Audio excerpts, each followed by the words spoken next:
yourself to appreciate how beautiful it is. Everyone a mother and continue.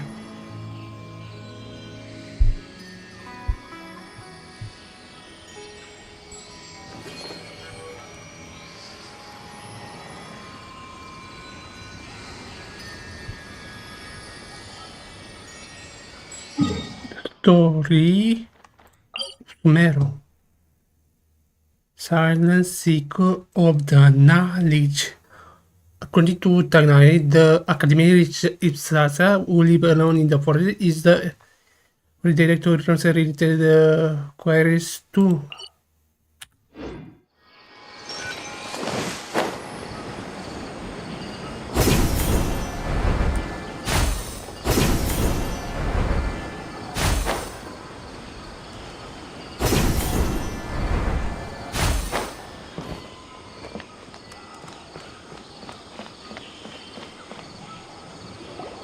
Think about it, Tainari. Refusing to join is tantamount to burying your head in the sand. What the?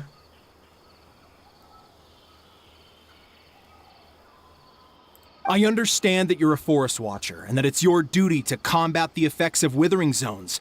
But isn't it evident that such work is not a lasting solution to the problem? As Sage Kage clearly stated, your presence and guidance in Sumeru City is pivotal in finding a cure for Irminsul. How could you possibly refuse? Keep your emotions in check, Gulam. Let's at least listen to Tainari's reason for declining. We're here to invite him to the Academia, not to cause a scene.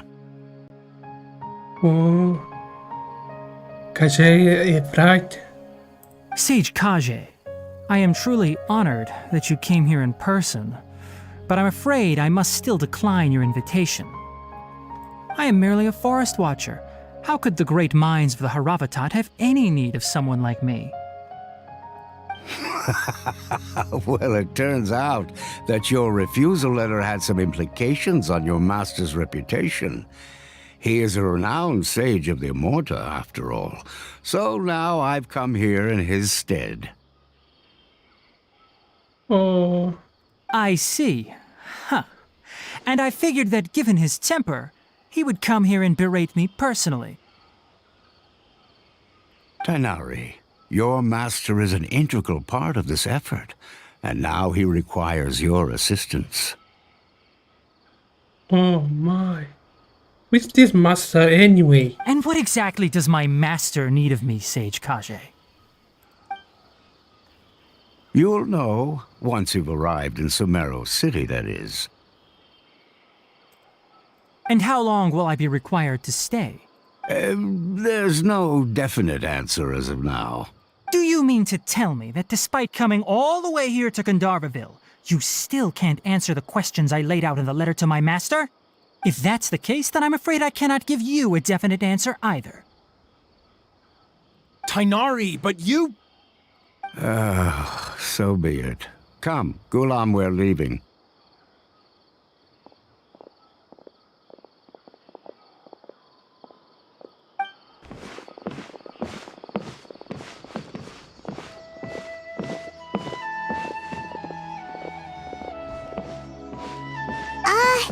Tainari, what was that all about? It's nothing.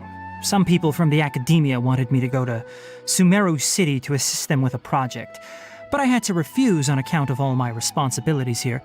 But all that can wait. How did things go with Hypatia?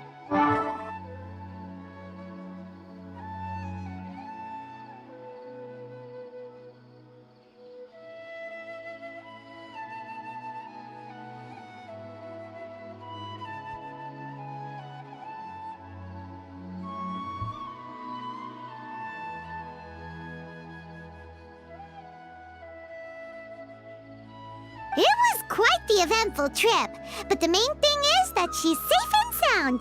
She answered a bunch of questions for us, too. Very good. Now that the traveler has made a full recovery, there shouldn't be any reason for you to tarry here longer. I assume you will be heading to Sumeru City, correct? That's right. We want to meet Lesser Lord Kusanali and ask her for advice. Do you have any idea on how we can find her? Oh, Sorry, I'm afraid I don't have any advice for you there. Well, do you at least know anyone we can try asking in Sumeru City? Let me think. My trips to Sumeru City have been fairly short, and most of my acquaintances are researchers. How about this? I'll write you a letter of introduction that you can give to a researcher I know. He's from the Amorta Darshan and is adept at gathering information. Asking him might prove worthwhile. Also, when you enter Sumeru City, you'll probably end up receiving something like this item here. Oh? What is it? It's called an Akasha Terminal. It's a tool produced by the Academia that utilizes the legacy of Greater Lord Rukadevata. Some say that this very item is the basis of Sumeru's reputation as the City of Wisdom. Needless to say, this device and its usage fall under the Academia's expertise, so I'll leave it to them to show you how to use it. Great! Next up, Sumeru City! But wait, before that...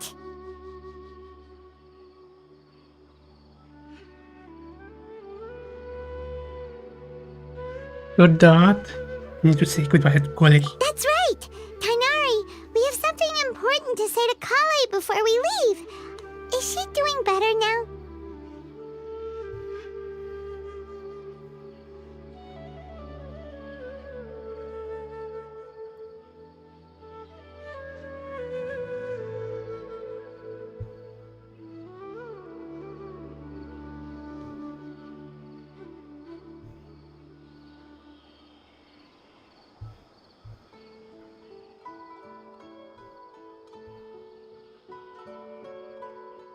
Yes, she's doing much better. After being confined to her bed all this time, I thought a little walk would do her some good. Last, she knew you two would be leaving soon, so she must have wanted to see you off. Thanks, Tainari. All right, let's go! Farewell, and good luck to you both.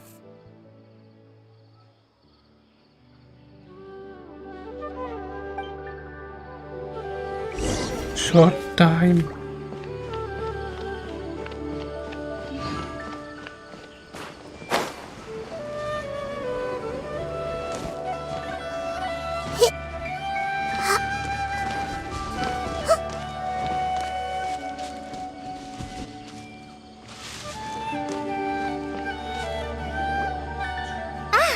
I've been waiting for you two.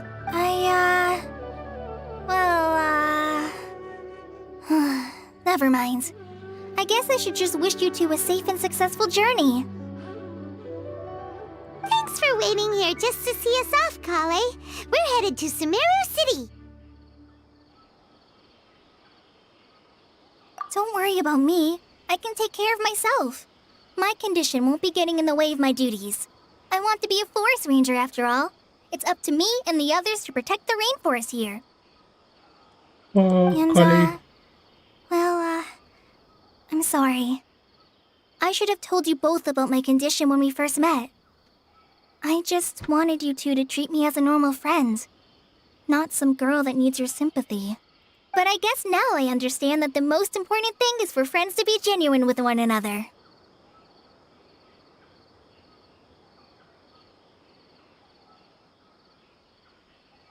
There's no need to apologize, Kale.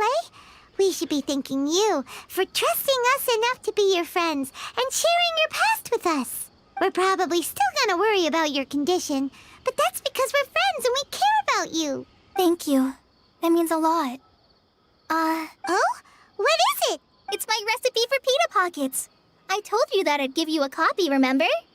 My handwriting is a little, messy, so please don't laugh. We will laugh. Yay! Thanks, Kale. Now we can eat. I hope that whenever you eat them, you'll both remember your time here in Gandharvaville. Well then, I, trainee Forest Ranger Kale, bid you both farewell. Please visit Gandharvaville again. The Rangers will always be ready to assist you here.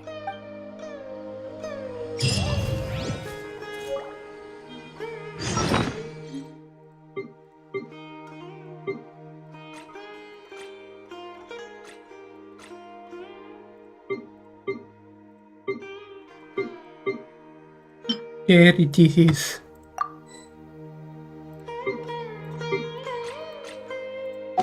Something on your mind again? Let's work through it together. Two heads are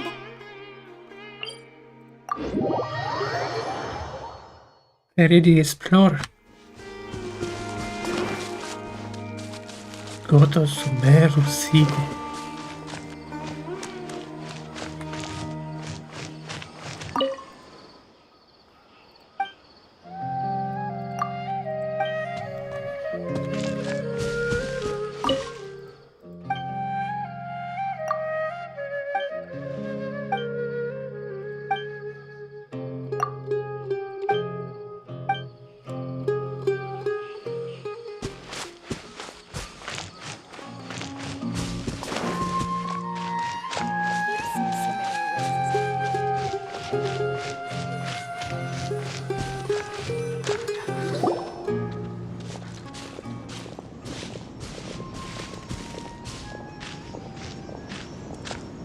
Sumeru City!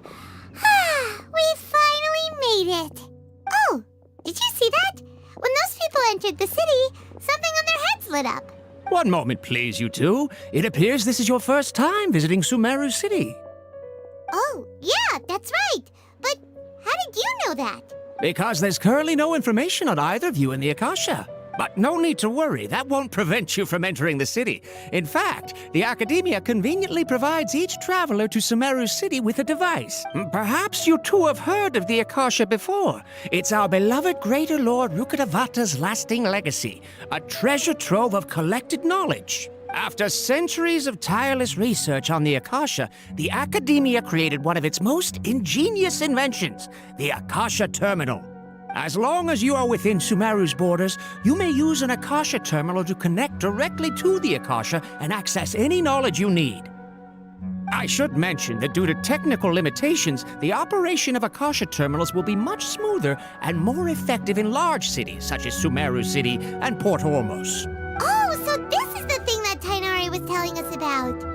It sounds pretty amazing. You two are quite fortunate. Until recently, it was standard practice to only issue Akasha terminals to outlanders who spent an extended amount of time in Sumeru. However, this policy was recently changed, and now all travelers are issued one upon arrival. Here are your Akasha terminals. Please handle them with care. It kind of looks like a leaf. To activate it, simply hold it in your hand and say the following phrase to yourself. May the mighty God bless us with their voice of wisdom. Oh, since this little doodad lets you access knowledge, maybe we can use it to...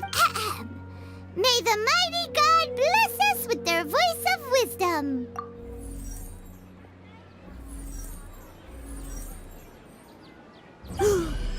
Whoa! Just now, something clicked, and Paimon suddenly knew how to use this thing. It seems all we need to do is concentrate on what we want to know, and bam! You get it. Oh, that'll come in real handy. Exactly. That is the power of the Akasha. And with that, let me officially welcome you both to Sumeru City. May the wisdom of the Dendro Archon always be your guide. Okay, now that we're in, we can check the Akasha about Lesser Lord Kusanali. Let Paimon try.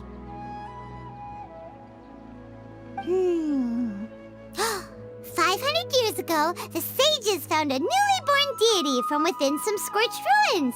The deity now resides in the sanctuary of Suristana. Seems pretty similar to what Kali was telling us. Okay, next, let's concentrate on asking how to meet her. Oh, come on! Ugh. Focusing on this question feels like when you have something you're trying to remember and it's on the tip of your tongue, but you just can't think of it. Ugh, Paimon's brain is exhausted. Oh, smart idea. But what are you going to ask it?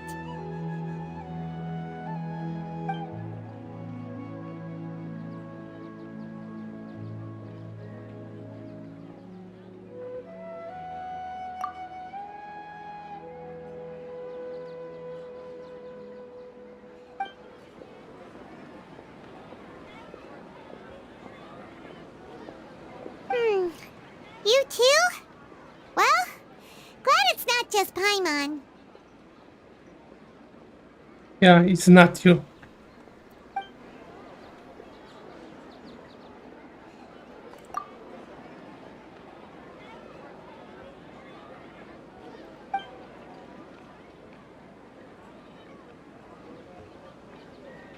Uh-oh. Paimon's getting all teary-eyed all of a sudden. It feels like the people of Sumeru really missed their Archon.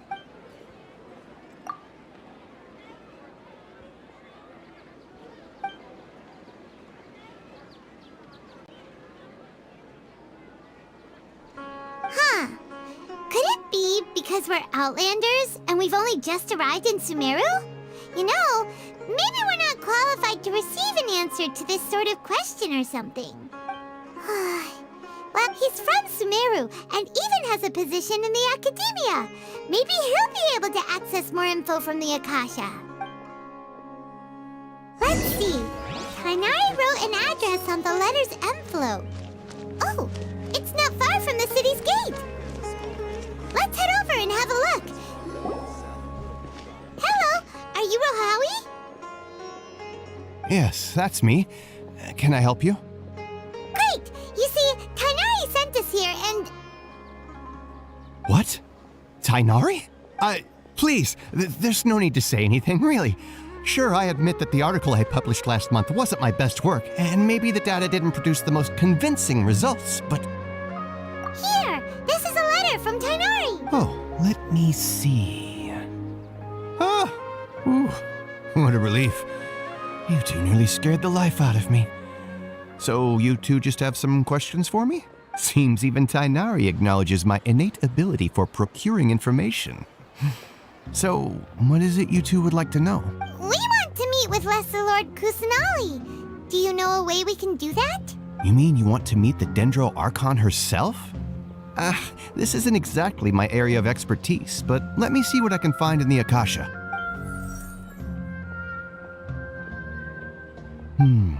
Sorry, the Akasha didn't respond to my query. Not weird. The Akasha, the sage, ultimately, no one know about Kusanali. Naida. What? You too? But what about your abilities for getting information and all that? Paimon was sure you'd be able to access more info than we did. Well, as I said, this isn't my area of expertise. I am but a lowly researcher, so the Akasha doesn't see a need for me to know more about the Dendro Archon. All I know is that ever since Lesser Lord Kusanali returned to Sumeru, she's never left the Sanctuary of Sorasthana or made a public appearance. Huh. Didn't expect her to be such a mysterious figure. The Dendro Archon is somewhat of a recluse. Perhaps she just doesn't want to entertain visitors, which would explain the lack of information in the Akasha. But then what can we do? No need to worry just yet. I'm only hypothesizing here. You could certainly try asking around and see if anyone else has ideas. And besides, you two should consider the bright side of things. Not being able to see Lesser Lord Kusanali may not be a bad thing. In this world, there will always be information you cannot obtain from the Akasha and things you can never accomplish. Knowing when to yield is a form of wisdom. Take me, for example. It's a miracle if my brain cells can spit out one paper every 3 years. But Tainari? That guy can publish 3 papers in just a single year. Okay. Thanks for your advice. Don't mention it. If you two ever want information about things like who's been promoted within the Academia or relations between the 6 great sages, come find me. Hey, come on! This is a survival skill at the Academia. Oh, Paimon's expectations were pretty low, but this is so low, it's like digging holes in the dirt. So what do we do now? Even if we want to talk to someone, we don't know anybody here. Huh? Like who? The Astra Abzaras. Oh, you're right! Catherine! The Adventurers Guild has its own intel network. Let's hurry and find her.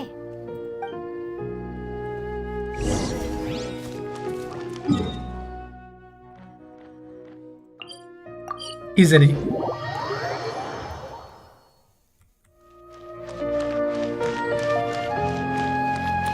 About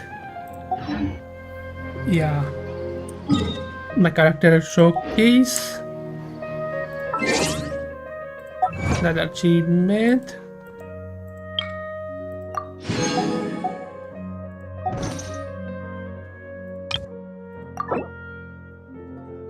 You will see this, but not where she is still under development. Still level 60, 70, 70, 80, 90, 90. Weapon. Oma. Crimson Witch of Plains.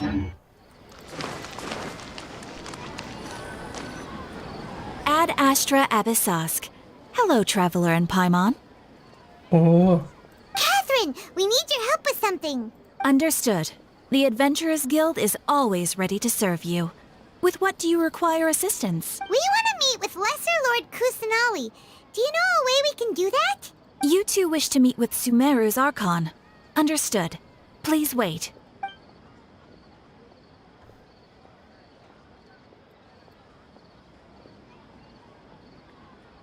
I apologize, but I am unable to call up any relevant information in the Akasha. I'm also unable to locate any pertinent information in my personal memory. Aww, another dead end.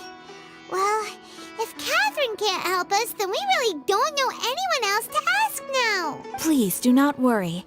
I may know of someone who can help you two. In Sumeru, the Adventurers Guild does not serve as the vanguard of information.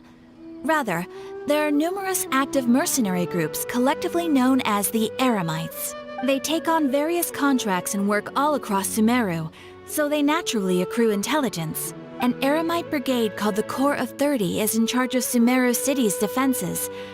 Not only are they the oldest brigade, but they are responsible for managing and coordinating the affairs of all other mercenary brigades. Corps of 30? What a weird name. Supposedly, they are named as such because their ranks numbered 30 at their inception. Asfand, an advisor with the Corps of 30, maintains good relations with the Adventurers Guild. Though he's already retired, he and his words carry great weight within mercenary circles. If you'd like to get in contact with him, you can find him at the Corps of 30's headquarters, the Citadel of Rexar. You're welcome. I wish you two the best of luck. We look forward to your exploits in Sumeru. Alright, off to the... oh, there.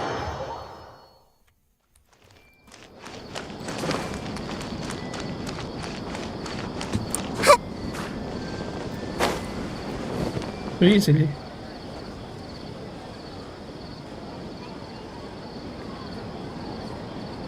Welcome. The Adventurers Guild told me to expect you two. It's nice to meet you, Asfand. We'd like to ask you about something.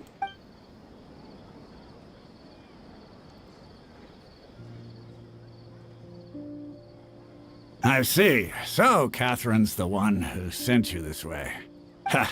It's true that the Eremites' network is vast, but even I can't help you meet the Dendro Archon. Wait, seriously? That's it? Afraid so. The Eremites aren't terribly religious, so we don't know much about divinities. As far as the Akasha goes, we can access even less than you. We originally came from the desert. The gods there died off long ago. Since those days, we've used our own two hands to carve out a living. We don't beg gods for their aid. It isn't just us, though. If you ask me, I think most in Sumeru aren't interested in Lesser Lord Kusanali. Oh, really bad. What about this region? Oh? Why's that? Just take the Academia, for example. They're the ones who truly rule Sumeru. Although they believe in gods, most of them only care for the late greater Lord Rugadavara. In their eyes, she was the one who founded Sumeru and gifted us with the Akasha. Lesser Lord Kusanali just happened to inherit her legacy. Because of the Academia's influence, most citizens are more familiar with Greater Lord Rukkhadevada and hold her in greater esteem. Not to mention that Lesser Lord Kusanali never makes an appearance, and the Academia never announces anything about her. As far as the people of Sumeru are concerned, she's just a god that exists. And that's all. What the happens here? Really? Aw. After hearing all of that, Paimon sort of feels bad for Lesser Lord Kusanali. Ha! But who knows? We're all just guessing when it comes down to it. Besides, I'm sure the God of Wisdom doesn't worry about her reputation among people like us. All right. Well, thanks for the info, Osfond. No problem. Always happy to help out the Adventurers Guild. Correct. Nothing happened. Seems Osfond was right about most people's attitudes here. Not only are they not interested in the Dendro Archon, they even say stuff like, if the Akasha doesn't think I should know, then I don't need to know about it. We've been asking for information non-stop ever since we got to Sumeru. But the harder we try, the more helpless everything seems. Isn't there at least one person in this entire city who cares about Lesser Lord Kusanali? Oh, you two are interested in Lesser Lord Kusanali? Yeah. Huh? Who are you? From the sound of it, you two are Outlanders who recently arrived here. You've been asking around for information on Lesser Lord Kusanali, right? Oh, I'm sorry. I forgot to introduce myself. I'm Dunyarzad, one of Lesser Lord Kusanali's faithful followers. Whoa, really? Then do you know how we can meet with her? I'm afraid I can't help you with that. But your conversation earlier did happen to remind me of a legend about the Dendro Archon. Sure. It goes like this. Long, long ago, there was a man who heard a prophecy. It predicted that a great calamity was about to befall him. Panicked by what he heard, the man sought out the Dendro Archon in hopes that she would bless him with the wisdom to help him escape his predicament. The man journeyed across deserts and through rainforests and experienced tribulations of every kind. However, he still couldn't find any trace of the Dendro Archon. In despair, he thought, alas, the Archon has abandoned me. He then had no choice but to sorrowfully resign to his fate. Okay, and then what happened? And then, the calamity came. But to his own surprise, the man felt somehow emboldened by the trials of his journey. By relying on his own strength, he managed to overcome the adversity. At that moment, a bird perched upon his shoulder. This bird was, in fact, an avatar of the Dendro Archon. She said, "O Archon Seeker, do you now understand? She and her wisdom have long been found by you. Along your journey, we were in every flower and blade of grass, every ray of sparkling sun, and every breath of dancing wind. So long as you continue to think and ponder, we'll be wherever you go." Yeah, thanks for the story! Paimon feels all warm and fuzzy inside after that. In a way. It seems like this story is also one of the Dendro Archon's avatars. Dunyarzad, since you worship Lesser Lord Kusanali, can you tell us anything else about her? Of course. So did you two know that, I'm terribly sorry, but it seems something's come up now. Let's... These two. Hey, wait! What the heck just happened? It looks like they're searching for someone. Dunyarzad was acting super nervous just now. This stinks! We finally managed to find a lead about Lesser Lord Kusanali! We can't let them get in the way now. Let's see if we can get rid of them. Then we can catch a... Hey, have you two seen a brown-haired girl wearing a purple top and a long blue dress? We're looking for her. Did she have bandages wrapped around her wrists? Yes, that's her. Did you see which direction she went? Yeah, she went that way. Quick, after her!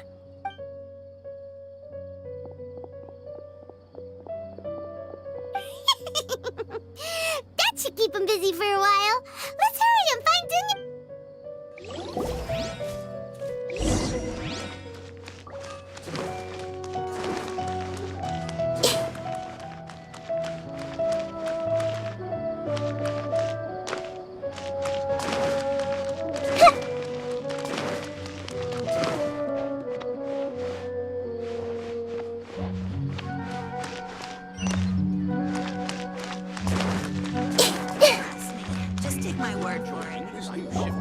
There you are, Dunyarzad. We thought you might have been long gone by now. Oh, it's you two. Oh, you startled me there. You can relax now. We threw those people looking for you off the trail. Really? Thank you so much. Unfortunately, I believe there's still more of them out there looking for me. Uh-oh, looks like they're... Huh? More of them? Then what are we standing here for? Run! No, wait, my body isn't in the best shape. It's difficult for me to run. Okay, sounds good. There's a tavern on the other side of the port we can go to. All right, let's move out.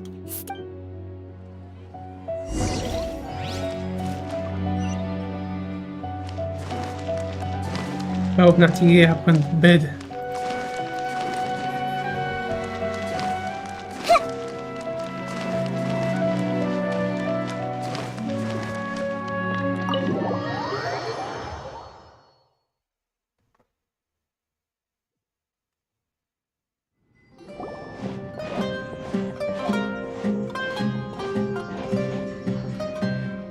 Oh, pretty cozy.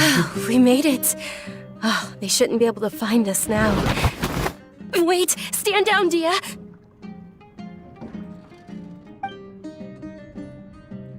Oh, My lady, who are these two? They're travelers that I met on the street just a moment ago. They happened to notice that you were all searching for me, so they helped me hide. I see. In that case, you two should scram. There's nothing here for you. Wait a sec. Who the heck are you? And why are you shooing us away? I'm Miss Dunyarzad's bodyguard, here to see that she returns home safe and sound. My lady, let's get going. You've been gone for so long that your parents are worrying themselves sick. And if I refuse to go with you? It'd be easier for the both of us if you cooperated. But if you insist on not going, then I'll have to carry you like a sack of potatoes. Hey! Dunyarzad already said she doesn't want to go back. Why are you still pushing her? Stay out of this. You don't understand the situation. Sorry, my lady. Even though I'm your bodyguard, your parents are my employers.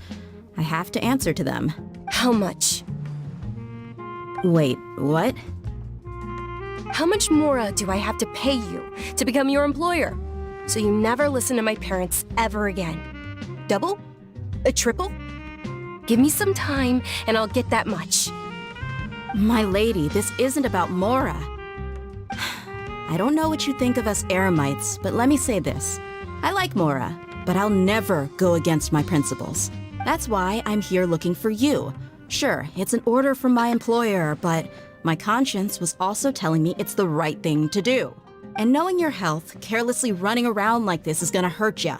For the sake of those who love you, don't be stubborn. No, you're wrong. I'm aware of my limits and I know what I'm doing. Honestly, the only people being stubborn right now are my parents. And they know perfectly well that it makes no difference if I'm at home or not. They still won't accept reality, and every time I bring this up, they just change the subject. Dia, you've been living with us a long time already. This should be old news to you. Dia, I know it hasn't been easy for Mother and Father, and I'm grateful for everything they've done for me. But there's someone else in this world I'm also grateful to, because she saved me. The love I have for her is the same I have for my parents. This is my life and my last chance. So I want to do something meaningful. My lady, are you sure what you're doing now is meaningful? Yes, I'm sure. At least, it is to me. Fine. I won't ask you to return home anymore. But let me make something very clear. I'm only doing this because I respect your determination, not because I agree with you. Thank you, Dia. Sorry for being so rude just now. My nerves were acting up. And I even brought up... Don't worry about it, my lady. I did say that I like Mora. Besides, that's our next topic of conversation. Today's little excursion caused such a ruckus that every single bodyguard at the estate was deployed. It wouldn't be easy to hide things from your old man. Since this definitely won't be your last escapade, here's a little tip. You should at least make it look like your room and things are still in order when you leave. Also, you'll need someone to cover you for when you're out and about. So, I'll let you hire me, my lady. This way, everyone wins. As for the pay, let's say half of what your father pays me. We can settle the bill when we return to the estate. Okay, deal. Yay! Looks like they've reached an I'm fine, really. I just feel a little tired now that things have calmed down. My lady, stop trying to look tough. We're already in a tavern, so let's rest up and grab some grub. I'm sorry for worrying you two. If you don't mind, I'd like for you to join us. Sure! After you rest up, we want to hear more about Lesser Lord Kusanali.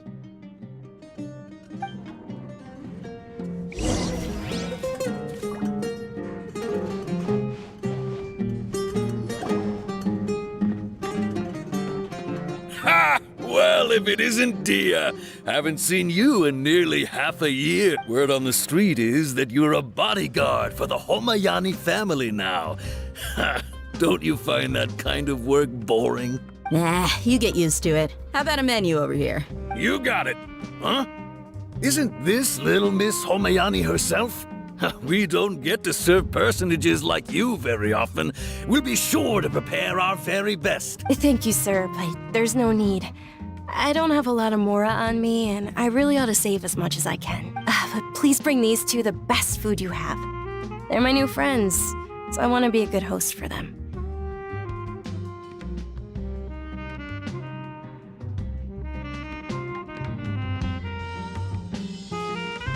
Wait, we're paying for ourselves now? Aw, Paimon kinda wanted to try something fancy, but we aren't exactly loaded.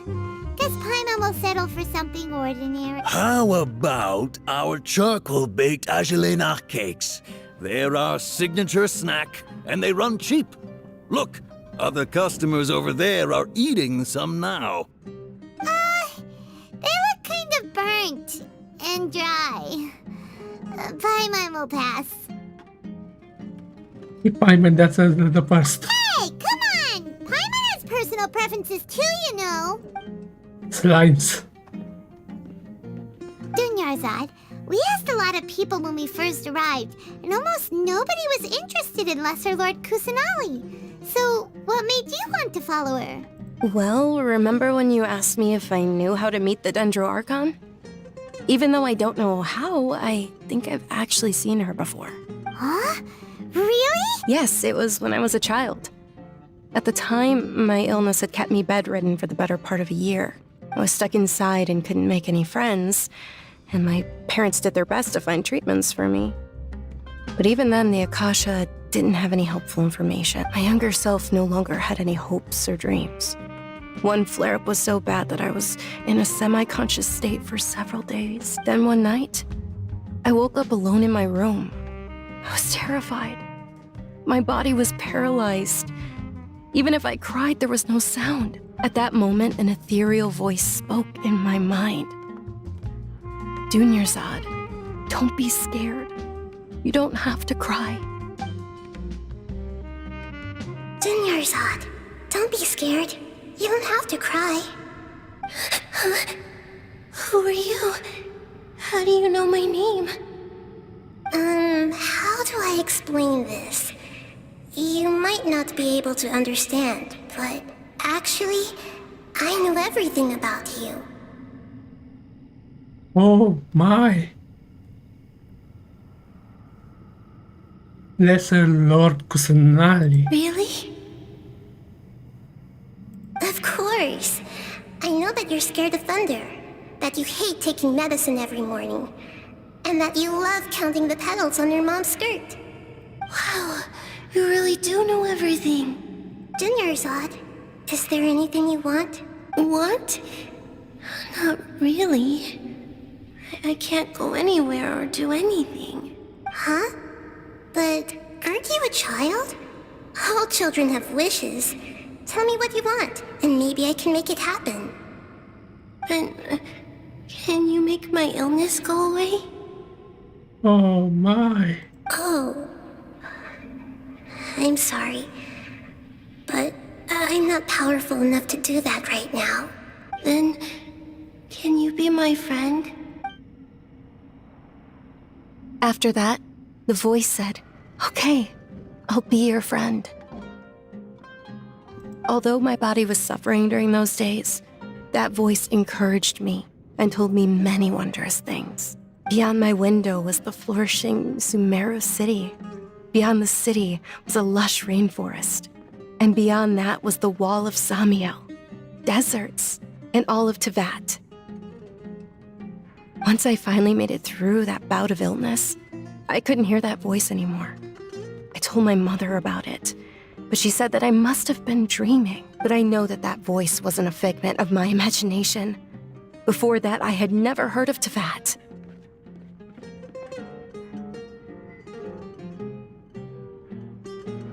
Yes, for sure. If it weren't for that voice, I would have never grown curious about the outside world, nor would I have learned how to read and enjoy so many books. That voice sparked a desire for wisdom. It had to have been the Dendro Archon. I've been hoping for a chance to repay her kindness. In fact, I was running around today to help prepare the Sub-Zero's festival for her. Oh. Sub-Zero's festival. What's the Sub-Zero's festival? It's Lesser Lord Kusanali's birthday, which was the day that she was found by the sages. It's actually an old holiday that originally celebrated Greater Lord Rukkhadevata's birthday. When she passed away, the holiday eventually became a celebration of the Lesser Lord's birthday. I heard everyone was overjoyed when they welcomed her back to Sumeru. In those days, the festival was a huge deal, but because of the Academia's influence, people have gradually lost interest in the festival. The Academia actively participates in Sumeru's many holidays dedicated to Greater Lord Rukkhadevata. But when it comes to the Sub-Zero's festival, forget any funding. They practically act like it doesn't exist. Maybe they see Lesser Lord Kusanali's birth as confirmation of Greater Lord Rukkhadevata's death, so they're reluctant to celebrate it. Aw, but that's awful. It is. It's absolutely terrible. Sure, the Greater Lord founded Sumeru, but hasn't Lesser Lord Kusanali been the one quietly protecting us for the past few hundred years? You were 100. Just remember that we're still out in public.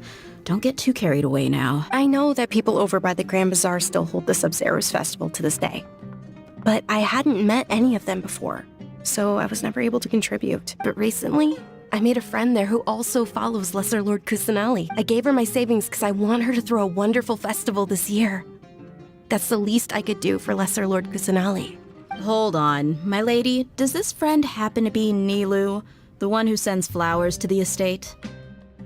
Oh, Nilo. Yes, that's her. I saw her leaving the other day with a nervous look on her face. It seemed like she was hiding something in her arms. Did you give her something? Yes. Initially, I didn't have much more prepared, so I had Nilu sell one of my skirts. I've agreed with Nilu to meet up at the Grand Bazaar today and see how things are coming along. Dia, would you accompany me? Sure. That's quite the trip, though. I'll carry you. No, that would be too much, even for you. You might as well just accept the lift. If I let you walk, who knows how long it'll take us. But of course. Nilu will be thrilled to hear there are more people interested in Lesser Lord Kusanali.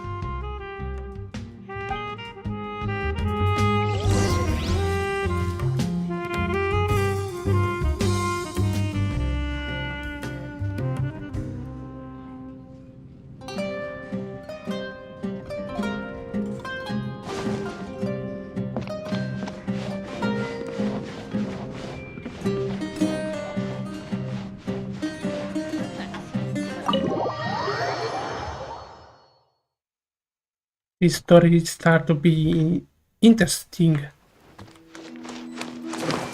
Grand Bazaar. Where it is Grand Bazaar?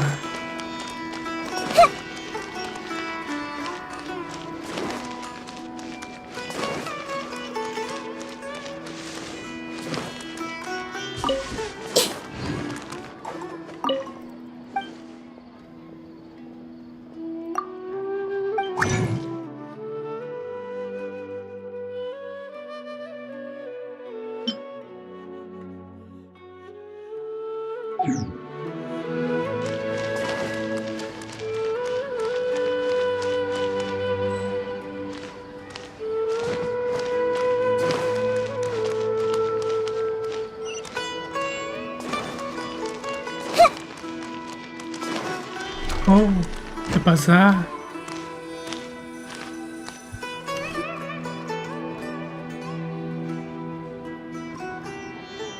Looks pretty. Oh, Nilo. This is Nilo. Sorry I'm late, Nilu. Nilo. Oh, Dunyarzad. It was taking you so long that I assumed you got trapped at home, but you made it in the end. Oh, she looks pretty. Uh-oh. But if Dia's here, that means you got caught, right? You could say that, but everything worked out. She's on our side now. Not completely.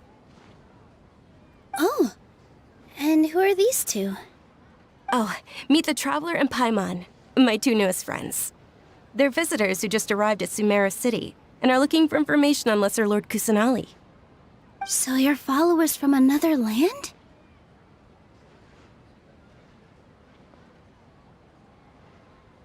Oh, really? Well, that's okay. You're still invited to the Sabzeruz festival. By the way, Dunyarzad, we've already started decorating the Grand Bazaar. It looks spectacular, thanks to your generous contribution. You're very welcome. It's the only thing I could do. Do you still have enough Mora? Probably? But don't sweat it. We've already finished renovating the stage. Come on, I'll show you. Wow. The stage.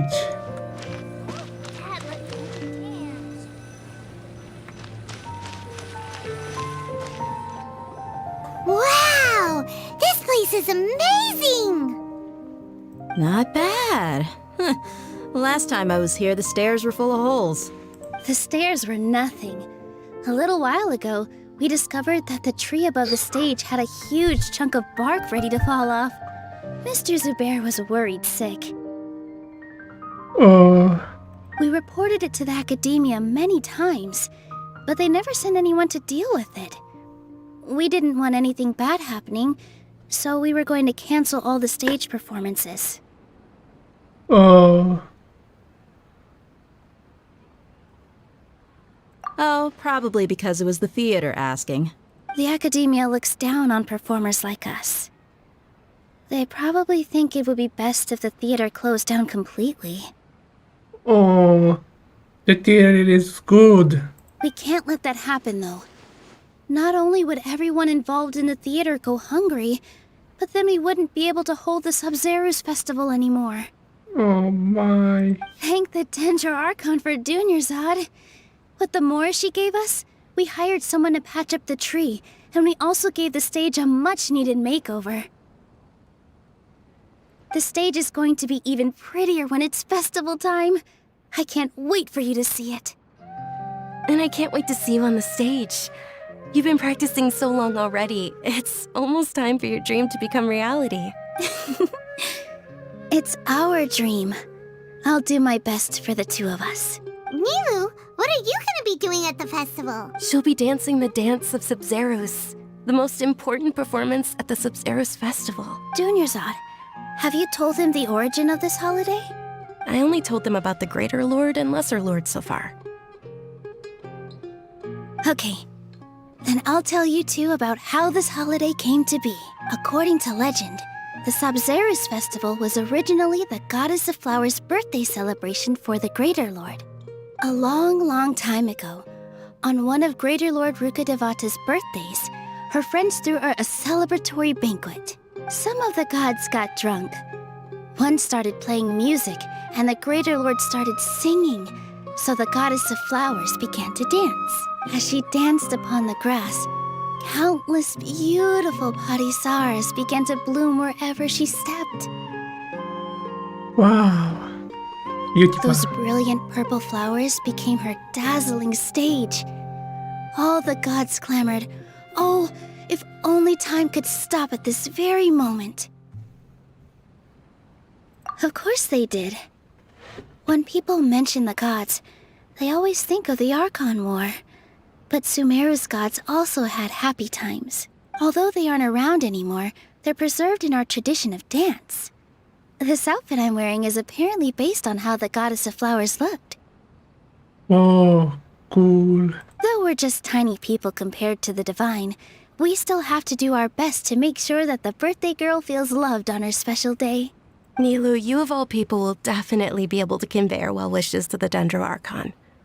I also noticed that you went the extra mile and scattered parisaras around the stage.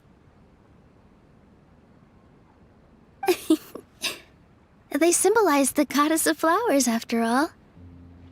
It's just a shame that all the real parisaras went extinct after her death. Oh. Yeah.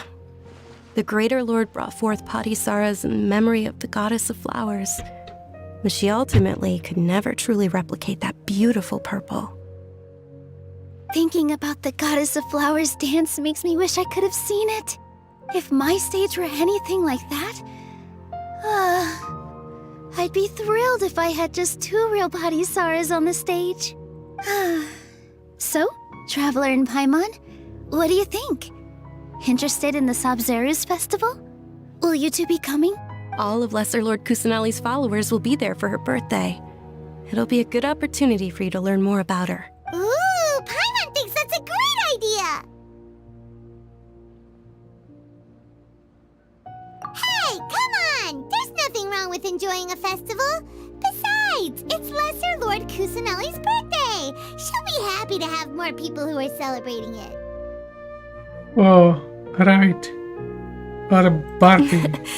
So how about we all attend the Sabzeruz festival together? Dunyarzad, let me show you which stage decorations we've picked out so far. Traveler and Paimon, if that doesn't sound interesting to you, then feel free to explore the area.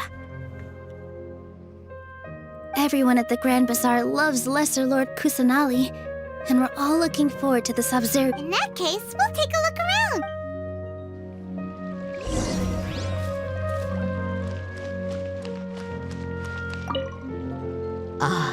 Dancing at the Sabzeruz festival. You know, I also danced when I was younger. As a child, I even asked my grandmother why we performed the dance for the Lesser Lord when it was originally done to honor the Greater Lord. My grandmother said that Greater Lord Rukkhadevata is a beloved deity and honored by all. And Lesser Lord Kusanali is too. If the goddess of flowers ever knew Lesser Lord Kusanali, then she would certainly have wished to be her friend and hold celebrations for her too. The Sabzeruz festival has been losing its appeal over the years.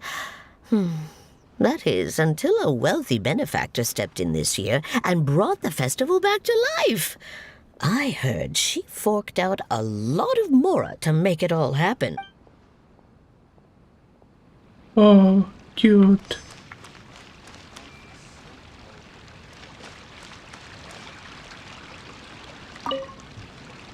Whoa! What's with your yellow hair? And why do your clothes look so funny? Are you an Outlander? Did you know that the Sabzeruz festival is about to happen? There'll be loads of fun things to do at the festival. But the best part is when Ferris, the Knight of Flowers, passes out candy to everyone.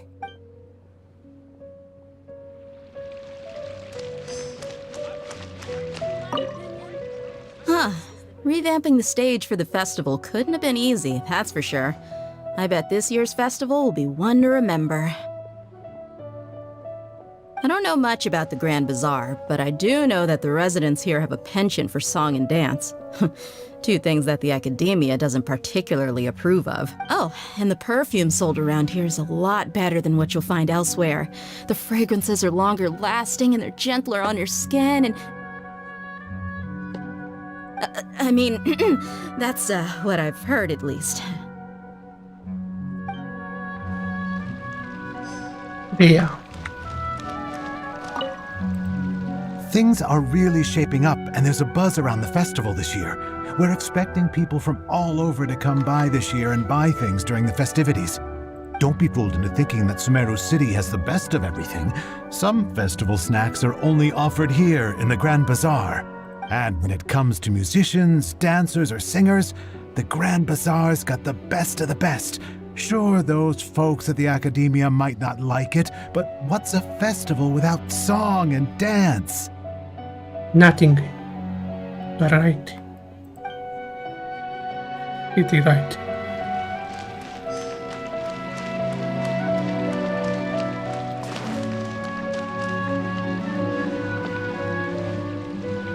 Milu, your outfit looks amazing. There's also something different about you from when we first met up. I thought I'd add a little extra pizzazz to my dress for the festival. See? Wow, did you sew all that yourself? Uh-huh.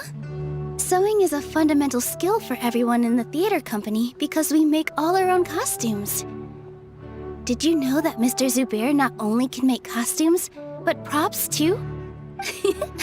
I've noticed that you can't keep your eyes off that crown over there. Would you like to try it on? May I? Of course. The legends say that the goddess of flowers had beautiful horns on her head, so this crown was made to reflect that. Dunyarzad, you look absolutely stunning with it on. It's like I'm looking at the goddess of flowers herself.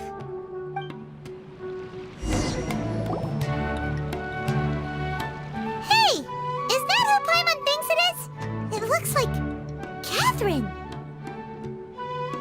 Oh, Catherine.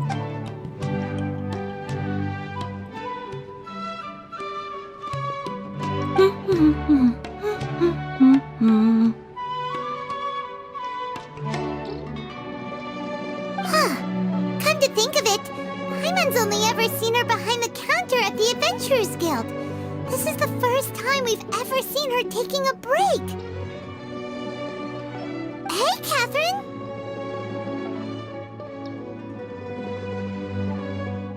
Catherine out post. Huh? Oh, hey! It's the Traveler and Paimon! What's shaken? Whoa! Break time Catherine sure sounds a lot less formal than usual. Paimon was still waiting for her to say Ad Astra Abyssosk. Sure.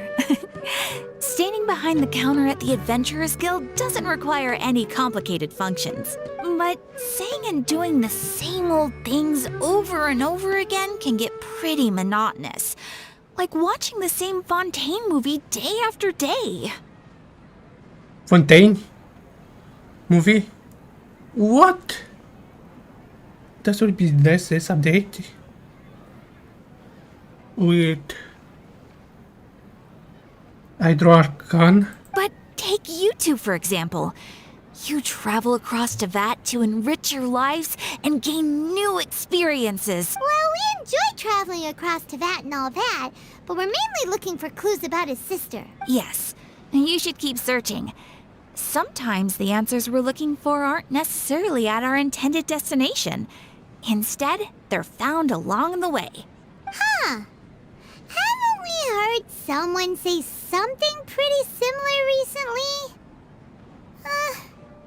Anyways, what brings you out here, Catherine? No, not particularly. I guess you could say that I'm loving the recent atmosphere here. If festivals bring happiness to everyone, then that's where their true value lies. Oh, it looks like it's about time for me to be heading back now. Alright, we'll see you next time at the Adventurers Guild.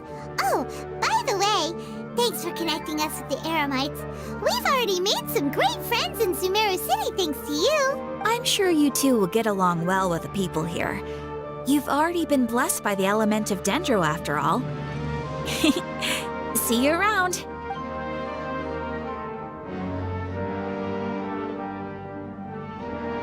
That's that cave. There's something really different about Catherine today. Hey, traveler. Paimon. Oh, hey, Dia. What's going on? I've got something to tell ya. My lady knows you're looking for ways to meet Lesser Lord Kusanali, and she's been trying to come up with a way to help you. Well, I have an idea that might help. Are you serious? We'd love that! It might not necessarily pan out, so don't get your hopes up too much. I'll need to take you two somewhere and ask someone some questions. My lady is feeling a little worn out at the moment. Nilu's found a place for her to rest. After I take my lady home, let's meet in front of the Citadel of Regzar. Sounds like a plan! Let's head over to the Citadel of Regzar and wait for Dia! Every item I sell here comes with its own fascinating.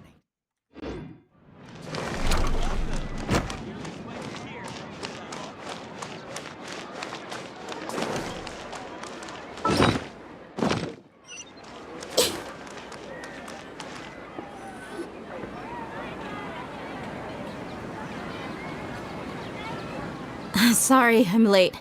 It took some convincing for the master and mistress to believe that Miss Dunyarzad was only sitting in the port for a while because she was in a bad mood. Anyway, I guess I should be thanking you. I haven't seen Miss Dunyarzad that happy in a long time. If it wasn't for you two, she probably would have been caught and dragged back much earlier. You sure sound a whole lot nicer than when we first met, Dia. Who would have thought you had such a soft spot for Dunyarzad? It's called being a professional. I'm a bodyguard, and I work for whoever's paying. Look, Dia's blushing. That was ever seen the last one. Listen, you two. I don't expect to be working for Miss Dunyarzad very long, but I hope to finish things on a positive note if possible. Let's cut the chit-chat and head into the Citadel. We'll see if the person I know has a way for you two to meet with the Lesser... Yes, a lot.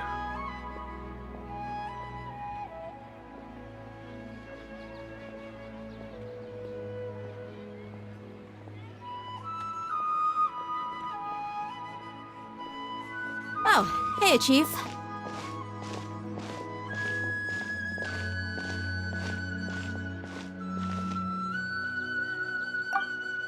Ha, Dia!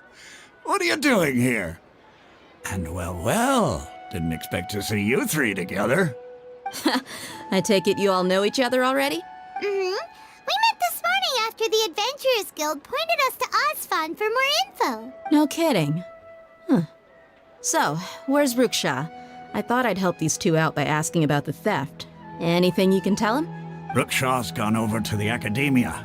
The Grand Sage recently ordered Sumeru City to begin bolstering its defenses, so people from all over have been called back to the city.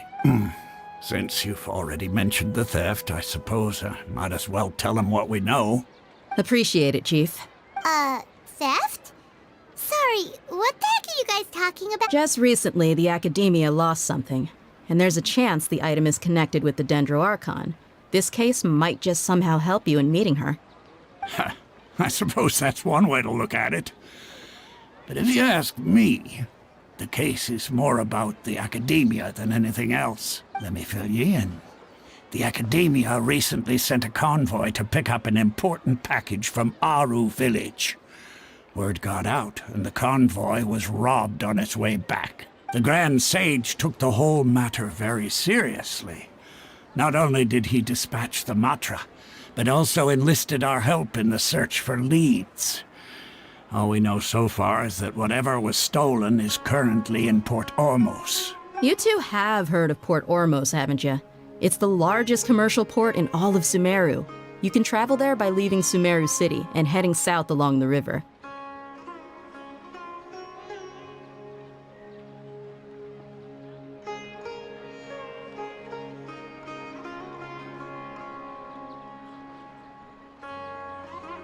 The Academia's grip isn't long enough to reach all the way to Port Ormos, so the city's a little more laid back.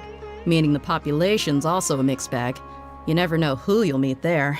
Apparently what was lost has a great deal to do with the Akasha, knowledge, and even the gods. I'm afraid I don't have any other details for you, though. If you're interested, maybe you could head to Port Ormos and ask around yourselves. If you want my advice, try introducing yourselves as students of the Academia once you're there. Are you serious, Chief? All the Academia students are in Sumeru City, you know. Why should they pretend to be students in Port Ormos? If you're also interested, just go there and see what happens. Count me out. I've got plenty of work to do here for the Homayani family. And take it from me, if you two really do decide to visit Port Ormos, you'd best watch your backs. Let's just say that the Eremites there aren't nearly as friendly as those here in Sumeru City. There are even some extremists who go around shouting slogans like, "Retake Sumeru for King Deshret." Word is that more and more are joining their movement. King They're Deshret? becoming a real headache for Chief and the others. You bet they are. King Deshret's been dead for Deshret. thousands of years. Now they start spreading rumors of his return. Ridiculous. Not everyone's like you, Chief. Even the desert natives who abandon their homes in the wilderness still wish to have a god of their own. Well, Traveler, that's about all the information we have for you. Thanks, Dia! And you too, Asfa! Since we've gathered all we could for the moment in Sumeru City, let's head to Port Ormos and see what we can find next. Miss Dunyarzad is looking forward to seeing you both at the Sub-Zerus Festival, so be sure to get yourselves back here in time for that. Good. Then we'll see you both at the Sub-Zerus Festival.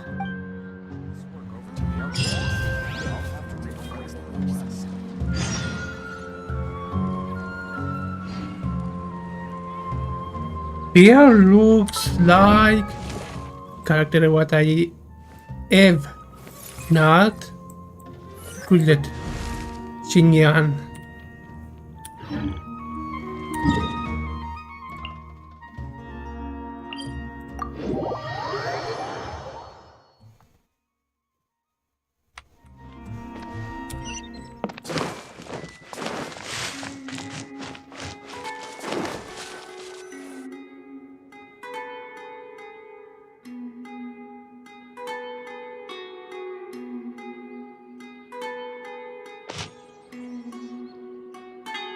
Come and have a good look yourself. Traditional spices of the highest quality, made with pride and experience. You've got a deal. I can't thank you enough for always looking after my business. Believe me, I'm not making this up. Several Eremite mercenary groups are nearly in open conflict, but does the core of 30 care? And that's not all. Did you know that... Wow! Talk about hurly-burly! This place is busy! Guess that's only to be expected for the largest port in Sumeru. Maybe it's because of what Dia told us earlier, but Paimon can't seem to shake the feeling that there's also danger lurking in these crowds.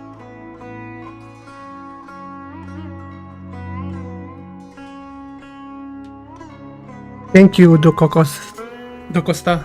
Ooh. Let's get our bearings so we can start looking for leads.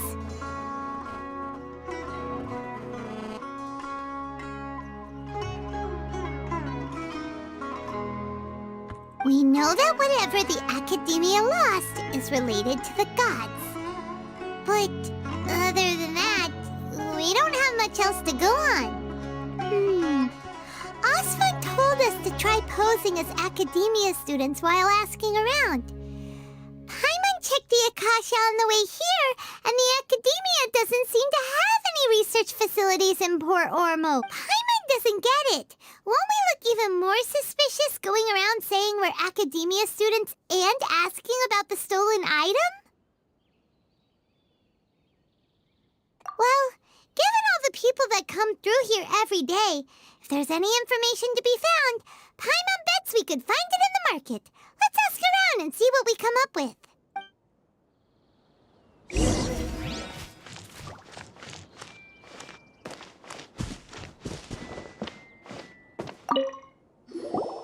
Welcome, welcome. How can I help you too? Hi there. We would like to ask you a question. Do students from the academia ever come to Port Ormos? Of course. Especially around this time of year. Students from Sumeru City that are about to graduate often come to Port Ormos to cut loose a little.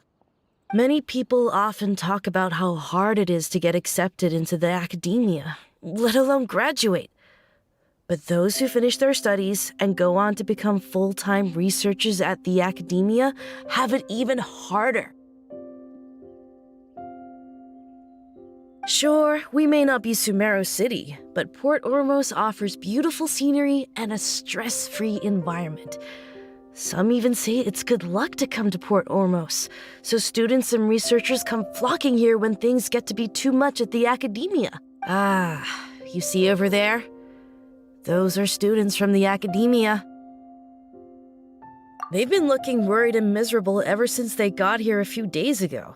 If you ask me, the life of a merchant is better. So long as the Akasha teaches us what we need, then life is good.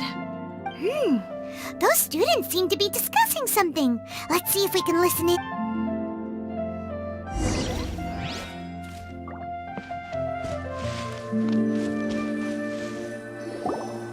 It's no good. I've tried asking around, but I haven't been able to learn anything useful. Not to mention that a bunch of scary-looking Eremite mercenaries have been posted along the streets now. There's been a lot of fighting between the different Eremite factions in Port Ormos. If we choose to move on our own, then it would be wise to steer clear of them. Especially the group that's constantly shouting some stuff about King Deshret and some resurrection. I've even heard that the Citadel of Regzar is starting to get fed up with them. What was that group called again? Ein something or other? They're called Ein el Akhmar. Today, I heard that the thing we're after might be in their possession at the moment. Wait, come again? Don't you see? Many of the Eremites in Port Ormos deal with trading this kind of thing. They're usually pretty wary of outsiders, but not so with students of the academia. It's because the kind of goods that students are looking for aren't the kind of goods that Eremites are after. As long as they know you're a student, then deals can be made. I've heard that Ein el-Hakmar likes to set up shop at the Jafar Tavern. Supposedly, if you're willing to part with 500,000 Mora, they'll give you info on anything. Wait, did you say 500,000? If information alone costs that much, then how could we ever afford to buy what we're looking for? I guess we might as well give up on trying to graduate this way. I wouldn't worry too much. Our field of research is very niche. Who else could possibly be after that kind of shady knowledge? I bet it's practically worthless to anyone aside from us. Well, I guess that makes sense. Then the only thing left for us now is to find a way in. Why don't we all just pool our money together and pay for the information? Whoa! Did you hear that? A niche field of research and shady knowledge? It all sounds pretty. So, what's our plan?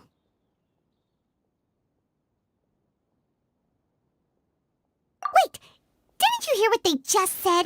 Buying information is going to cost us 500,000 Mora! Have you lost your mind? Oh, all right. Paimon never thought she'd...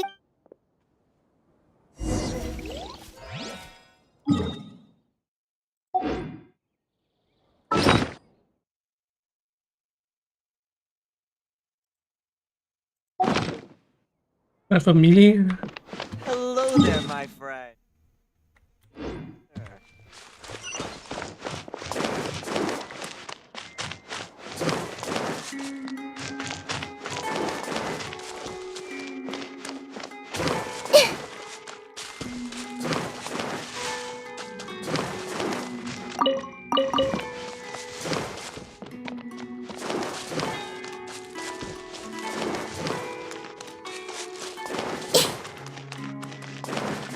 This is the place we heard those students talking about. Let's find a seat somewhere and see if we can spot the group they mentioned. Oh, you've arrived. Please, take a seat. So, they think that they can go toe-to-toe with the boss? Huh! Once we reclaim the power of King Deshret, they'll be the first that the boss punishes. They're nothing to be afraid of. Our main rival now is the Caracal Battalion. They've also amassed a significant amount of Mora this time, so we mustn't underestimate them. How can the Caracal Battalion compete with the boss when they're nothing but a bunch of money-grubbing opportunists out for a quick Mora? Yeah, with Boss's fervent devotion, he'll be able to use this power to bring our god back this time. Huh. All these guys talk about is King Deshret, so they're probably the ones we're looking for. Greater Lord Ruka Devata. That traitor and her followers must not be spared. The day will come when King Deshret exacts vengeance on Sumeru, and all of them shall be punished. Yeah, Paimon was wondering what they meant too. We should ask about that if we get the chance later.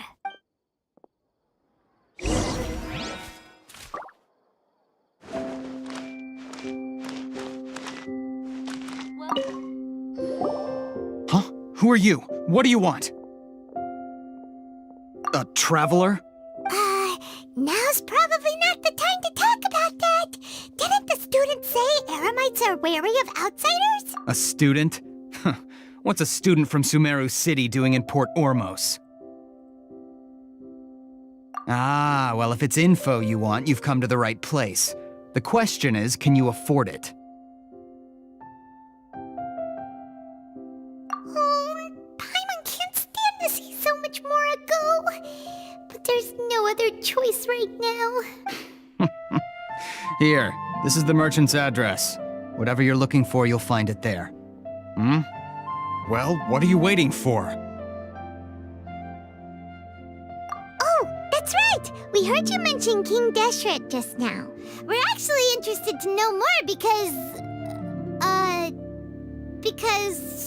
we're, archaeology students! Fine. Since you've already handed over the Mora, I guess I can throw in a little extra info. As you can see, members of Ain al-Ahmar are devout believers of King Deshret. Years ago, King Deshret founded the great desert nation that was our homeland. It was an advanced civilization, far beyond anything you'll see in present-day Sumeru. King Deshret was the rightful god of wisdom, but he was betrayed by a companion he trusted. She even stripped him of his title, God of Wisdom. So, you mean the traitor was... Greater Lord Ruka Devata, yes. That shameless wretch destroyed King Deshret's civilization, and our ancestors were forced to flee to this land where we were made to suffer the tyranny of our enemies. Furthermore, she conspired with the academia to cover up the truth of her actions, and create the merciful and benevolent facade for which she is now known. Ugh, just thinking about it sickens me.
But the story doesn't end there, oh no. King Deshret isn't truly dead. The voice of the Oracle has been heard in the desert, prophesying his resurrection. Oh my. Mark my words, our god shall return. And when that day comes, all followers of the traitor and all the desert dwellers who have forgotten their true god will suffer retribution together. If what I'm saying makes you shiver with fear, it might not be too late for you to become a believer of King Deshret. I don't have anything to say to you academia people about that. I think this conversation has reached its end. Not just yet. This man is a fraud. Huh? You again? Deranged academia lunatic. Yes, it's me again. I already warned you that if you weren't willing to sit and discuss things with me, I'd take measures to make things uncomfortable for you. Oh, this looks like... Listen to me. That address he gave you is fake. Or at least, you won't find a merchant waiting for you there. This group has been boasting all around that they can provide information on a certain item as a means of luring people into their territory. Once you show up, they keep up the act until they have hard evidence that you want to purchase said item.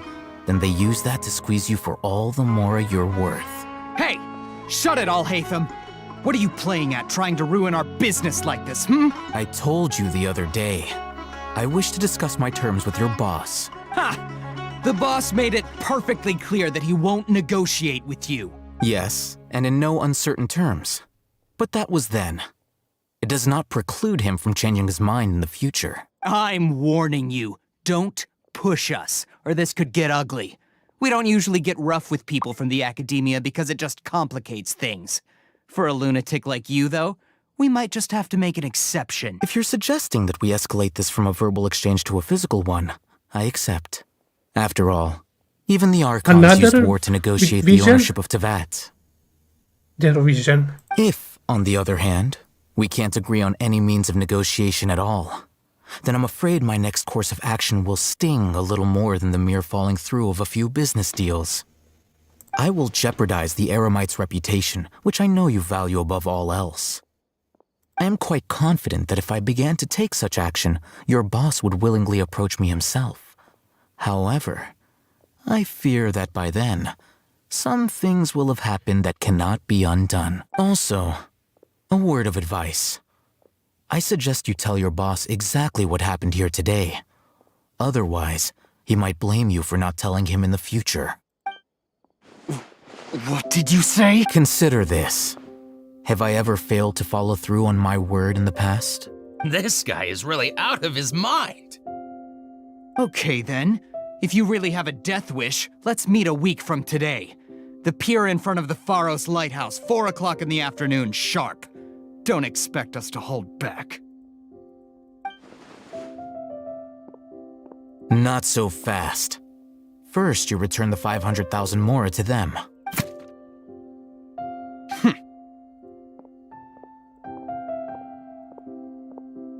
Please, I beg you, don't provoke them.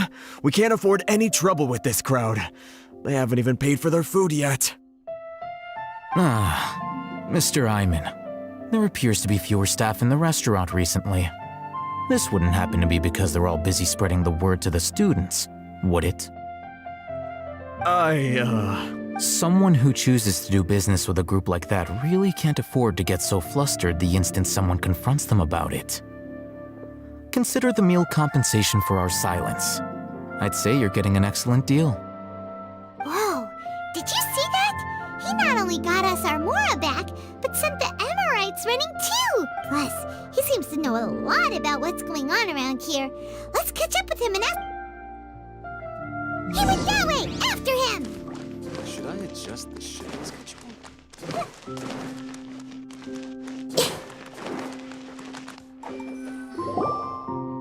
Wait up!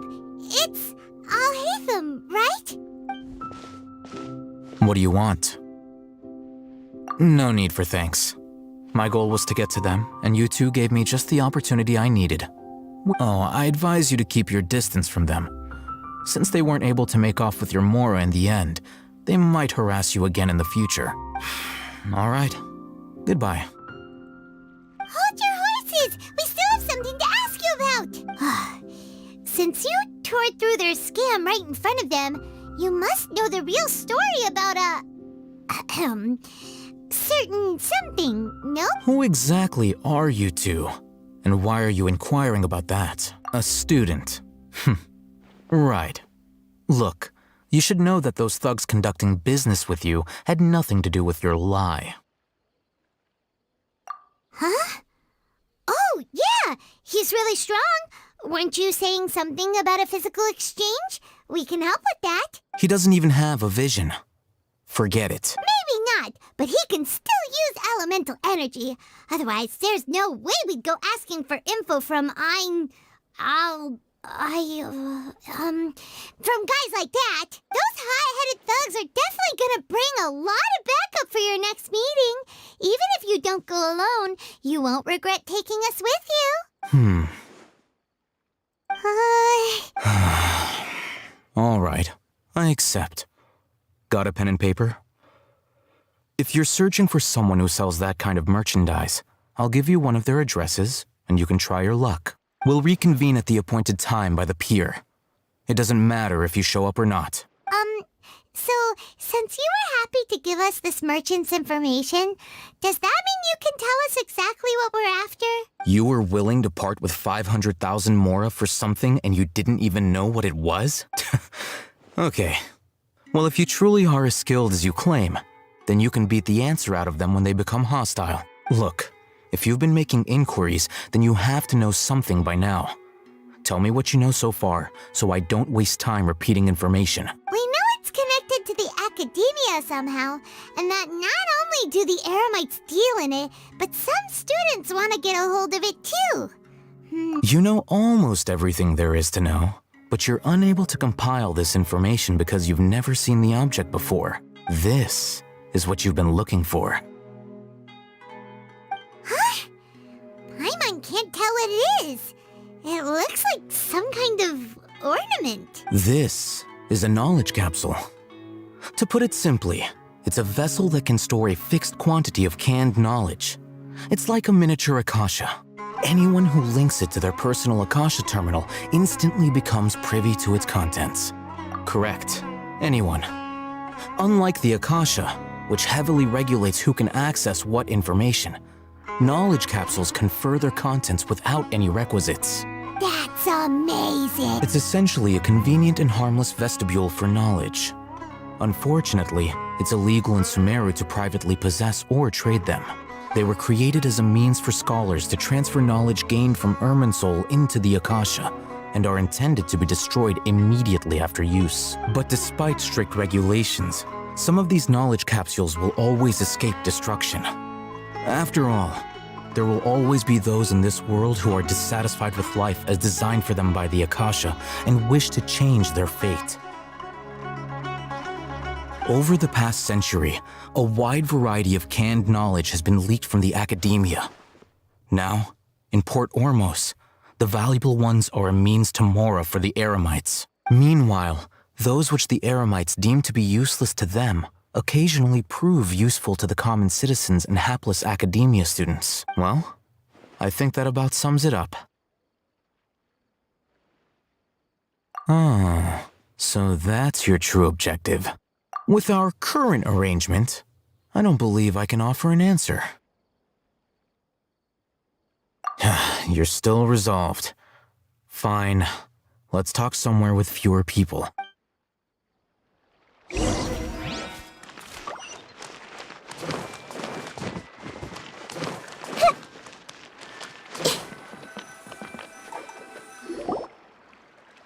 Let's continue our conversation here. If you wish to learn more about the knowledge capsule that the academia lost, then you must help me with something. I need you to find someone named Dory, a traveling merchant. Oh, Dory. A merchant? Unlike the peddlers who hawk inferior knowledge capsules, she often has quality goods in stock.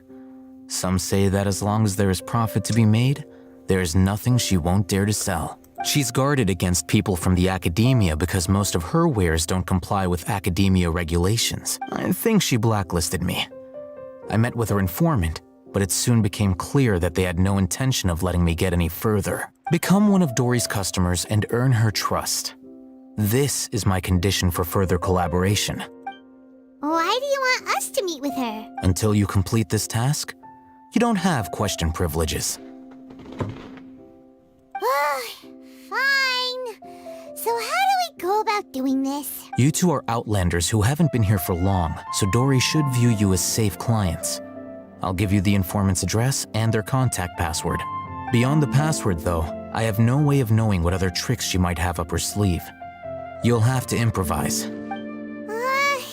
This is kind of nerve-wracking. The true challenge begins after you meet her. She has a keen nose for Mora and a shrewd eye for wares, and she only likes customers who she deems to have good taste. I'll prepare some funds for you. But What? We only just saw a knowledge capsule for the first time. We don't know how to tell which ones are good and which ones are bad. Is that something we can learn quickly? That's true. Have you two heard of elemental sight? Use it. That's a surprise. Guess I'll have to hold you in higher regard. Anyway, that ability should resolve your issue.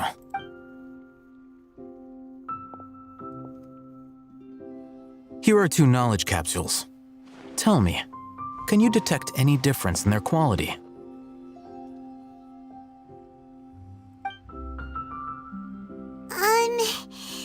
They look the same to Paimon. Try inspecting them with elemental sight. But are good. How'd it go? Did you see anything? Rumor has it that higher quality knowledge capsules generally appear brighter when viewed through elemental sight.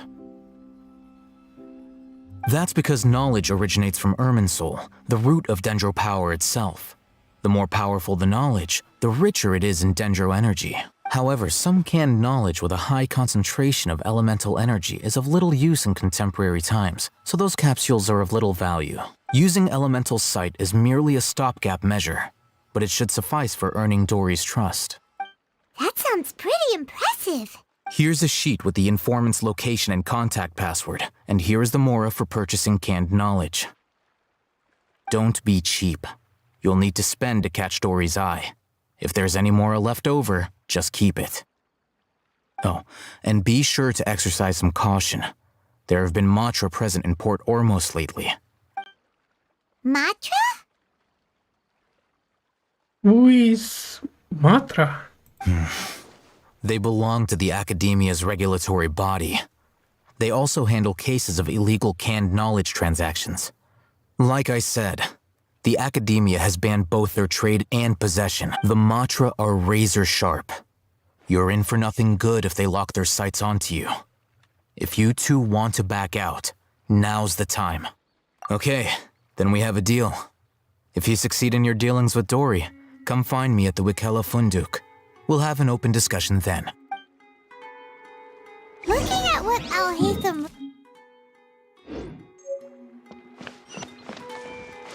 Let's follow these instructions and try to get in contact with him.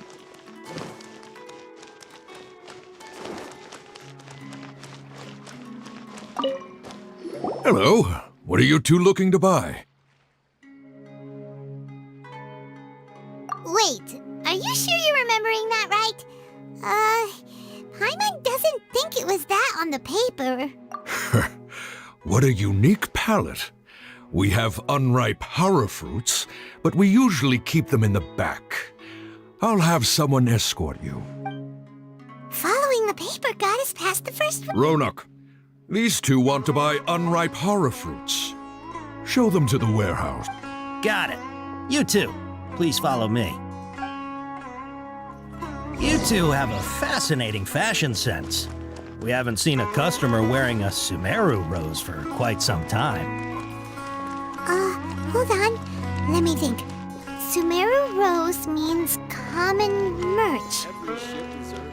No, look again. We're obviously wearing morning flowers. Ah, my mistake. I do apologize. Whew. That pop quiz sure was scary. The warehouse is up ahead.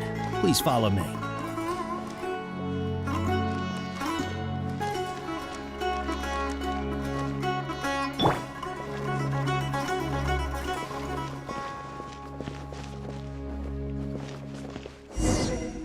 Before I retrieve your products, I need to confirm a few things. Please forgive me, but we may not have sufficient stock for you today. Earlier, many of our hara fruits were taken by mice.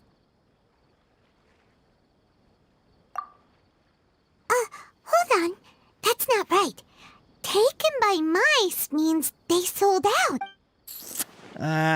I'm sorry. But as things currently stand, we won't be able to fulfill your order. Why don't you two... He's cautious of us. Let's take a quick... Before I retrieve your... Please forgive me, but we may not have sufficient stock for you today.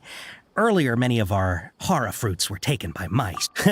Thanks. If better goods come in, you'll be the first to know. You look like you have some skill. Why don't I pick out some fruits that'll make you dizzy? Yep, that's the right answer. But eating hara fruit that makes your head and ears ring sounds like a bad life decision. Would you like your hara fruits to be packaged in the Sumeru City or Port Ormos style? Wow, you two sure are generous customers. We'll be sure to package your products beautifully. Okay, everything has been confirmed. Miss Dory is waiting for you up at... Shoot, it's the Matra! Run! What? The Matra? Where? Oh, Hatham said we're done for if they catch us. We gotta get out of here.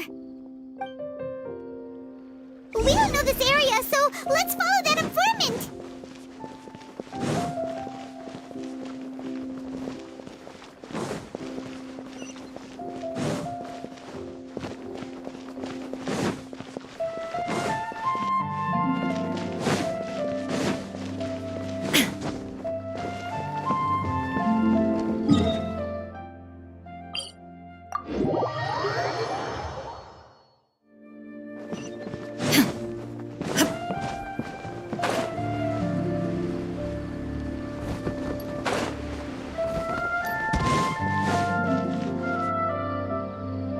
He ran that way!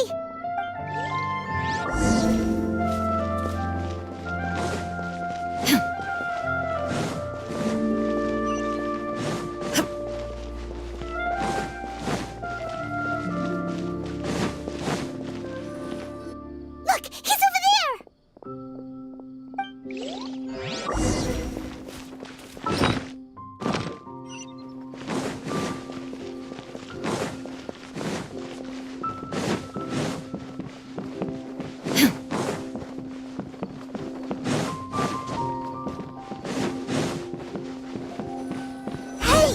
If you're hiding from the Rishbaland tiger, come this way! Another password! Huh? Oh, that voice came from behind the... Here, over here. You can stop running now. The vision. Ever do. So you were the one who was calling out to us just now. But, are we definitely gonna be safe here? These two good customers wish to buy some hara fruit, Miss Dory. And if there's nothing else, I'll just excuse myself. Oh, very good. Thank you. Huh? Wait, you're Dory? Paimon sure thought you'd look a whole lot scarier. Hey, what are you trying to say, Princess Pea-Brain? I can be scary enough when I need to be, believe you me. If you don't want what you say, then you can forget about doing any business. But it seems you two have actually done pretty well so far. Not only did you manage to find the informant, your reactions were also pretty sharp. You don't really look like criminals or anything, but I bet my Mora that you've been involved in some shady dealings, haven't you? Paimon's not sure if that's supposed to be a compliment, but we'll take it. I can't risk doing business with people who start huffing and puffing after just a few paces, no matter how much Mora they might have. Not only will they get caught by the Matra, but they'll also get us into trouble. As decent folks trying to run an honest business, we don't need any of that. Wouldn't you agree? So that's why I prefer to have customers like you. It's your first time here, but don't worry, I won't ask too many questions. Even if you wish to buy enough knowledge capsules to decorate your house with, please knock yourself out. As long as you have lots of round, shiny Mora, then we're all good. Ah, yes, of course, of course. Go ahead, help yourselves. Voila! Wow, she has a trove of canned knowledge. Whew. She'd probably be in serious trouble if the Matra caught her with all this. What kind of products do you seek, my dear customers? Don't worry, I'm not interested in your reasons for buying. I can, however, offer some suggestions. Take this one, for example. An analysis of the sociological ideology and dialectics of the Hilichurls. Only 3 people in all of Teyvat have ever studied it, making it extremely rare. It's on sale now for 350,000 Mora. Yeesh, who would want to be an expert in that topic? Or how about the architectural styles and construction methods of Teyvat in the early Archon War period? Oh gosh. Arcane War Revolt. With this one, you can become an expert in historic architecture preservation and find an excellent, well-paying job in nearly any nation. Ooh, now this sounds like it could be useful. Panadata 1. 2 million Mora, and it's yours. No discounts. Whoa, that's a lot of... Of course, you are free to pick whatever your heart's desire. The contents and price of each knowledge capsule are indicated in small text on the body of each one, down at the bottom. All right, let's try the method that Al-Haytham mentioned.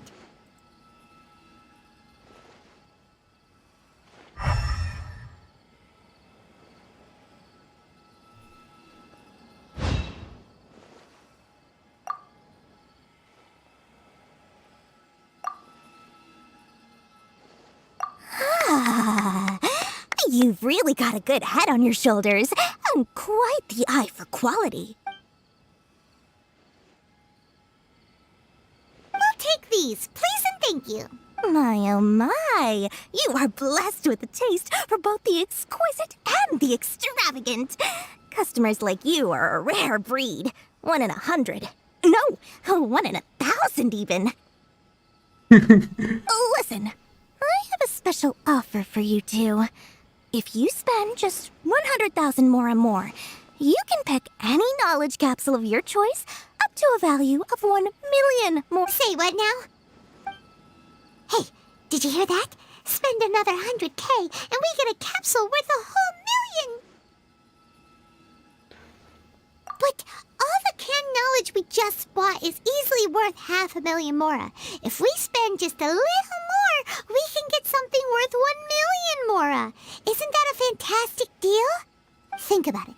We've gone to all this trouble to get this canned knowledge. And so far, everything we bought belongs to Al-Haytham. Aren't you even the least bit curious about how this whole canned knowledge thing works? We're talking instant knowledge here. Don't you want to try it yourself? Come on, come on! We still have around 100,000 of Al-Haytham's Mora left, so let's put it to good use by finding something useful for you. Ahem, you've got a deal, Dory. We'd like to spend an extra 100,000 Mora. Excellent! Then please, select from this fine collection of canned knowledge over here. Hold on a second.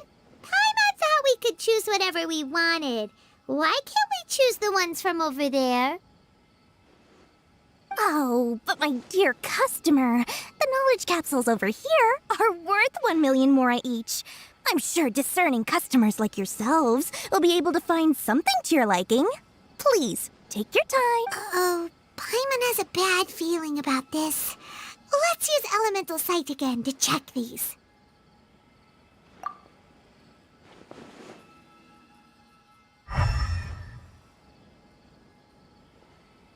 So, what did you see? So they're all worth about the same amount? Well, anyway, the mora's already been spent, so let's at least try to find something useful. Let Paimon take a look here. An introduction to traditional Sumeru brewing techniques, the art of growing spices, an overview of ancient runes. Oh, how about this one? Sword Fighting Techniques 8. Not sure we'd ever find volumes 1 through 7, but at least this knowledge should be useful, right? Dory, we'll take this one. All right, very good. I'm expecting some new goods in the next couple days, so be sure to check back again soon. Whether it's canned knowledge or anything else you need, bring your Mora to Dory and doors will open. Our dealings with Dory went smoothly enough. Let's head to Wakala Funduk and meet up with Alhaitham. Hopefully now he'll find...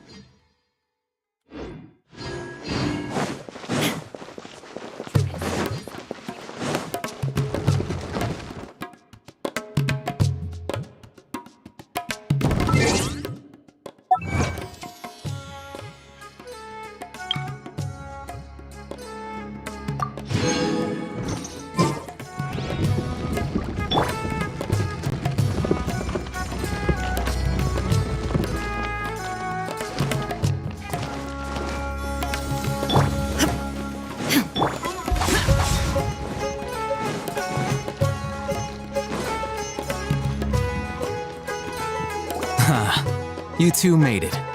And from the looks on your faces, you were successful. Whoa, there's so many people from the academia here. Why would you pick this place as our meetup spot? Well, Wakela Funduk is under the Academia's control, so naturally the Academia has people working here.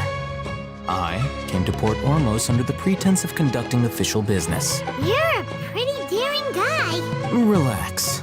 No one here is interested in anything we say, and the Matcha won't come here. Okay now, tell me how your encounter with Dory went. Okay, we did what you asked. So, can you tell us about the knowledge capsule that the Academia lost now? Before that, I have to ask, why are you two so intent on tracking it down? You don't have to answer, of course. Yeah, he just wants to meet the God of Wisdom and ask her about something important. We've been in Sumeru for a while now, but we still haven't found a way. When we heard that the Academia had lost something that might be related to the gods, we came here in case it turned out to be our lucky break. Hi. Welcome to the chat. In that case, you're on the right track. A short while ago, the Academia lost a knowledge capsule in the desert. It's supposedly a divine knowledge capsule. Use it, and you'll gain the wisdom of the gods. Wow, there's really such a thing as that? Hey, if we find it, do you think we could learn how to meet the Dendro Archon? Ooh! I highly doubt it has any mystical properties, but it does indeed exist. And it's right here, in Port Ormos. So, where exactly? That's what we need to find out next. I won't deny that. I am investigating because I'm curious as to what the divine knowledge capsule truly is. As you know, the Eremites in Port Ormos also have their eyes on it. It is an extremely precious item. The knowledge contained within may bring great power or wealth to whoever has it in their possession. Several brigades have been vying for ownership of it as of late, but there is still no victor.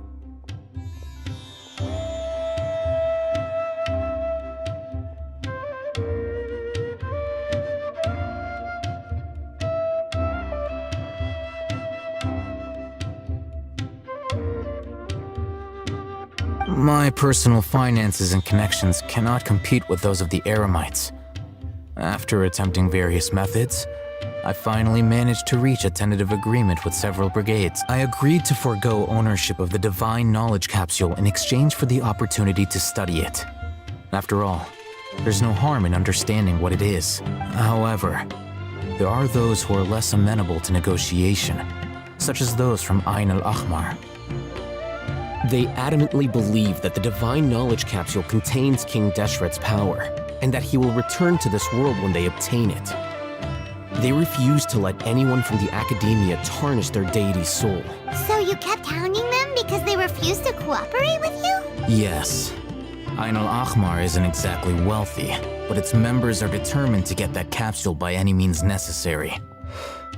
To that end, they've resorted to many methods more foul than fair in order to amass sufficient funds. So, I've been sabotaging their business to force them into negotiating with me. The Divine Knowledge Capsule should be up for a secret auction within the next few days. Each brigade will place their own bid, and the prize will be covertly given to the winner.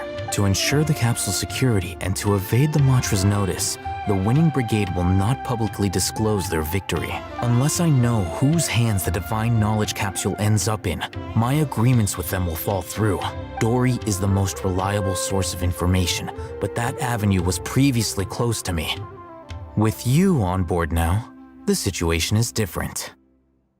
In other words, you wanted us to befriend Dory so you could find out where the Divine Knowledge Capsule is. Yes, you can say that. But this arrangement harms none of us. The day after tomorrow, go back to Dory and try to purchase information on the Divine Knowledge Capsule's whereabouts. If I get the opportunity to study the Divine Knowledge Capsule, I will relay my findings to you. Will that suffice as compensation? Okay. Alhaitham, before you go, we actually bought a knowledge capsule for ourselves, but we're not sure how to use it. You two want to try using a knowledge capsule? Sure, I can teach you. Doing so right under the Academia's nose is a bit problematic, though. What do you say we head to the outskirts of town?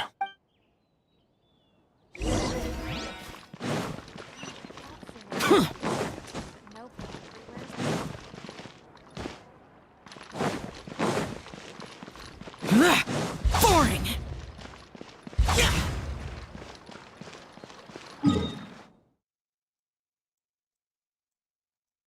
Ah, yeah.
All right, this place works. Show me the capsule you purchased. Here. Sword Fighting Techniques 8. Huh. A combat class knowledge capsule. This class is something of a rare find these days, since most have been taken by the Eremites to augment their battle capabilities. Really? Ah, yeah, what a great buy! If you want to determine the efficacy of this capsule, I can evaluate your combat ability. We can conduct a controlled experiment where you fight 2 battles, one before using this knowledge capsule and one after.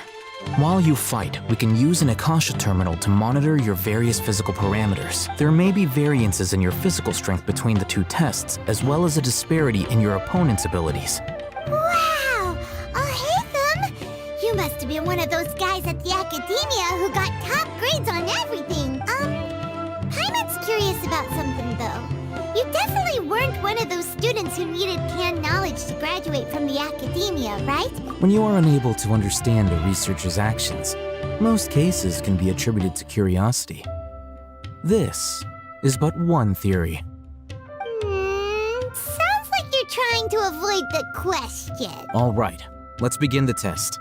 Just fight as you normally do.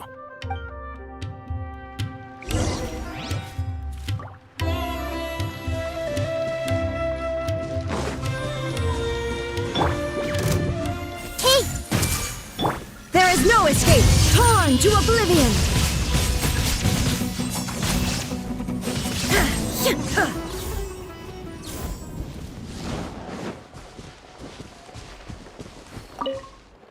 All right. I'll link your Akasha terminal to record data. The next step is to use this knowledge capsule. Hold it in your hand. I'll help you establish a connection with it so you can activate its power.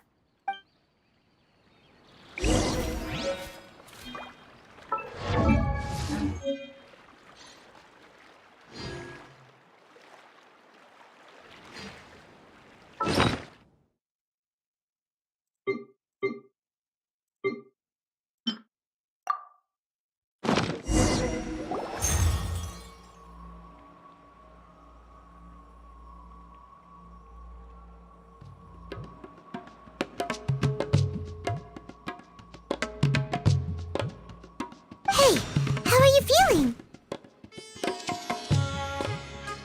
You mean that it worked? All right. Time for round 2. Fight with the same composure as before.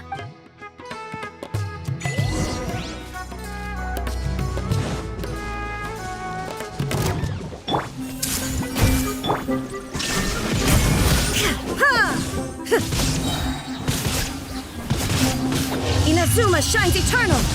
Ha! Oh, cool. Now, I'll start recording data again. Oh, hey, Thumb. How's it going? Well, the knowledge capsule you purchased did improve his combat capability. During the second fight, his overall fighting performance increased by 0.073%. Wait, how much?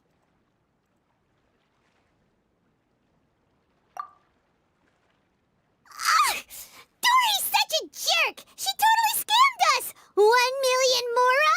This thing isn't worth a tenth of that amount! Of course, this could be because he is so powerful that the capsule's contents were unable to produce a substantial increase. At the very least, this test allowed me to gain more insight into you two. Our deal seems increasingly worth my investment. I'm heading back to Ikela Funduk. I await your response in 2 days' time. This is Mora for when you ask Dory for information. Pay her as much as she requests.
Let's...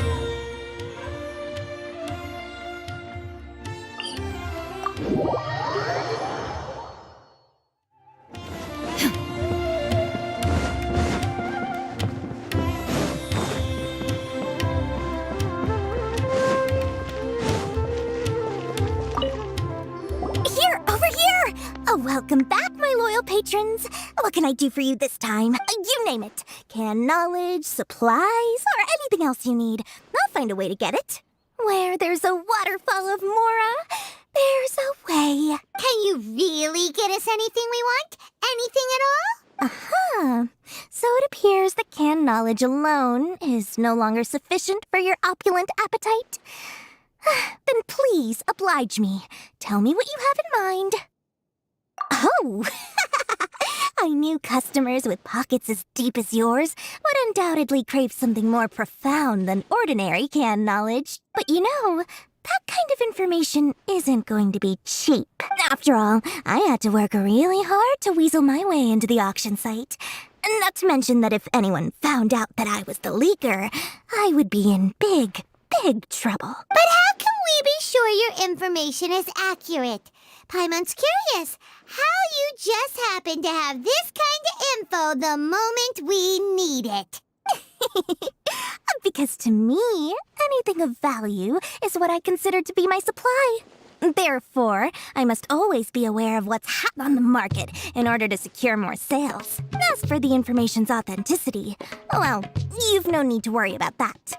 I used a camera to take a picture of the transaction. That way, no one can dispute it. It's always a pleasure doing business with such sterling patrons. Now that you've paid in full, here's the scoop. The Divine Knowledge Capsule was purchased yesterday by a certain Misery, the leader of Ain el-Ahmar. Ain el-Ahmar? You mean the Aramites who worshipped King Deshret? Ah, so you're already familiar with them. The group has done everything in their power to obtain the Divine Knowledge Capsule. After all, they believe it contains the power of King Deshret. That Divine Knowledge Capsule is unlike any other canned knowledge I've seen before. It was glowing bright red. The capsule is clearly visible in the picture I took. You can look for yourself.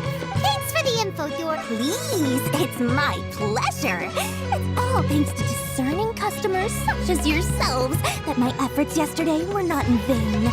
Please, don't hesitate to contact me if you ever need anything else in the future.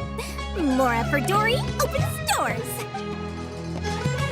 Well, we figured out where the Divine Knowledge Capsule is.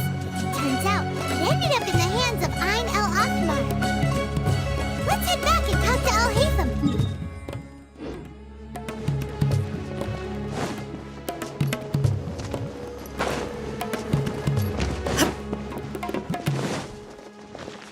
What I just do?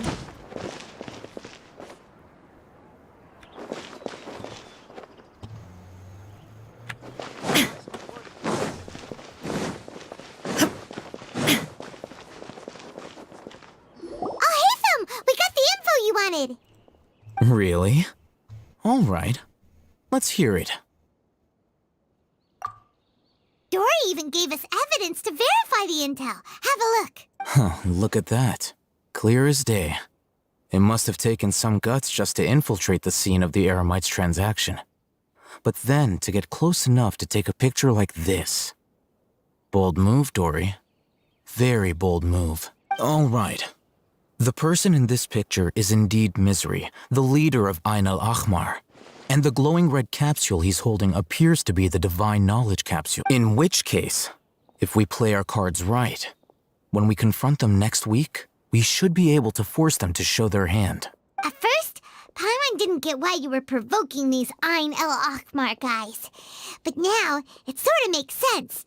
Everything's playing right into your hands.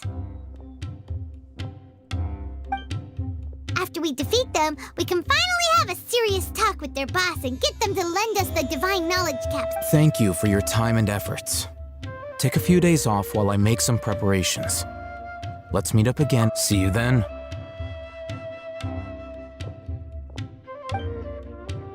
I hope something bad happened. Oh, Haytham sure is taking his time.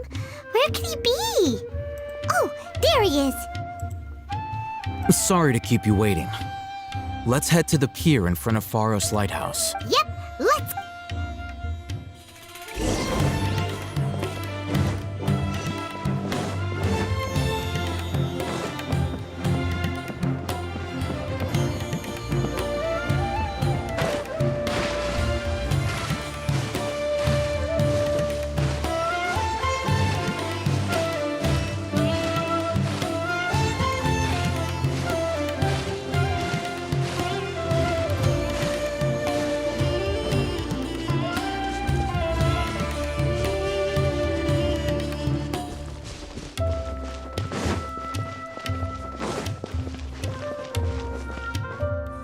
Al-Haytham. I knew you were crazy, but I didn't know you were crazy enough to actually show up. It was I who demanded that these negotiations take place. I was more worried that you might go back on your promise. But to your credit, it appears that you're sticking to your word. This is turning into quite an occasion. I also brought some backup. I assume you don't mind. Backup? Aren't you the brat from the restaurant the other day? You've come to support this lunatic because he helped you out? Fine, your funeral. Tariq, really? I'm not going to mince my words. Once we're done with you, you'll be nothing more than fish food. Get 'em, boys! Uh-oh, here they come! Nice little grow! Shine down!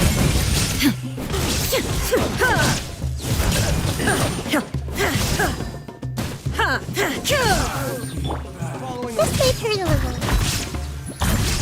There is no escape! Torn to oblivion!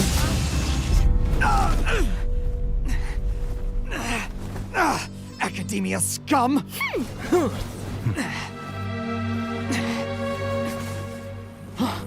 Boss! Finally! Did you use it? Great! Now we can...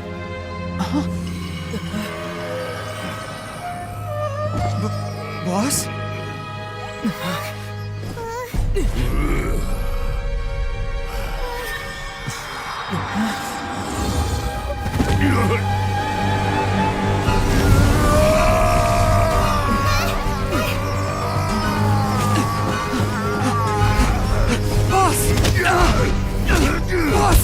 What's wrong?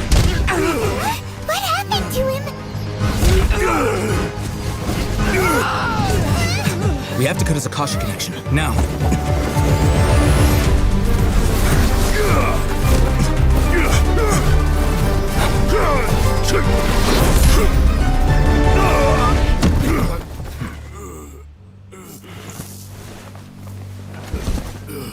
Target acquired! Arrest him!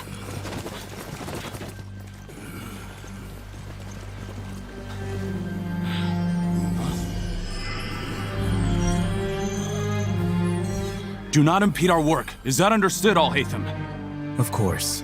I was only trying to help. Take him away!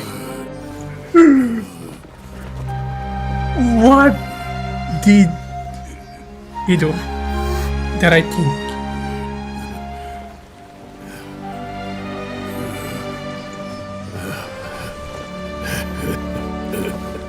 Took it. World, forget me. Oh my. What in Tibet just happened? It's like that big guy suddenly lost his mind. Of course. Oh, the divine knowledge. It looks like he used the divine knowledge capsule. You mean the divine knowledge capsule did that to him? Oh, yeah. You mean how some researchers go insane after getting knowledge from Irminsul? I've heard of numerous incidents of researchers in Satyavada life going insane. The state that man is now in suggests that this is a similar situation. This divine knowledge capsule does appear to be linked to the gods, but beyond that, it doesn't seem anything like the rumors suggest. Possessing it doesn't grant you divine wisdom or power. Did you hear what he said? World, forget me. What could that possibly mean?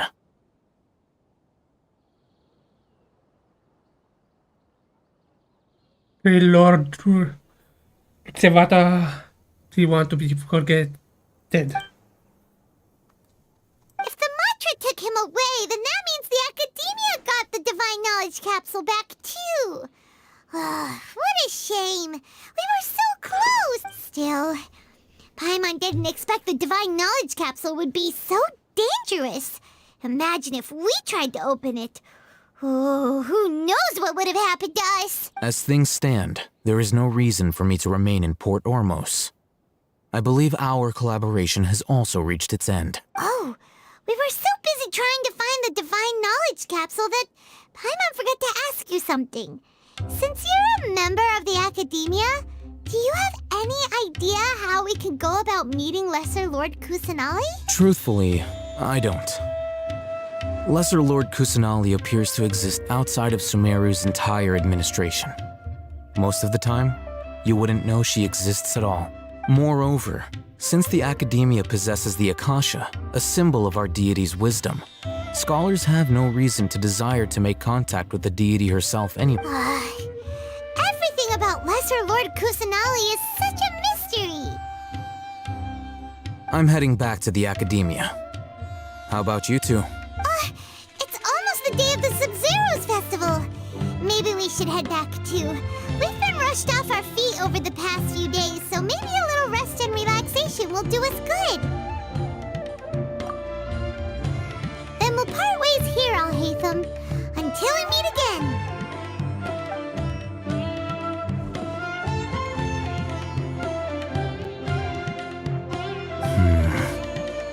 Now, do I deal with this thing first? Or should I produce the report that the higher-ups require? Oh.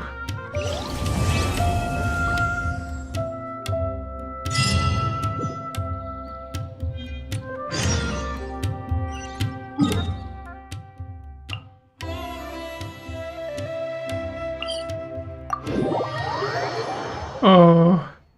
We didn't miss the Sub-Zero's festival, right? Let's hurry and find Dunyarzad. Paimon thinks she must be around the Grand Bazaar, since she showed us around there last time.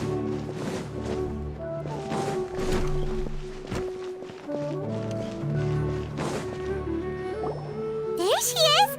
Dunyarzad, we're back! Just as promised, Traveler and Paimon. I'm so glad that you two came back to celebrate Lesser Lord Kusanali's birthday. Indeed. The festival's tomorrow. We've been preparing for so long that I can't help but feel a little nervous.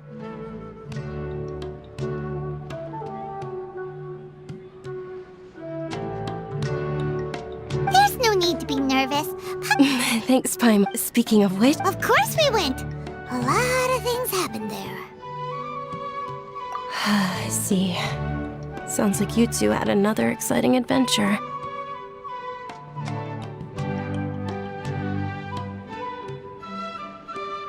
If there is another chance, I would love to join.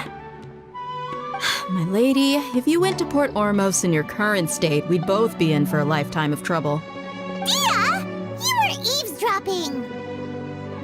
It's called covert protection. Keeping an ear out for what's going on around my employer is part of the job. It's all right, Dia. I merely said I would like to go. I know better than to think my body could handle it. The festival's tomorrow. I've been doing nothing but causing trouble for you. So Dia, please take some time to relax. I'll be fine.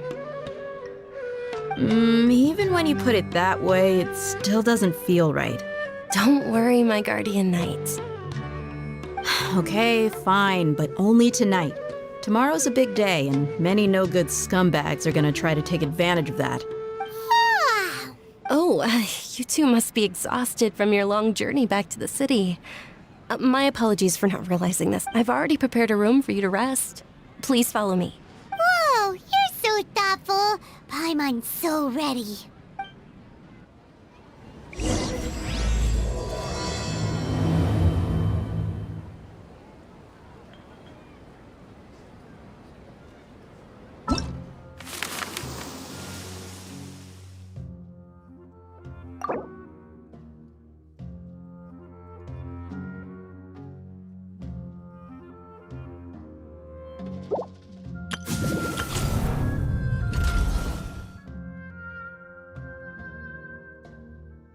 Oh.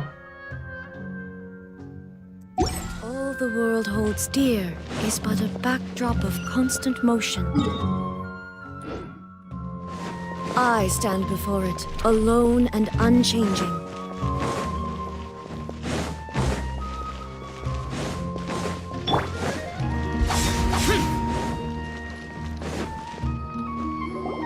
Here we are.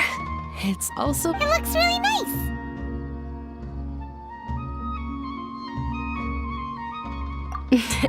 Not at all. Just tell me more about your adventure. That's Paimon's specialty. Paimon can tell you stories next time. Oh, if you don't mind, how about we all walk around together tomorrow? All of my friends will be working the festival, and Dia's still insisting on her covert protection. Yeah. It'll be pretty hard to relax and enjoy the festival if Dia's constantly hovering over you, right? Then let's meet at the nearby bazaar first thing tomorrow morning. Have a great night. It's a deal. Good night, Dunyarzad. I may be too excited to fall asleep tonight. See you tomorrow.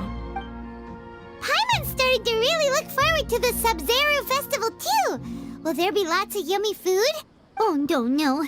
Thinking about food is just gonna keep Paimon up all night. The earlier we sleep, the better. Let's go.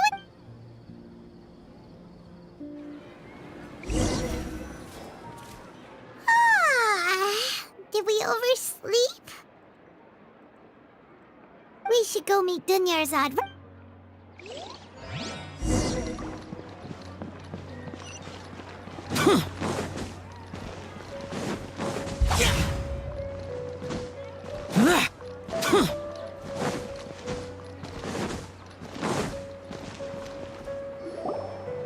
Traveler, Paimon, I've been waiting for you two. Good morning, Dunyarzad. We must have... Not at all. I arrived early. Today is finally here. I must cherish every moment as if it were gold. You've worked so hard for this day. You gotta enjoy it to the fullest. You know it.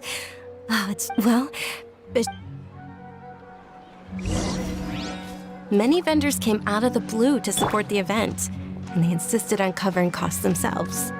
Let's go give them some business. They paid for everything out of pocket? Oh, sounds like they're not in this just for the Mora. They all said that contributing to a lively festival atmosphere is more important than money. Especially since we don't often get to celebrate Lesser Lord Kusanali's birthday. Ooh, they're selling food over that way! Let's go take a look! This is a stall offering foods from the Haftmewa feast. Oh, you could tell straight away. I thought most people nowadays wouldn't know. Mushrooms, flowers, and all kind of fruit? It's all vegetarian stuff. Oh, Paimon's a little disappointed. So, what's the Haftmewa feast you mentioned just now? It's another Sub-Zero's festival tradition. People used to set their tables with 7 different foods. Generally speaking, the most common selections were foods like Rukashva mushrooms, Nilopala lotuses, Sumeru roses, Sunsettias, Kapulatas, Hara fruits, and Zaytun peaches. Oh. So, the Sub-Zero festival is a vegetarian holiday? Yeah. You don't have to be a vegetarian to enjoy the spread. We just use the 7 foods to symbolize the 7 virtues of the Dendro Archon. Wait, but if that's the case, if Sumeru uses vegetarian food to represent the Dendro Arc, then wouldn't the Pyro Archon's festival be full of food like roasted fowl, juicy meatballs, grilled steak? Really, Paimon? Pyro Archon? Oh, Traveler, we have to go to Natlan as soon as possible! I hope your wish comes true one day, Paimon. Thanks! Alright, how about we also check out some of these other stalls?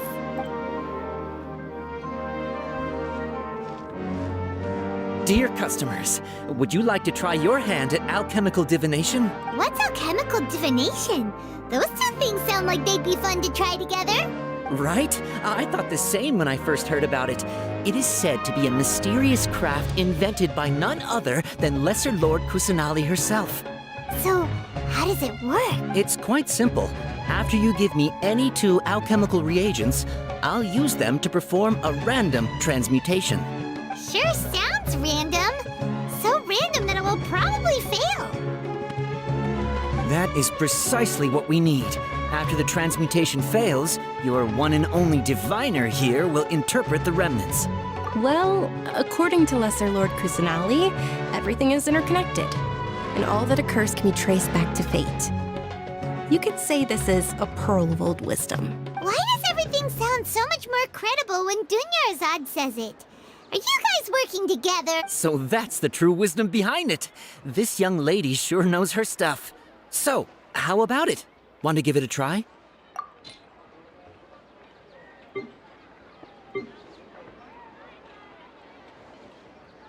Hmm.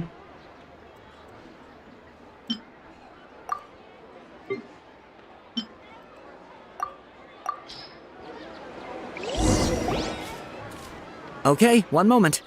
Paimon wants to take a look too! Is it?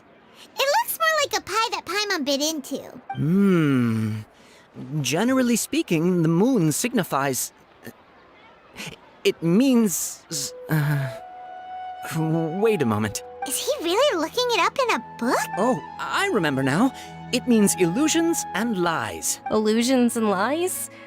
That sounds rather ominous. Yes, but this book says that if you trust your intuition and overcome your fears, the sun will surely rise. He's not even trying to hide his book anymore. Naturally, fate will only ever show you the beginning of a journey. Oh, it's nothing. I'm just learning as I go. Guess that was still pretty interesting. Okay, on to the next stall. They say the Sub-Zerus festival was very lively a long, long time ago. Large flower carriages used to parade through the city. As they headed towards Port Ormos, people would throw flowers, candy, and liquor all along the way. Dunyarzad's eyes are sparkling right now. I wish I could have seen that spectacle. But if you ask me, I'm sure Nilu's Dance of Sub-Zerus will be just as impressive.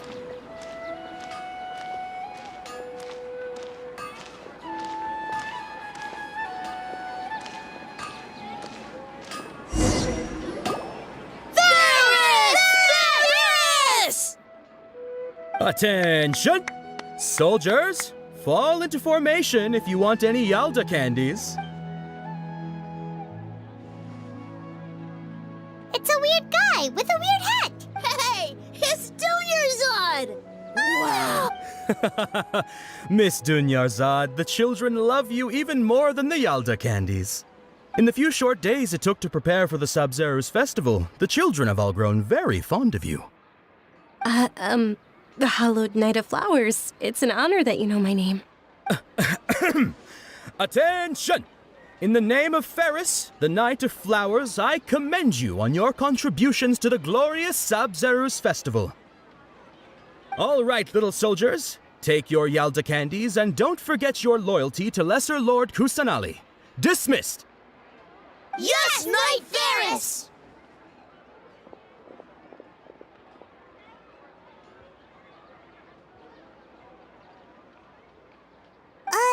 Just what is going on here? Ferris, the Knight of Flowers, is another Sub-Zerus festival icon, and one immensely popular with children. In the past... It's all thanks to Miss Dunyarzad's sponsorship that the children can make such wonderful memories today. As are we to you, Vihar.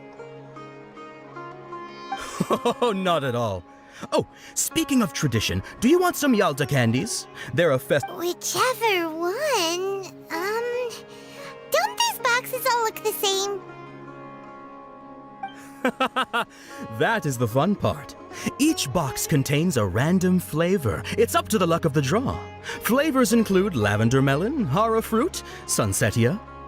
Ooh, those all sound pretty good. And there's also lizard tail and oni kabuto. Huh? What's up with those two flavors? Oni kabuto is a little spicier than lizard tail.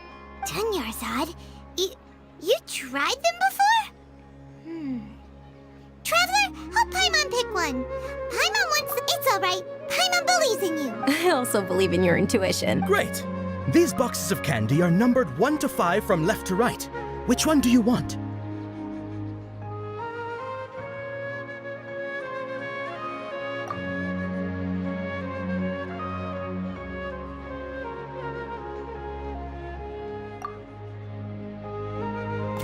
Attention! That's unfortunately lavender melon. Oh.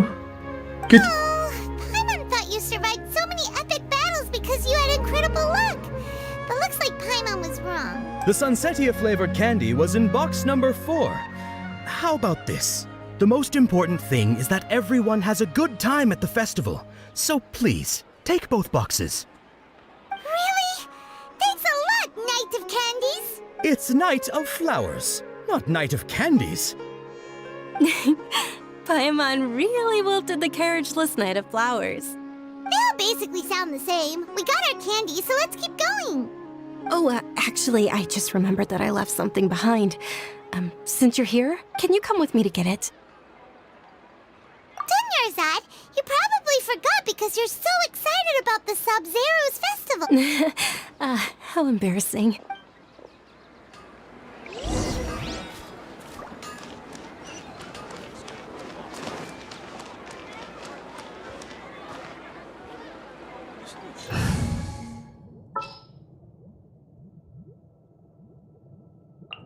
Drat! You caught me. It's time to pull the...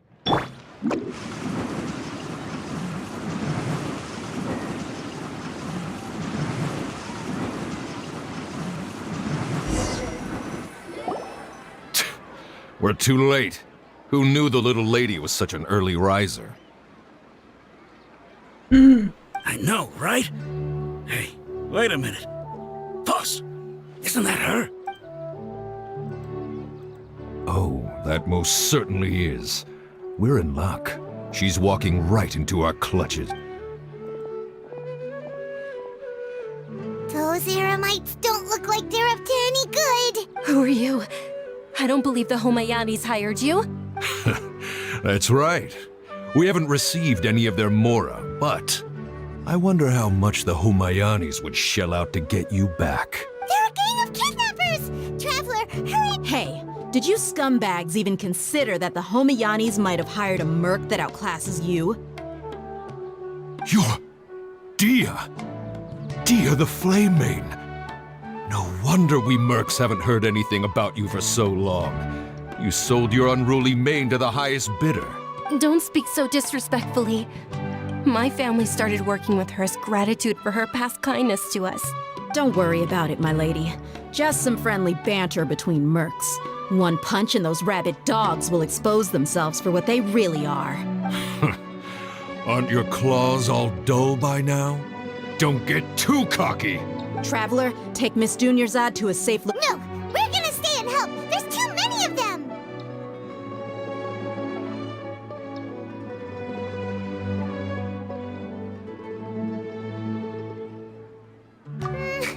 You're right. Please be careful, Dia. Don't waste your time worrying about me. This is my job. Look out for yourself.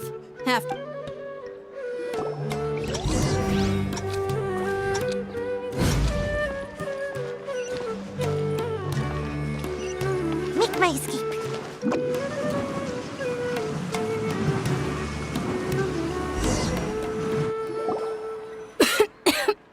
Dunyarzad, are you okay? You look a little pale. Are you in shock? Yeah, I'm fine. My body always reacts like this whenever I exert myself too much. You sure you're okay? I'll be fine after some rest. I'm more worried about Dia. Yeah, don't worry.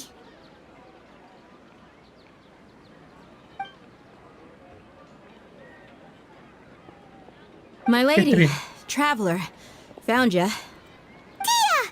You took care of them so fast! Any more of them? Or rather, did anyone follow you? Dia, your arm! Oh, this? I'm fine. It's just a scratch. Normally, they wouldn't have been able to land a hit on me at all, but I'm still getting used to this new greatsword. Please, let me take a closer look. Come on, it's nothing. Hold on, you said something about a new about that. Well, I sold it, because I was low on Mora. Stuff like this happens every now and then. It can't be. The anonymous donation that was used for the venue's final round of preparations? Hey, Miss Dunyarzad, I wasn't trying to make you cry, and I'm not gonna lose my commission because I made my employer cry, am I? Okay, making your employer cry won't affect your commission, but selling your weapon without permission and getting hurt? I'll have to reevaluate your performance. You're so unreasonable, my lady. Thank you very much, Dia. Don't be like that. I get embarrassed really easily. Are you feeling unwell again, Dunyarzad? My lady, your condition. Truly, I'm sorry for the trouble, everyone.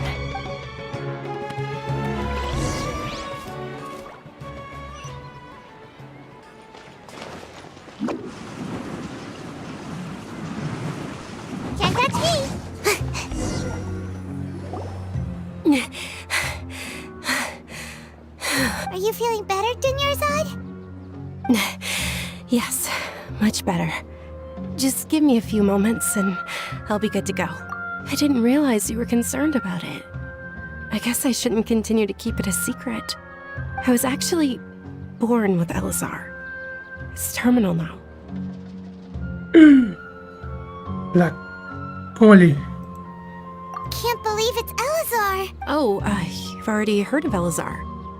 In that case, you probably know about its severity. Sumeru's current medical advancements still haven't been able to find a cure. The disease's progression can only be delayed through environmental therapy.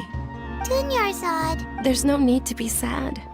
I've all compared to the simple fact that I'm afflicted with this. Its effects on my life have been much more painful. I know that my family loves me dearly.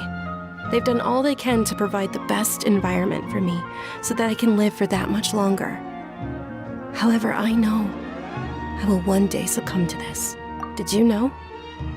Before I ran away from home this time, the world outside of my home didn't even know that I existed. Since I was a child, all I could do was sit on my bed and stare at everything outside of my window. I'm sure my family's worried and disappointed in me for running away, but I just didn't want to have any regrets. I wanted to meet other people. To me, there's nothing more beautiful than being able to meet and speak with others. Not to mention the incredible time spent preparing for the festival. The joy on everyone's faces here, and all the support I've received from friends like Dia.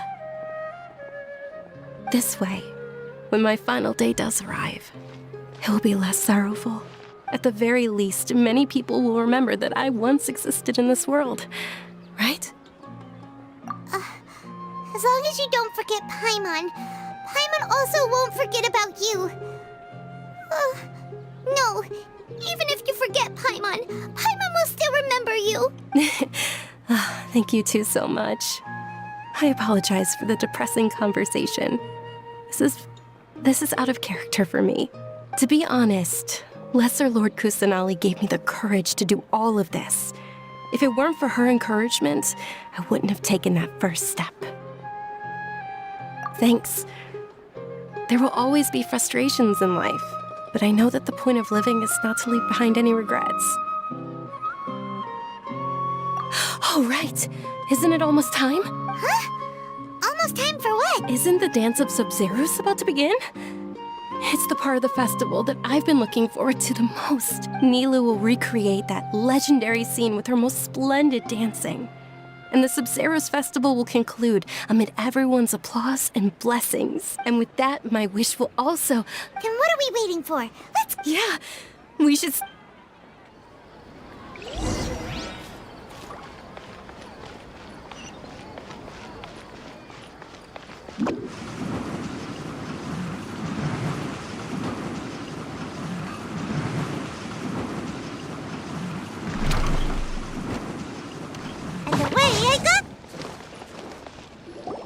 Were you not aware that the law prohibits this type of performance from taking place without prior permission? Over there! Someone's yelling at Nilu! I think I just saw the Academia's Grand Sage.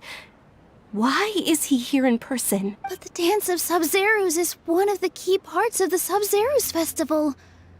If we can't perform it... The Sub-Zeros festival. The law also prohibits the private hosting of large-scale religious festivals. Only the Academia can host such an event. If you continue to resist, we will have to order an investigation into every single event organizer. The Grand Sage has already granted you much leniency. I advise that you exercise tact. How did things turn out like this? The Academia was originally responsible for the Sub-Zeros festival, but they failed this responsibility for many years. I need to speak with them. This is a hard pill to swallow, but you're right. Things would only get worse. Art, dance, Aren't you ashamed of pursuing such frivolous and meaningless activities in this land of knowledge and reason?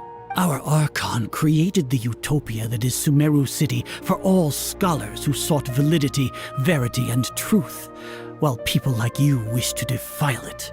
No. I believe that our Archon never rejected the arts. Even the goddess of flowers dedicated a dance to her. With your lack of intellectual credentials, I do not believe you are qualified to debate with me. What you should be doing is finding workers to tear down this ridiculous eyesore. When we return, have the scribe draft an ordinance before the next Nyagarbha day that prohibits public art performances. We will announce it to the public later via the Akasha. Understood. I will inform him when I return. The Sub-Zeru's festival. Go celebrate the birth of that god to your heart's content. Nilu, are you okay? Oh, Dunyarzad. You all saw that just now? The Grand Sage ordered us to stop the performance. Yeah. Let's go somewhere the Academia can't find us and perform there. But how do we let everyone know? And what about the atmosphere and the stage? Or we could get people to block them off so they can't interrupt the performance. No. They just threatened to investigate the organizers. If we were caught... Nilu, it's all right. Don't worry about it. But you've been looking forward to the Dance of Sub-Zero so much. And I know how important this festival is to you. It's okay. Seeing you care this much about my feelings is more than enough. It would be too risky to continue the Sub-Zero's festival at this point. I don't want to get everyone in trouble. If you say so. But you can sneak out for the next Sub-Zero's festival, right? We'll make sure the next one is a smashing success. The next one. Yes. Okay. It's a promise. It will be a smashing success. Paimon can't believe this is how things turned out. Those heartless geezers. It really is okay. There's nothing we can do about it. Still, I'd be lying if I said I had no regrets. I would have loved to see Nilu stand.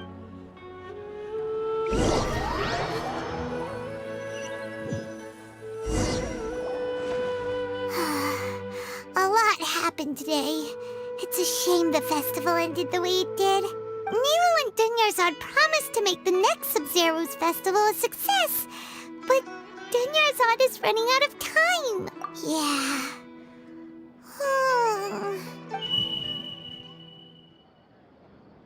All connections have been secured to construct the most stable framework possible. The project has entered its most critical phase. Power has begun to flow from... What the?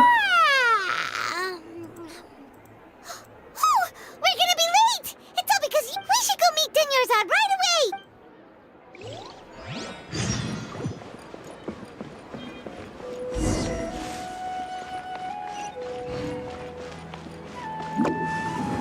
What the?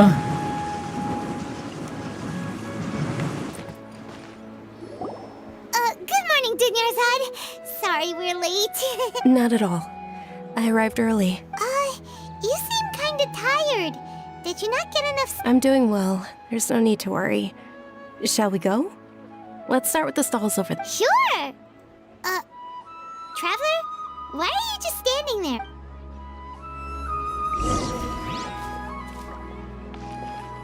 What the? Ooh, they're selling food over that way! Let's go take a look!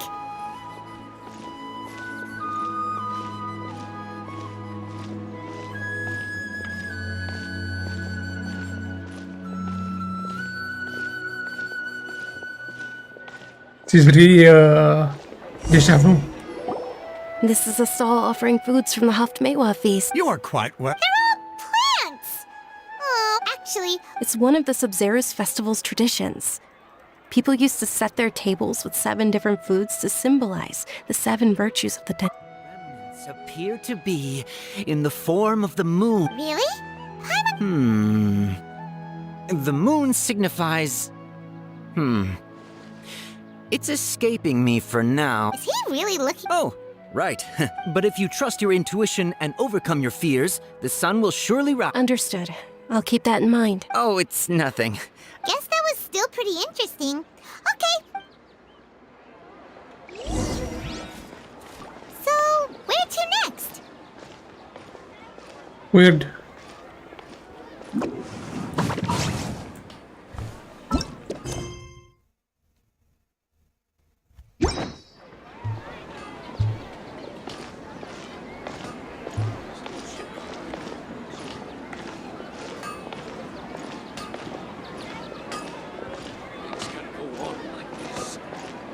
I will be not a loop. All right, soldiers. Now that you have your Yalda candies, Yes, Knight Ferris! What's going on? Is this a play? Ferris, the Knight of Flowers, is another Sub-Zerus. oh, do you want some Yalda? What's the... Ooh! And there's also Trav... Great! These boxes of candy are number...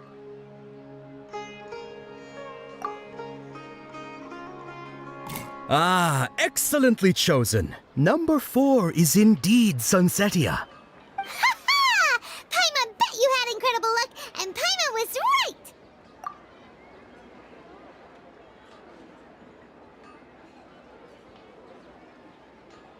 Huh? How's that possible? It's obviously random. Maybe we didn't sleep very well last night. Or maybe we slept too much.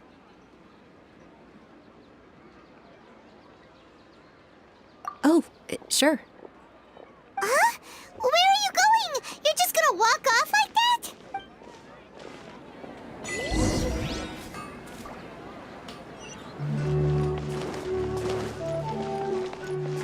Make my escape. And away I go!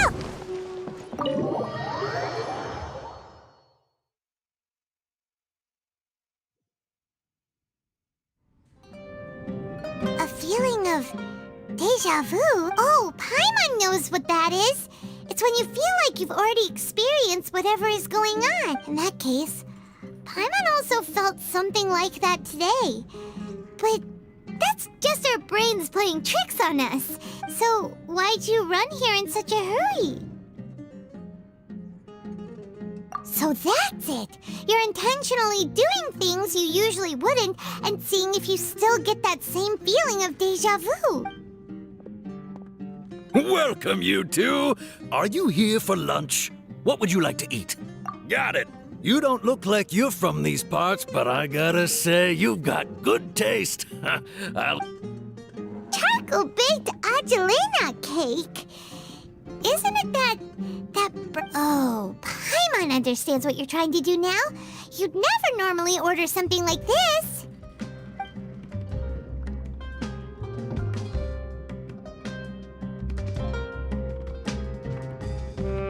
That thing?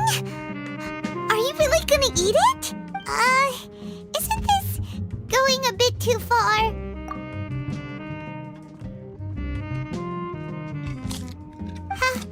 How was it?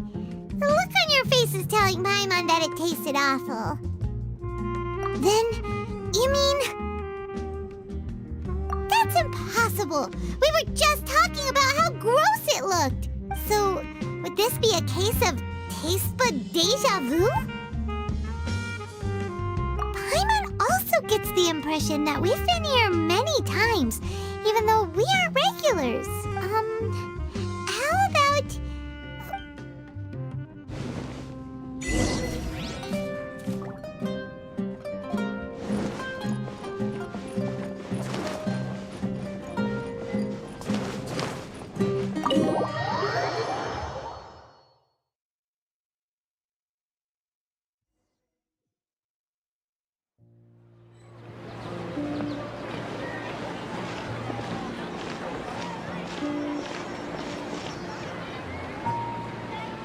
Hey, Dinyarzad is sitting by herself on that bench over there.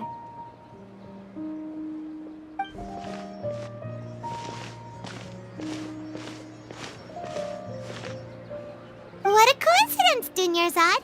We meet again. Why are you sitting here all by yourself? Merhaba.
Oh, I ran into some kidnappers just now, but thankfully Dia came to my rescue.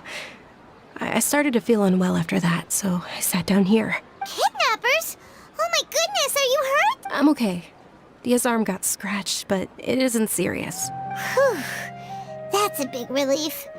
But, Dunyarzad, you seem a little down today. It's the Sub-Zero's festival, and you've been looking forward to it so... Not at all. I've always been like this. Excessive physical exertion or strong emotions tend to aggravate my illness. Besides, no matter how amazing today may be, it is but a single day. After however many more days, my time will come to an end. Paimon doesn't quite follow you, and Paimon feels like something's really got you down right now. It really is fine. I don't mind.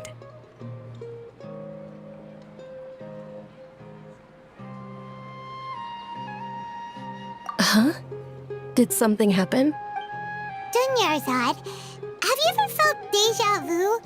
You know, like when you've already experienced something that's happening right now? Deja vu? No. But my days have been the same for years now. Even if I were feeling deja vu, I suppose I would already be used to it. Oh, Paimon sees. Then, is it only the two of us? It's almost time. Huh? Time for what? Nilou's Dance of Sub-Zeros is about to begin.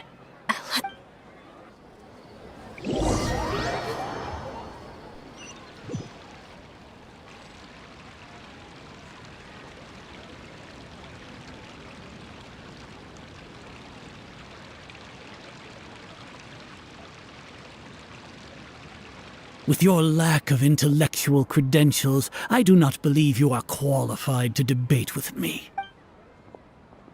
When we return, have the Understood. I will inform. the Sub-Zero.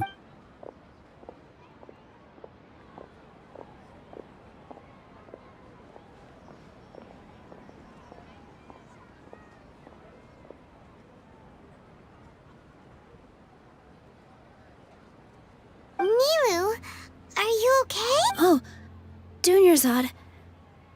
The grand... It's okay.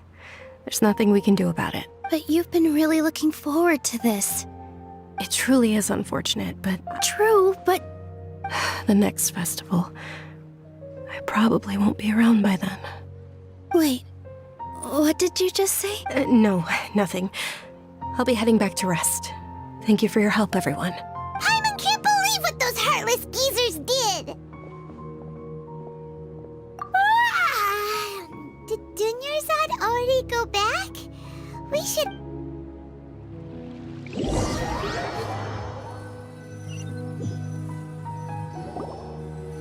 So, in the end, you still couldn't figure out what that deja vu feeling was all about? Maybe it really was because of exhaustion.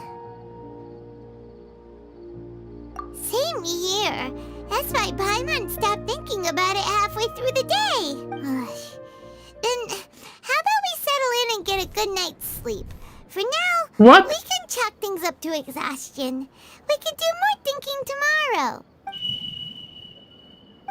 Observing a modest drop in the output of jnana energy, but values still remain within normal parameters. Continue to monitor for variances in the data and find the cause as soon as possible.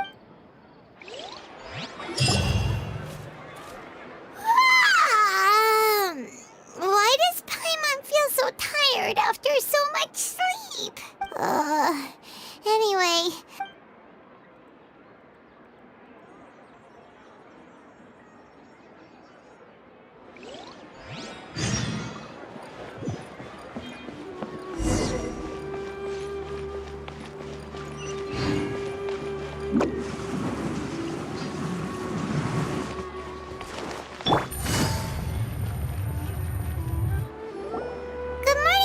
Not at all. Huh? I'm doing well. There's no... Great idea! Let's get going! Traveler? Hey.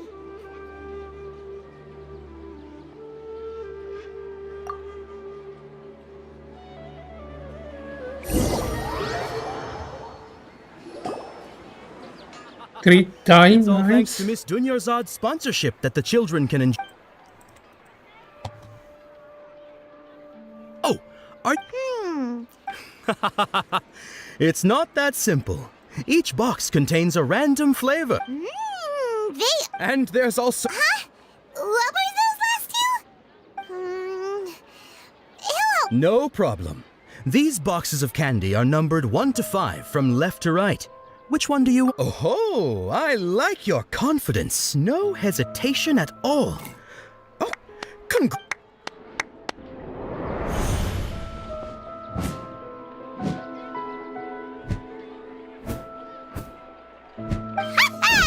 Paimon knew he always had incredible luck.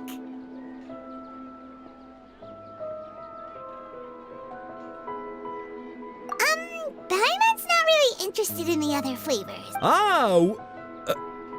Wait. How did you know? Don't tell me that you already knew which flavor was in each... What? He was right about all of them? That couldn't have been luck. How is this possible? I packed all those boxes this morning and they've been sealed ever since. You couldn't have known beforehand. Mind reading? X-ray vision? Or some kind of magic trick? This is way too... Tell us what's going on! Since when did you get superpowers? Traveler?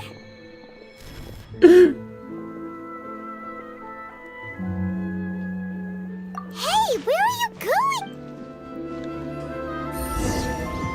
What's going on? Did you see something? Us leaving Dunyarzad without letting her know is kinda rude.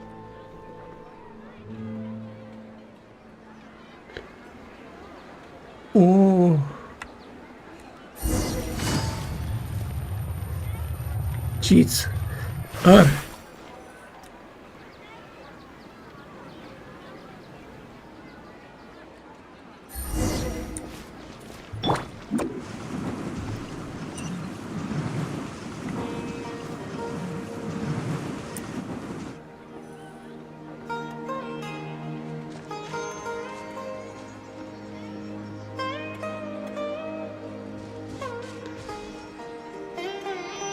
Wait. What are you looking for?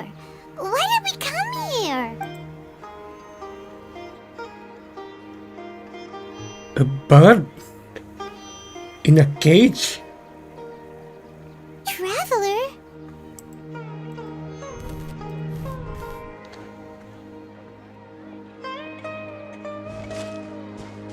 That's...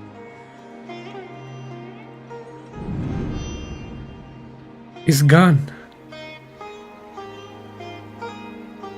The bird.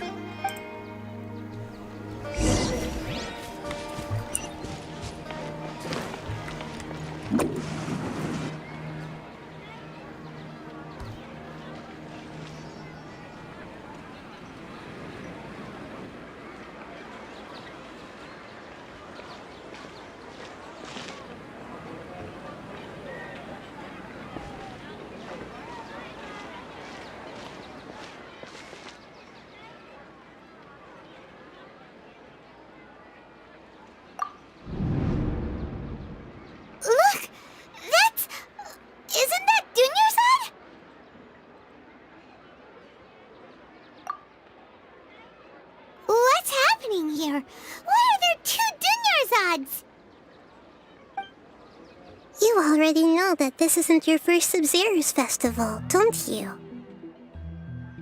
I'm sure you already know how to use this. A knowledge capsule? Where did you get it? You should use it too, Paimon. You know Paimon? Well, this seems kinda sketchy, but Paimon feels like this is what we should do.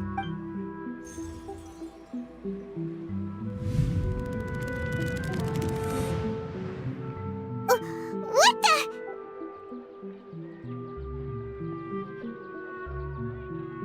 This is our 20th time at the Sub-Zero's festival? Huh? No. The 30th? 40th? Just how many times have we been to the Sub-Zero's festival? Have we been trapped in a single day? If it weren't for you, we wouldn't have even realized. What the heck was inside that knowledge capsule? Your memories are still scrambled? Try your best to remember. This isn't the first time we've met, and I answered that question a long time ago. Let Paimon think. Oh, it's coming back. Meeting you was the real catalyst for restoring our memories, and the knowledge capsule was just your means of showing our minds the way. What about everyone else? Why are you only helping the two of us? Your sense of deja vu is stronger than everyone else's, yes? As for an explanation, you two received the blessing of Dendro, and you also have special, sensitive constitutions. Really? It was as if a single sheet of paper was separating those memories from your consciousness. A familiar question. I think this is the 7th time you asked that. As you can see, she isn't doing well. You probably sensed it too. The Dunyarzad you were just with is different from the first Dunyarzad you met.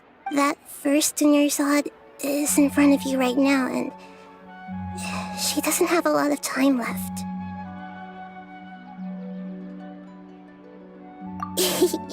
Looks like you're almost done sorting out your brain. Oh yeah, I'm Nahida. Good. You passed the test. What's happening? You can awaken our memories, and you seem like you know what's going on. Oh, wait. Please don't tell Paimon even you don't know. Everything in this world runs in a loop. This cycle is called a samsara. You, me, and everyone else are all stuck inside a one-day samsara. As for the truth, that's on you to find out. If you were told the truth instead of discovering it yourselves, it would literally blow your minds. I don't know how you'd be after that. I can only give you surface-level help, like bits of information and subtle hints.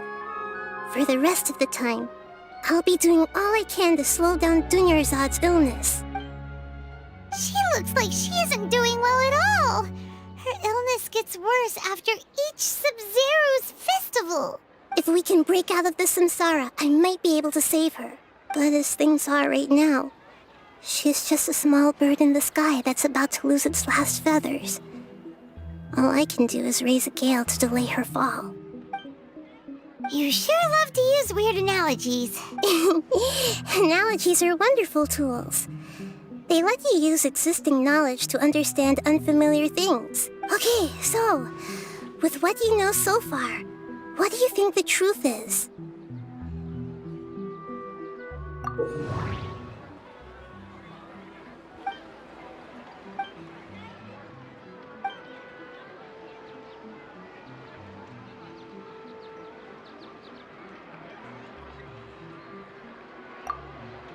We've already experienced the Sub-Zero's festival many times, and the day of the festival seems to be in a perpetual samsara.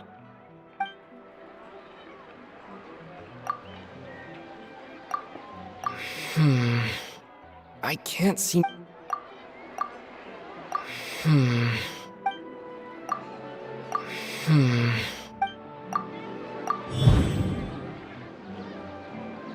That should be it.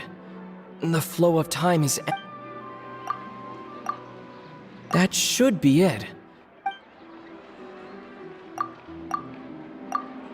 A time loop. You've given similarly wrong answers in the past. A pity. Still the wrong answer? Paimon thought that made a lot of sense. It feels like time's just repeating itself. A simple time loop can't explain some of the phenomena. You two are still missing a lot of information. Unfortunately, I can't give you any more hints. Dunyarzad. The Sub-Zero's festival is happening every day, but that doesn't mean we can waste an infinite amount of them. Hurry and find the truth before today's festival ends.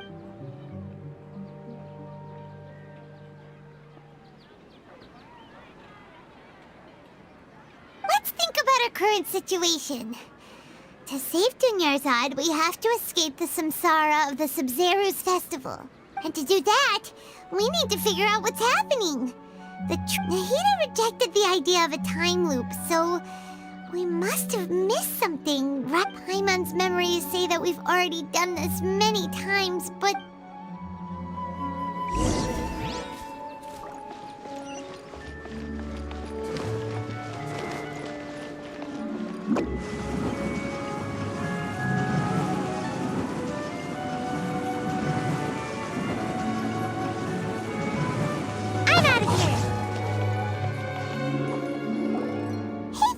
Hey, it's you guys again. Where's your cultured friend? She's feeling a little unwell. I see. Did you come back to buy something? I guarantee the freshness of my products. I harvested them from the... Huh? What brought this about? I hurried back from the forest yesterday, and I'm selling produce here today. I haven't felt anything strange. To put it another way, if you really think about it, was yesterday truly yesterday? Did you actually come back from the forest yesterday? What kind of philosophical nonsense is this? Are you two daydreaming? Didn't you know that no one dreams in Sumeru? Go somewhere else if you want to find someone to daydream with.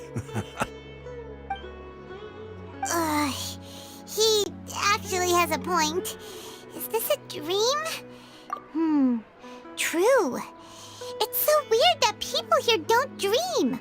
Why is that? Anyway, if this all really were just a dream, we would have woken up a long time ago. Let's keep asking around.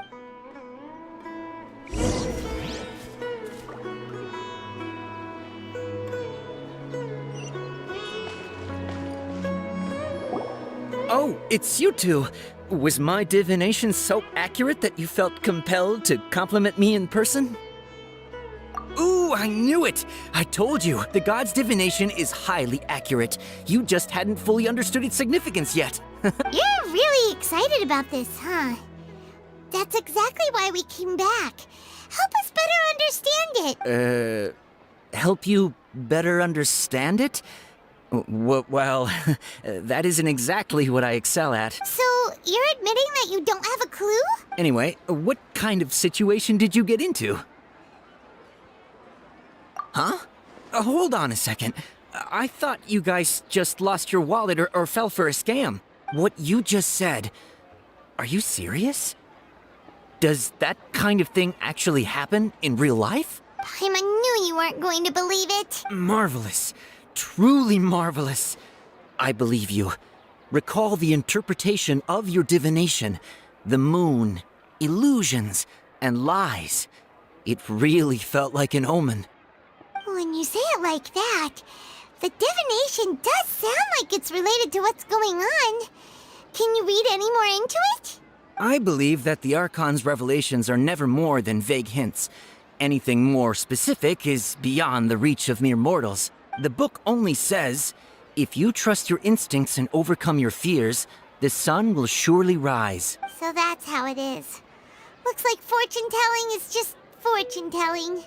It's no good for practical problems. We haven't made any progress. Who else can we talk to?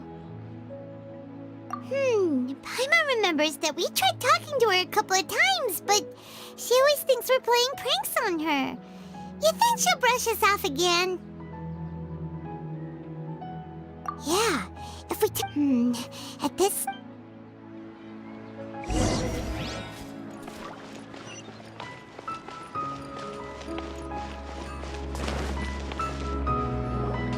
I'm fine, my lady. It's just a scratch. Perfect timing. Both of you are here.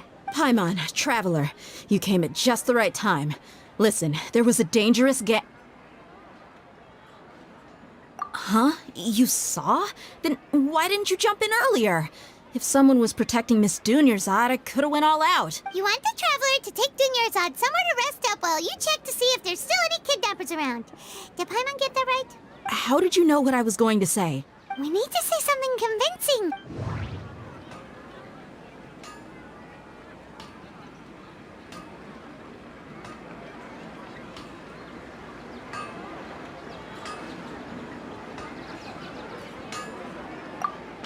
Dia sold her greatsword to raise additional...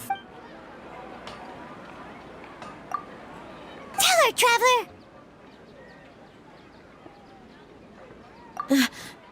I didn't tell anyone about that. Including Miss Dunyarzad. You couldn't have known. And just now, you literally took the words right out of my mouth. What's going on? All right, so this is the situation. It's kinda hard to believe what you just told me. First, let me make something clear. Most of us desert dwellers might not be the scholarly type, but we do have basic common sense. She's quieter than usual. Uninterested in anything and really gloomy. Yeah, she isn't the same as before, but her parents said that this is how she was like it. Huh? I don't quite understand. My lady, are you angry? All right, I'll get...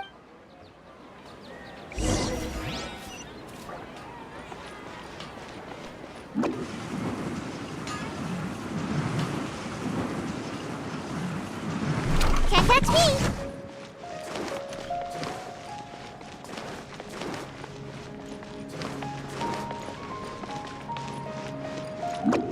I'm out of here!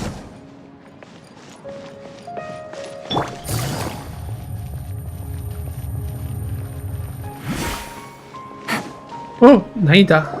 Again. Nahida! We brought a friend! Are you busy? I thought I told you that it won't help to bring anyone here. We just wanted her to see the real Dunyarzad's condition. The real Dunyarzad? Where and who are you talking to? Huh? I told you that you two are special. Other people can't see me or Miss Dunyarzad here.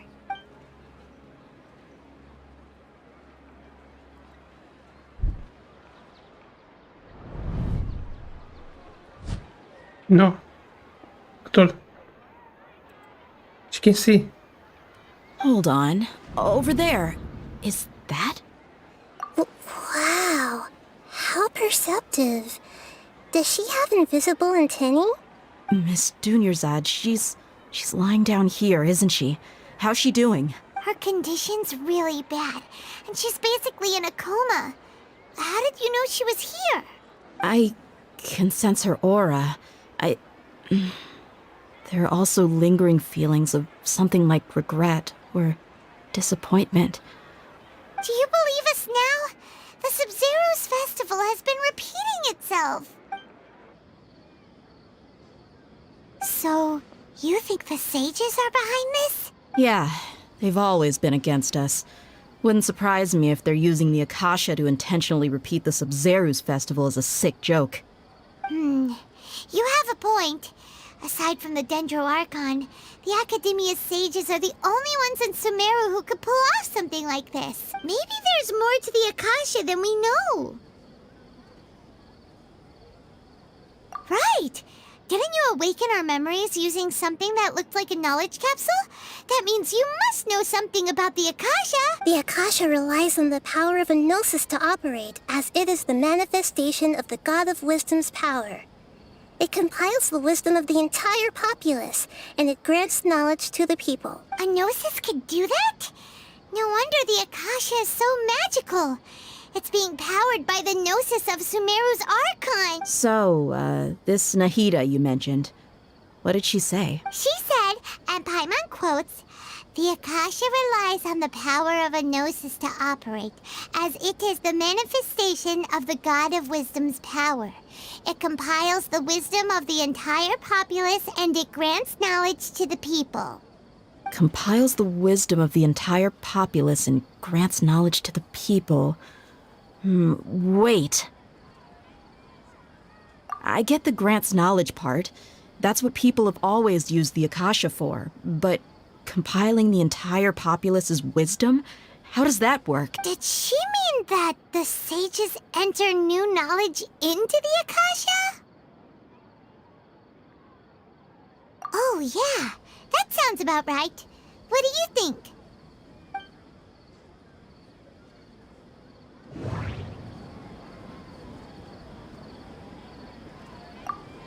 Okay, Nahida said the Akasha relies on the power of a gnosis to operate, as it is the manifestation of the God of Wisdom's power. It compiles the wisdom of the entire populace, and it grants knowledge to the people. That doesn't sound right. People in Sumeru don't dream. What a strange phenomenon. That doesn't sound right.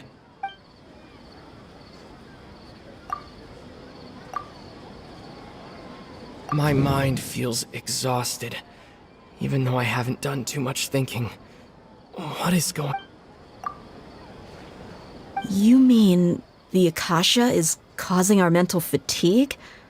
Huh. Now that I think about it, my head's been feeling unusually heavy. When the desert dwellers set off on their quest for knowledge, a sage once said, "Knowledge always comes at a price." Compiling the entire country's knowledge. You think the Akasha pulled a 180 and is extracting information from us? Who knows? The Akasha can put knowledge into our heads, so who's to say that it can't also poke around in there? We don't know any specifics. What's the point of doing something like that? Just think about it. If you could combine the knowledge of every single person in Sumeru, then you can basically turn Sumeru City into a single massive brain. This hive mind could make breakthroughs in problems that even the smartest geniuses can't crack. An excellent deduction. And the analogy comparing Sumeru City to a massive brain? I love it. In that case, we should take off our Akasha terminals right away. Maybe that'll solve this problem. Yeah, I was only wearing this for show in the first place. Didn't expect the sages to cook up such a conspiracy. Mark my words, when this is over, I'm getting evidence and exposing this whole thing to the public. How does everyone feel? Huh? What is it?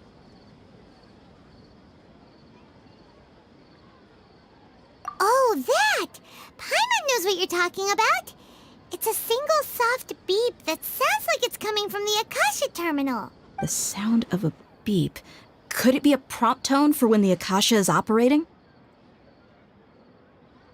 That's probably an important clue.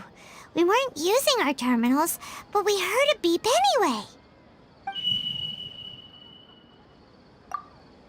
Traveler, did you hear that? I heard it too. Our ears aren't messing with us. There was definitely a beep, but it sounded like it was coming from inside my head. We took off our Akasha terminals.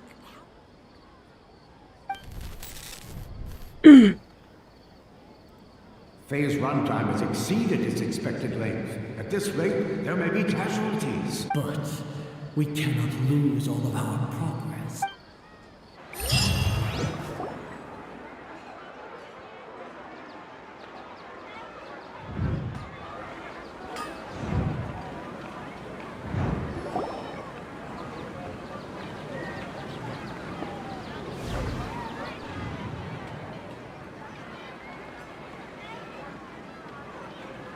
Poor Traveler. Paimon remembers everything!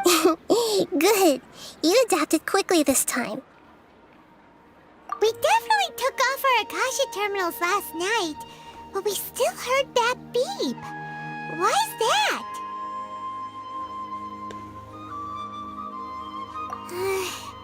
But now we can at least confirm one thing. The Akasha definitely has something to do with whatever's trapping us in this cycle. Oh, Paimon doesn't get it. Why would the Akasha go this far if all it wants is everybody's wisdom? It's extremely difficult for lab rats in an experiment to understand why they're being treated the way they are. If we're lab rats, then what are you? Nihida, you've never told us anything about yourself. I guess I'm the moon. The moon? Wasn't that the result of our divination? Anyway, knowing who I am won't help you get closer to the truth, so you should focus on other things. Don't get distracted and miss any clues. Okay then. Dia helped us a lot yesterday. Oh, so let's go find her. Naida. If Paimon's reading the time correctly, those kidnappers should be showing up soon.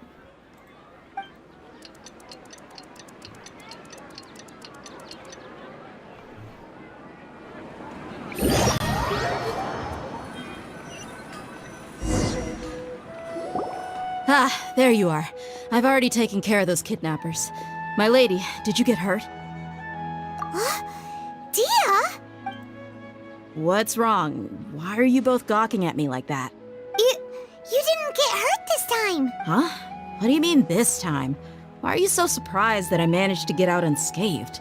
Those kids were amateurs.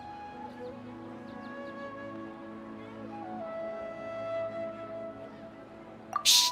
How did you know about my greatsword? I haven't told anyone about it. Please, don't. So Dia's lost her memories after all. Anything strange? You already know that I got a new greatsword.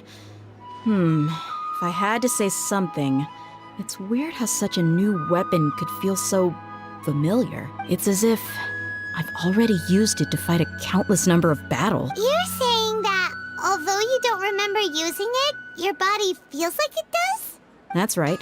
Both Traveler, what do you think? Yeah, Paimon's feeling really hopeful. Oh, you're right! Earlier in the Samsara, something like this would have never happened. I have no clue what you two are talking about, but it's still dangerous here, so... So you want us to take Dunyarzad somewhere else to rest while you check if there are still more kidnappers around, right? How did you know what I was gonna say? Can you read minds? Forget it. Go and do your thing.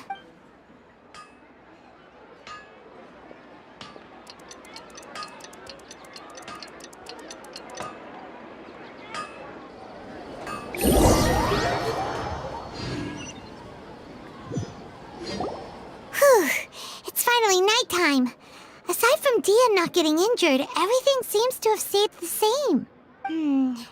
Listen, Nahida, we found out that Dia got out just fine today, even though she got injured every other time she fought the kidnappers. Do you think the Samsara has been broken?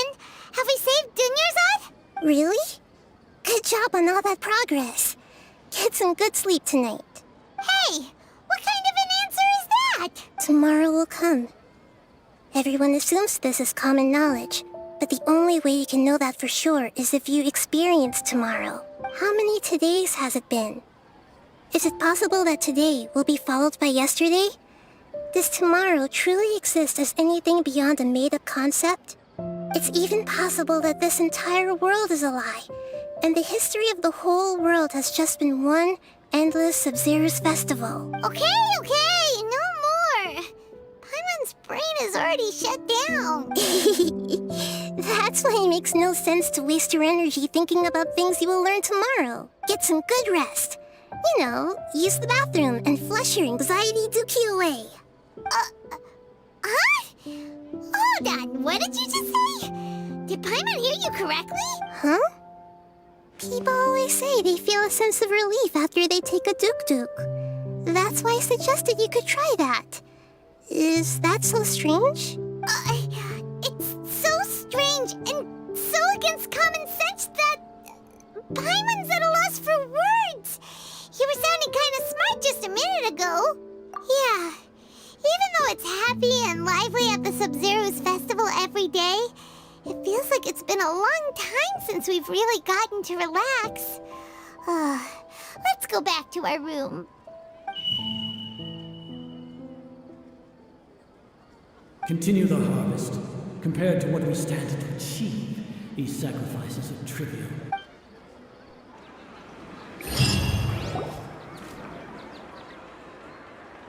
We're still in the same day!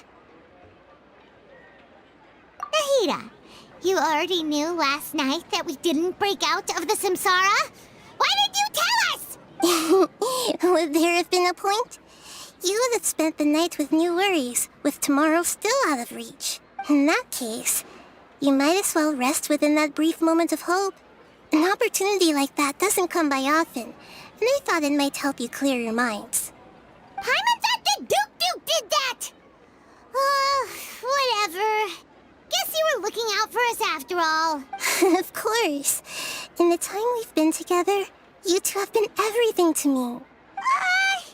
Paimon's flattered and everything, but maybe you're taking things a little fast. What I mean is, even though I had asked you to solve this puzzle, you two are still the only ones who can see me and sense my presence. In other words, if you weren't here, I may as well not exist. That's why you two have been everything to me. Get it?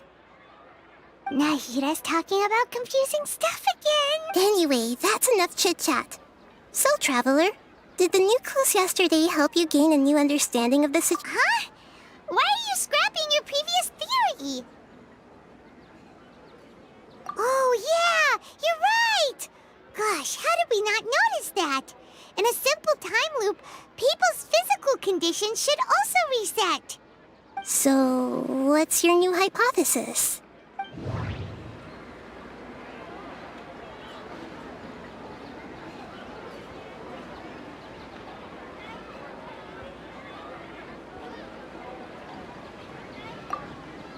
Okay, Nahida said the Akasha relies on the power of That doesn't sound right. The beep is a prompt. That doesn't sound right. I need to... Mercenaries rely heavily on muscle memory, and Dia was able to...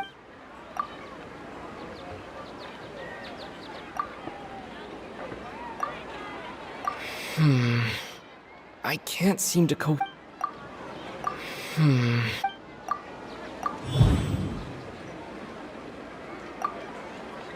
If all our memories of a day are erased at the end of that day, then we would unwittingly relive the same day again and again. Oh!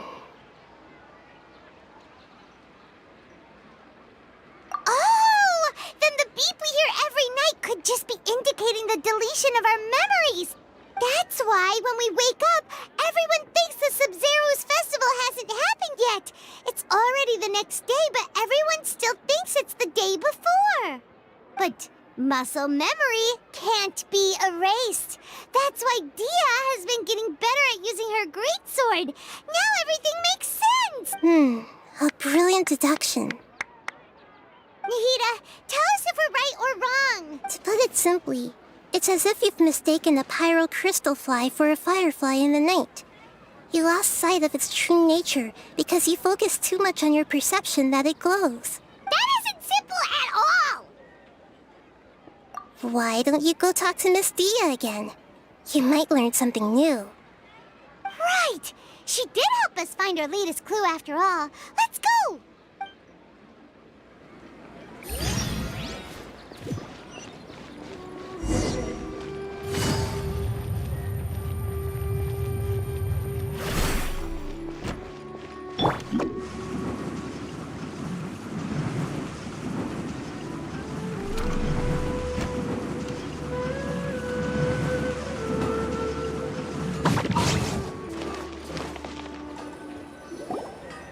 There you are.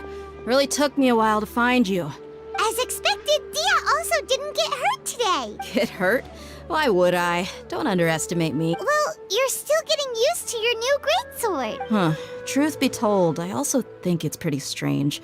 It just suddenly felt so familiar in my hands and... wait a second! How did you know I got a new greatsword to begin with? I didn't tell anyone about it. Traveler, could you explain the situation to her today? Paimon's gotten a little sick of doing it. Oh, that works!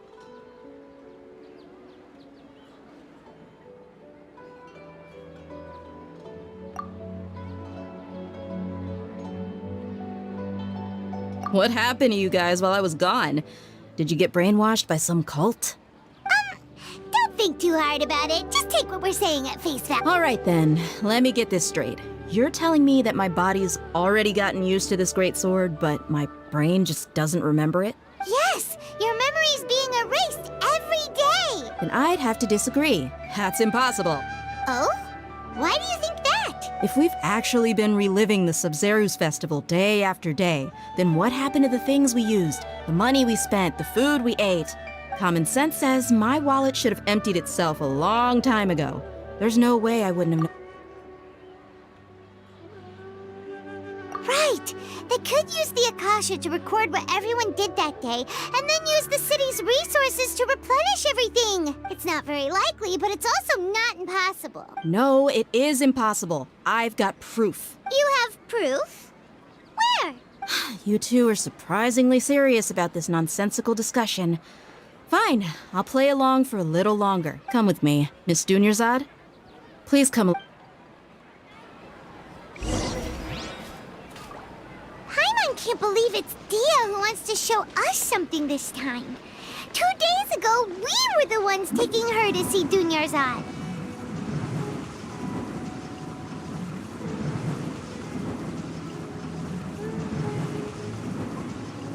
And away I go! This is it. Huh? This is a wooden training dummy. What about it? See those marks on the dummy? Those are the result of several days' worth of practice. Let's say the sages didn't replace it every day. Shouldn't it be hacked to pieces by now? That's true, but what if they did? Then the sages would have had to reproduce every mark I left during previous training sessions.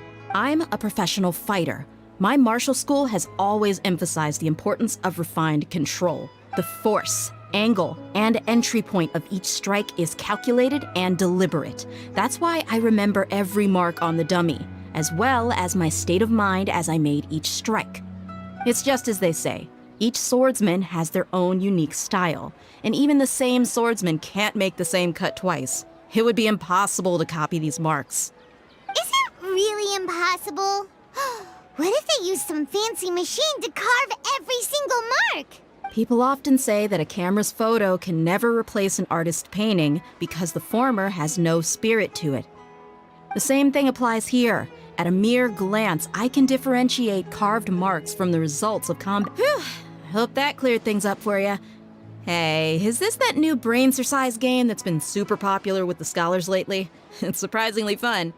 Anyway, it's getting late. I should escort Miss Dunyarzad to Nilu's stage. See you later. Well, back to square... But at least we've reached some other conclusions in the mean... Yep, that's true. So, strange? Paimon feels like everything's been... Huh? Leaving the city? You're right! It's really strange how we never thought of such a simple solution! Many things should become clear if we can confirm the flow of time outside of the city. Paimon can't believe it! Did we miss this because we're tunnel visioning too hard on our other theories? Or because we're just too tired? How about we go back and ask Nahida? Maybe we've forgotten something about leaving the city.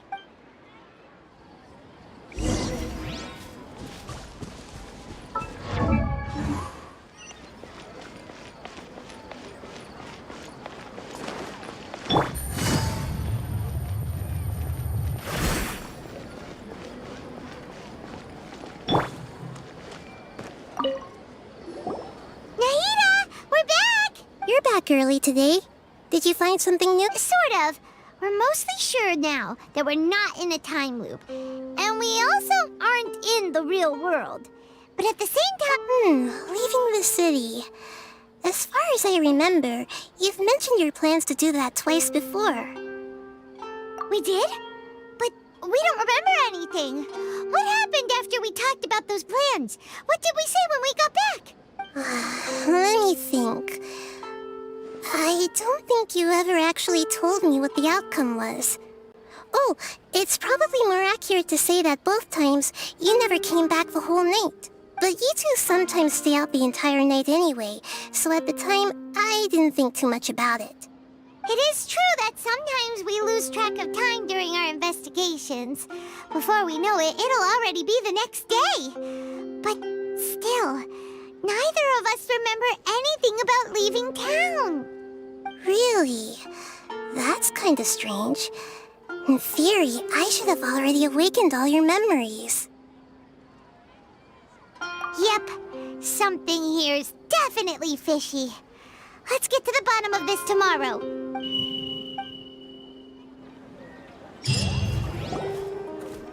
Our memories are back! About that... Traveler, aside from your memories that were just restored, I have another message for you. Listen to it and you'll understand. Can't go back. There are countless spaces here. Our Sub-Zeru's festival in Sumeru City is just one of them. Traveler, you should be missing 2 days' worth of memories. Paimon will fill you in. It's time to carry out our plan from yesterday. Okay.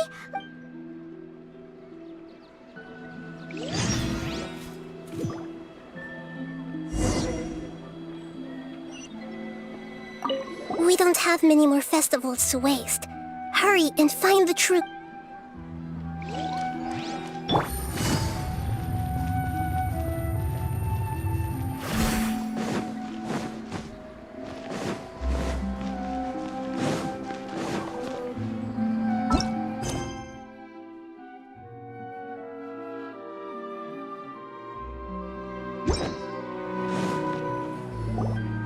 Why can't we leave the city? What is the Academia up to now? Don't ask me. It's not like I can tell you anything. This is a direct order from the Grand Sage. Just wait until tomorrow. I have a real emergency. My goods have already arrived at Port Ormos. If I don't hurry, they'll be stolen. That's your problem. Make sure you make a request in advance next time. But it's not like you can just predict business matters in advance. It looks like the Academia already announced a lockdown for Sumeru City today. How completely unsurprising. Let's go and question them. Hello, sir. Why can't we leave the city today? Here we go again. Don't ask me. I don't know either. We just received an order that no one is allowed to enter or exit Sumeru today. They didn't tell us anything else. Angering me won't get you anywhere. If I had that kind of insider info, I would have left this stupid post long ago. It looks like he really doesn't know. If we can't get anything out of him, let's take matters into our own hands. This is a good spot, and the guard hasn't known... Huh? Why? Are you going to leave Paimon behind? But... What if things get really weird out there and you get into some trouble? Then Paimon won't be able to help you. Oh, Paimon knows that Okay.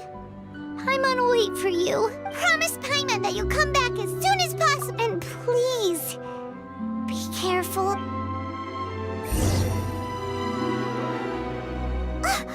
Memories! Traveler!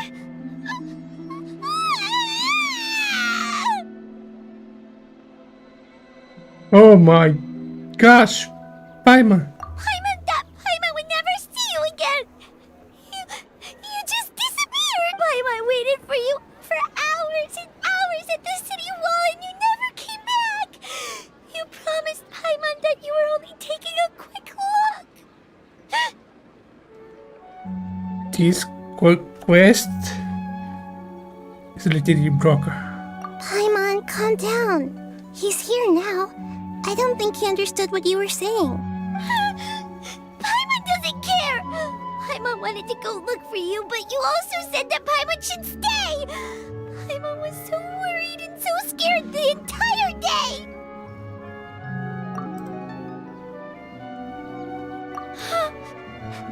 Okay. Paimon will forgive you. The most important thing is that you didn't actually disappear. Oh, Paimon was so scared that you had gone into another world. Okay, Paimon, can you tell us your perspective of what really happened yesterday?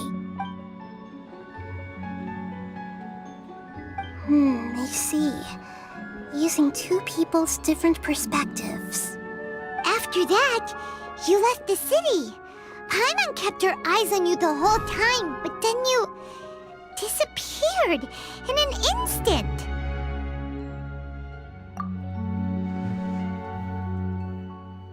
No way! Paimon was watching you with the fullest attention. What's your perspective, Traveler? You sure you don't have any memory of this? I guess that explains everything. You also lost your memories the last 2 times you tried to leave the city. Those days' memories can't be awoken. So, if we leave the city, our memories will be completely erased? It really sounds like something big outside of the city is being hidden on purpose. But this way, we'll also never discover what's outside. Something like a message? But how can we send it back? Don't look at me like that. I'm not used to being stared at. Well... Okay. You want something that can pass on messages, right? Give me some time and take care of Dunyarzad for me. Yep! Now we're talking!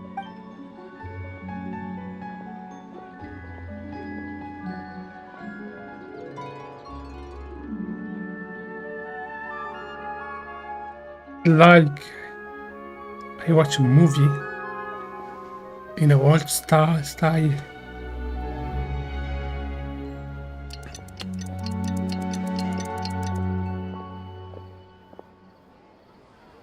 I'm done. Here you go. What? Isn't this just an Akasha terminal? You made some little changes. Akasha terminals are already capable of sending messages. I just tweaked it so that it could connect to any node. To make something like this? Nahida, you really know the Akasha like the back of your hand. Anyway, we can use this now to record a message, right? Yep. I'll help you save the messages. It should be pretty easy to use. I just can't guarantee the user's status and signal coverage when they're outside the city. We'll never know until we try. At least, let's go then. Let's expose those sages. All right. Okay. See you tomorrow, That covers everything that's happened so far. Yes. Although the signal was choppy and had some interference, we still managed to receive 2 messages from you when you were outside. Okay, now that you understand what's going on, let's hear the messages together.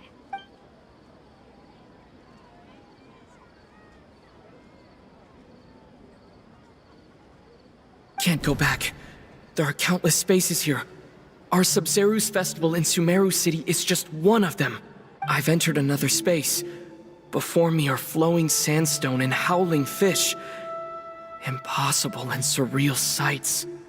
All these spaces are empty except for the occasional ones that contain mute puppets rather than people. I can't sense any human presence.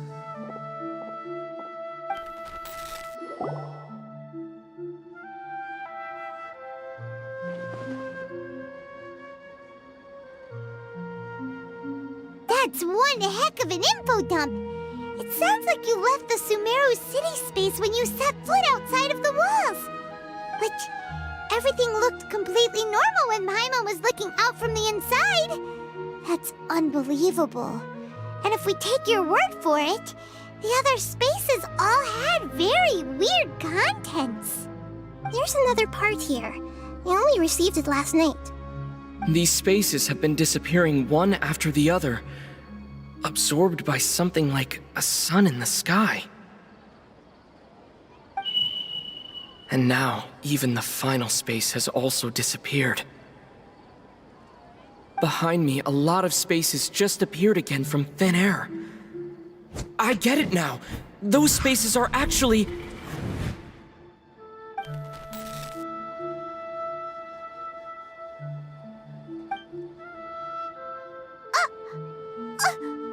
Why did the message end right there?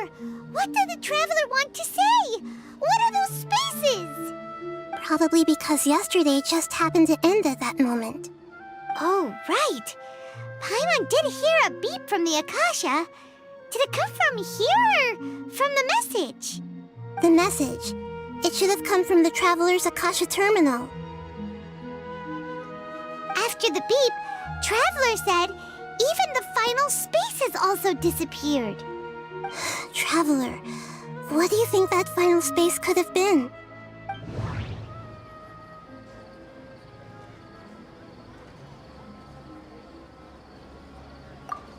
All the bizarre spaces I saw outside the city had one thing in common: a lack of human presence. That doesn't sound right. I need to... My impression is that... Oh, so that's what it is! After the sound of the beep, the final space, the Sub-Zero's festival, also disappears, and we're taken to the next day. Later on, Traveler also mentioned a bunch of new spaces materializing behind them. Do lots of new spaces appear every day? Paimon's head is spinning. Just what are these spaces anyhow? Well, consider this.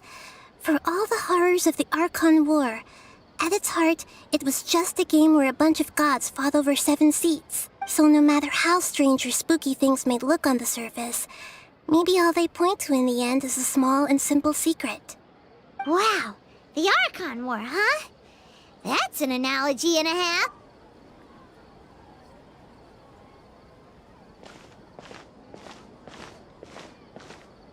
Hey, where are you going?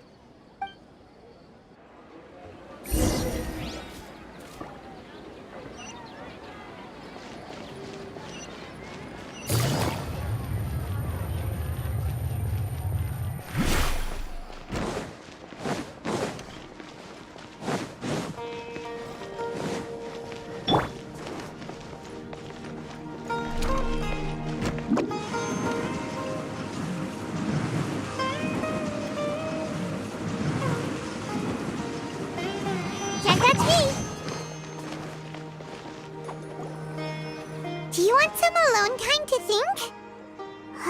All right then, Paimon won't disturb you.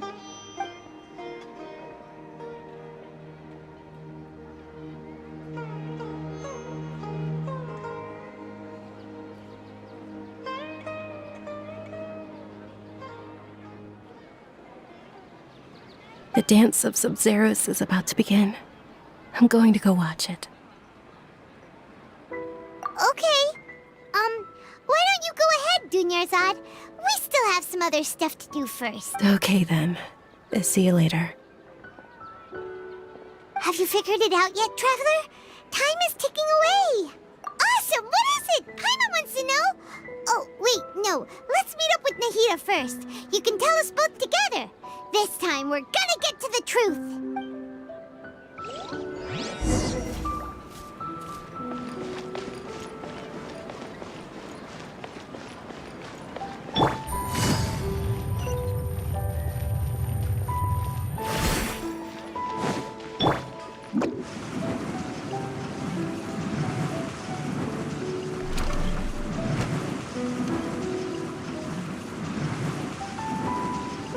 And away I go!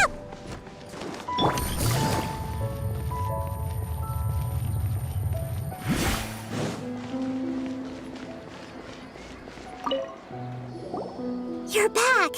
I've been waiting forever for you two. Judging by the looks on your faces, are you ready to take your Sub-Zero's exam and graduate from the festival? Okay, first off, have you discovered the hidden truth?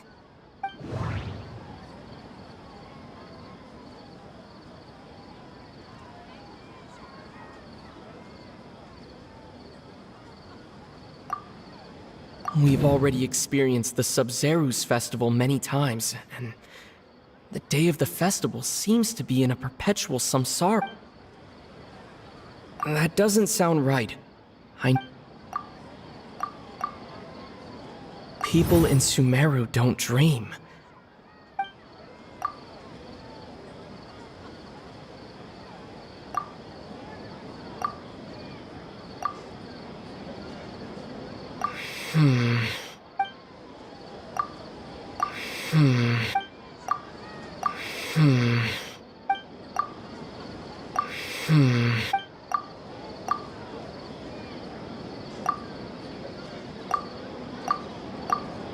All the bizarre spaces I saw outside.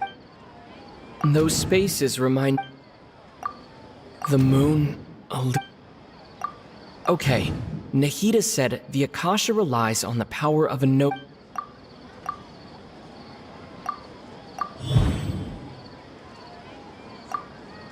We are all in a dream. It isn't that the people of Sumeru don't dream, rather, the Akasha is taking their dreams from them. People in Sumeru think they don't dream, but the truth is the Akasha steals their dreams without them knowing it. And those spaces with no human presence are stolen dreams without their host. That would explain why they sounded so weird when he was trying to describe them. Huh. So people in Sumeru do dream after all. In fact, we're all in one big dream together right now. Correct answer. Now, how did you conclude that the Akasha is capable of this?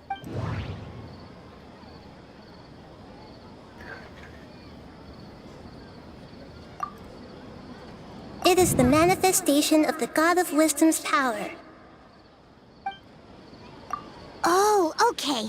Those dream-controlling creatures in the forest also get their power from the Dendro Archon, right? That would explain why the Akasha has the ability to control people's dreams, too. But is stealing everyone's dreams really how the Akasha compiles their wisdom? Isn't there anything more to it than that? Dreams are fantastical, complex, and full of imagination. People's brains are the most active when they're dreaming. In other words, dreams are rich bundles of human wisdom. So in other words, the complete opposite of how Hypatia understood it. Paimon remembers her saying that the sages think dreams are foolish delusions, and the fact that no one dreams is a blessing from Greater Lord Rukkhadevata. So it was all a dirty trick? The real story is that the sages from the Academia are using the Akasha to steal people's dreams for their own use, huh? Oh? By the sounds of it, you understand the current situation pretty well. So then, what about the samsara?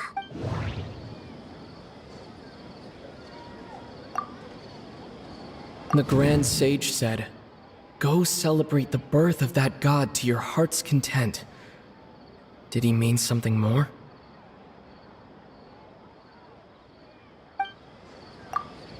The beep is a prompt tone for Akasha operations. We still hear it every night, even though we removed our Akasha terminal. That doesn't sound right. The beep is a prompt tone for... Those spaces kept disappearing before my eyes. But as soon as that beep sounded, many more spaces materialized. Those dreamscapes kept vanishing. But as soon as that beep sounded, more new spaces appeared. My mind feels exhausted.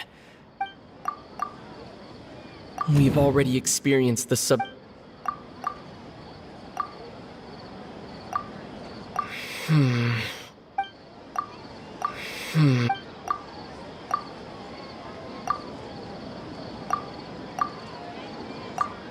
That doesn't sound right. The Grand Sage... That doesn't sound right. That doesn't sound right. We've already That doesn't sound right.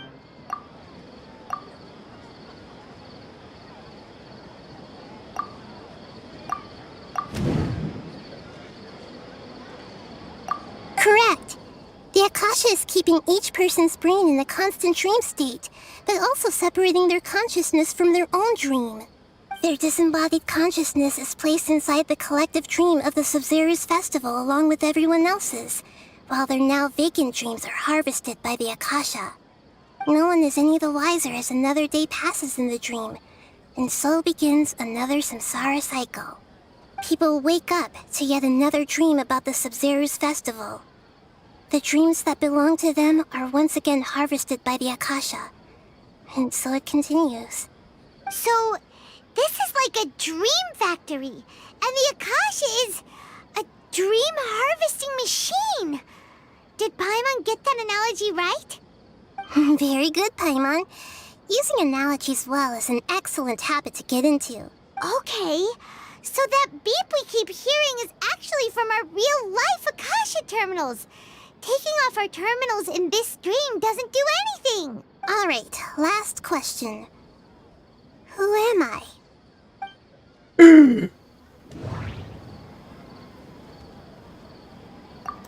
They say that alchemical divination is the Dendro Archon's divine revelation. So then, if Nahida has referred to herself as the moon... So you noticed? Yeah. I thought that one would be the hardest question. That's why I put it last. That wasn't hard at all. Even Paimon guessed that. Everything about you is different. We just didn't want to expose you is all. Now that you mention it, Nahida, you've been hinting to us since the very beginning. It's funny. Thinking back to when we were asking all over the place for info about Lesser Lord Kusanali. Paimon didn't expect to meet you like this. Yes, those can wait until we're back in real life. On the other hand, I'd be happy to answer any more questions you have about here and now.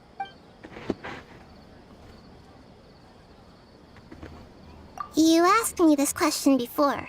My answer was, it would literally blow your minds.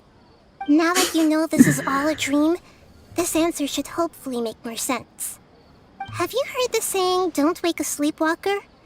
Likewise, if someone suddenly had told you all this instead of you learning it on your own, your notion of reality and dream would be thrown into irreversible confusion. I couldn't expose you to that kind of risk. That's why I could only give you very subtle hints and some suggestions. Long story short, I'm really sorry I had to keep you guessing. Firstly, this dream we're in is completely based on reality. People have already experienced this Sub-Zero's festival, so it would be very difficult for them to find anything that strikes them as surreal. Secondly, you're probably wondering why people don't have any memories from earlier samsara, right? That's because people don't remember their dreams most of the time anyway. And in any case, their actual dreams are being taken away from them by the Akasha, so whenever they wake up in this dream of the Sub-Zero's festival, they don't remember anything from their previous identical dream. That reminds Paimon. Traveler had a dream when we were in the Avidia Forest, but couldn't see what it was about after waking up. Is that an example of what you mean? Yes. Only after receiving the blessing of Dendro can a person gain the Dendro element's dream-enhancing power. That explains the feelings of déjà vu. Meanwhile, everyone else has no idea that they are in the Sub-Zero's festival samsara, while their dreams are stolen from them over and over again.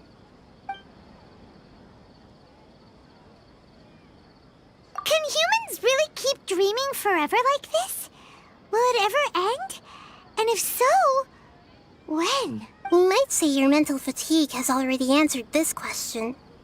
Eventually, there's only so much that people can tolerate.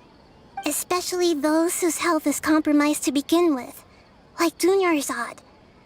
This relentless exploitation takes an even harder toll on them.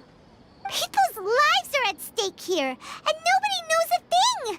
We've got to put a stop to this! I know, right? Why did they have to base this dream on my birthday? Could it really just be a coincidence? Even you don't know the reason? Wow.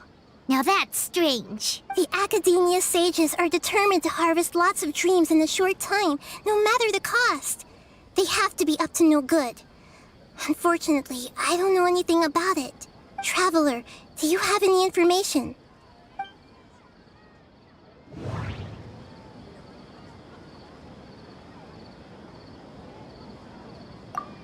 The Grand Sage said, "Go celebrate the birth of that god to your heart's content." Did he mean something more?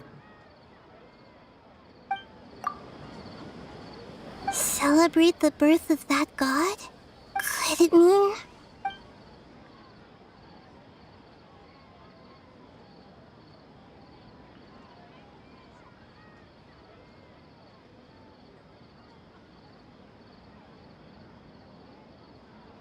deceiving the people of Sumeru with no regard for their safety. No matter what they're trying to do, this is unforgivable. After we end the Sub-Zerus Festival Samsara, we have to look into them. How can the sages of the Academia do this behind their Archon's back? This is ridiculous! In the end, I'm just the moon. The real sun is long gone. A sun and a moon? Nahida's talking in riddles again. Oh, we're out of time today. I'll tell you how to break free of the samsara tomorrow. See you then.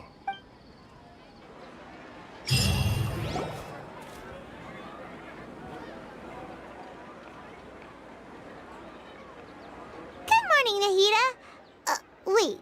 Now that Paimon remembers everything, should we instead say good morning, Lesser Lord Kusanali? Hey, what's wrong, Nahida? You don't look too good. I'm afraid that what you're thinking right now is correct. Did Dunyarzad already disappear? No way. Are we too late? The real Dunyarzad's consciousness has indeed disappeared. It can no longer endure the constant dream harvesting. Paimon can't believe it. Wait, so what about that other Dunyarzad? Just what is she? Is she also going to disappear? She's actually something like a puppet, but not completely. The real Dunyarzad's consciousness could no longer keep playing her role in this dream. So another Dunyarzad appeared to replace her in the dream. Just like the grass and the trees, that Dunyarzad is just a building block of the dream that helps to keep it going. But personality-wise, she's nothing like the real Dunyarzad. Puppets are stiff and can't copy a living person's vitality. After all, they're just there as filler. You know, speaking of which, the old Dunyarzad might not have been too different from a puppet. Dunyarzad truly believed that she met you within her consciousness, and it was you who inspired her. So you do remember her after all. Yes. Back then, her family was overly protective of her. No one cared about her personality or thoughts. It was as if she only lived to stall her Elazar. I just gave her a little wisdom so she could look at life in a new way. So that she could be her own person. But even so, she's still... far from it. I'm still a long way off from being a real Archon. I couldn't even save her. If I were a competent Archon, I wouldn't have let my most faithful follower die at the Sub-Zerus Festival with so many regrets. Please don't beat yourself up over it, Nahida. It's the sage's fault, and theirs alone. I'm not beating myself up. All I did was to rationally observe the distance between myself and a real Archon. Don't be like that, Nahida. Even real Archons are still allowed to be sad.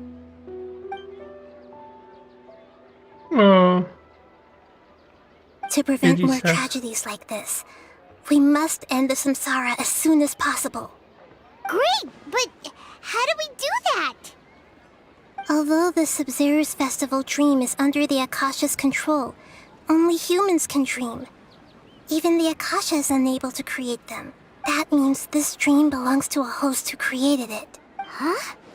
So, how should we find that person? Well, If this is someone's dream, then everything here must come from deep within their consciousness. Which means, with the power of imagination, they can change anything in this dream. Imagination? What do you mean by that? Imagination means breaking through what you perceive as normal. Like when the server at the tavern brings a plate to you, you'd naturally assume that food is on it. However, if you're the dream's host and you become aware that you're dreaming, when you imagine gold and more on the plate, the dream will respond in kind, and the server really will bring you gold and mora. But right now, our host is unaware that this is a dream. No matter how many times they're served, find some way to make that person realize that they're dreaming. Usually, once that happens, the person will wake up and the dream samsara will be broken. How are we going to find them, though? If it could be anyone, it'd be like looking for a needle in a haystack. And even if we did find them, how are we supposed to make them realize they're dreaming? After all, like you said, don't wake a sleepwalker. It's extremely difficult, yes. But the only ones who can do it are you two.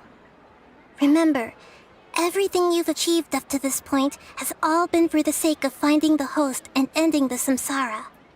As for me, during this time, I'll be out of town. Out of town?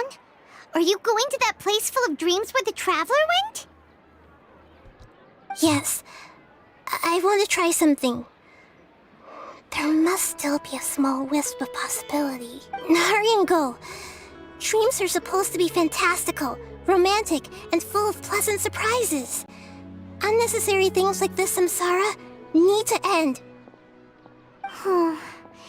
Paimon's still a little upset that we've come this far, only for Dunyarzad to... She was such a good person, with such a simple wish. But fate was against her. Yeah. Saving Dunyarzad is what kept us going this whole time. But we mustn't lose hope, Traveler. Dunyarzad would definitely want to see us save everyone else. So let's break the samsara for her sake. Paimon's wondering, do you think the sages would get one of their own to be the host of this dream? Feels like it would be easier to control it that way, no? Huh. That's true. Plus, the sages probably weren't counting on there being other factors beyond their control, like Nahida and us. So, who do you think the host of the dream is? Oh, that would make sense. Ferris, the Knight of Flowers, is a symbol of the whole Sub-Zeru's festival, right? Pretty core character. Let's go ask him some...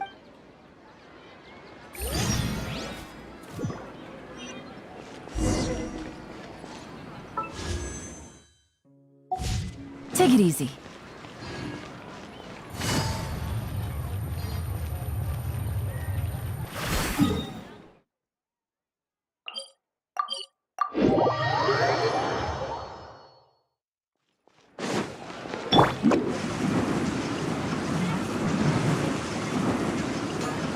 Can't catch me!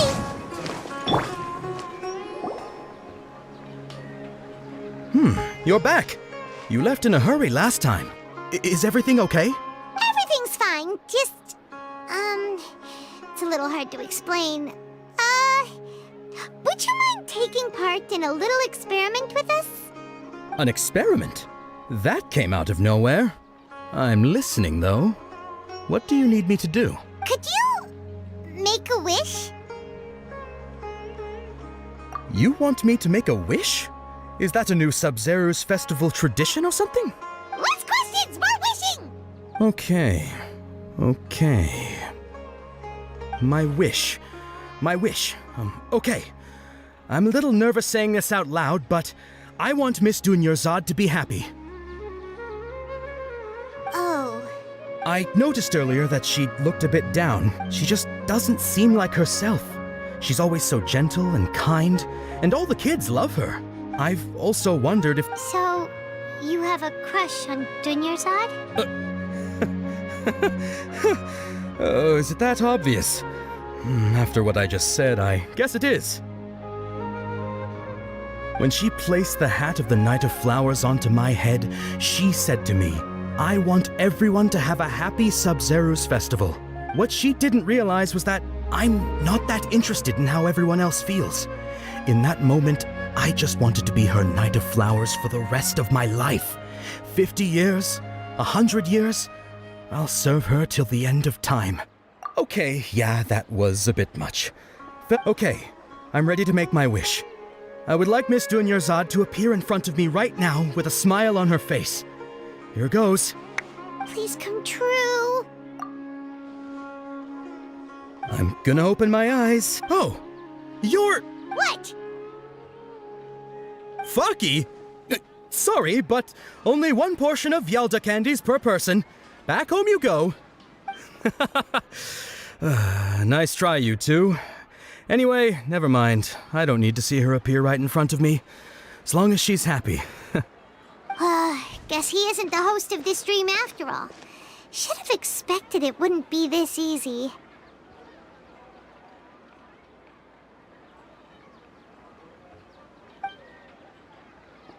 It seems like everyone who knows Dunyarzad loves her. But none of them has any idea that she... My lady, step back. That sounds like Dia! Oh. Huh? But Dia can handle them! Hey, Traveler!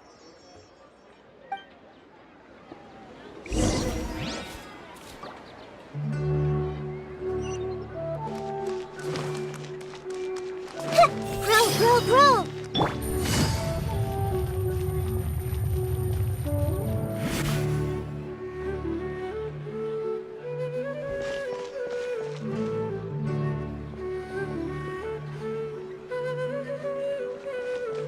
Oh, it's you. Great timing. Please take... Hey, this is my job. The homie Yannis pay me, not you. Fine, all right. Knock yourself out. Anyway, watch yourself. Action. So you got yourself some backup. Suit yourself.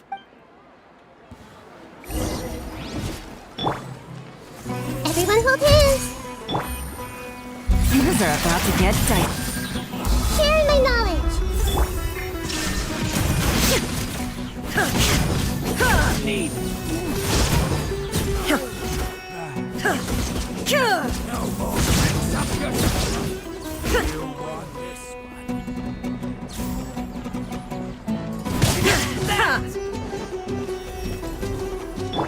Hey!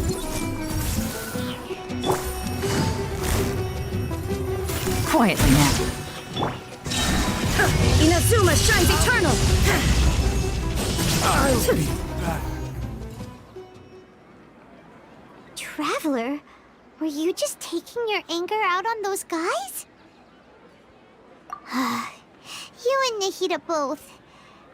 Oh, and speaking of her, remember how during the first Sub-Zero's festival, before the Samsara started, we came here with Dunyarzad because she wanted to pick something up? She said it was because she had forgotten something. Okay, so Paimon's memory is working so far. Anyway, Paimon also remembers that she is staying... Yeah. This is the place. It's rude to enter other people's spaces. Hey, the windows are unlocked. Okay, Paimon's gonna take a peek inside.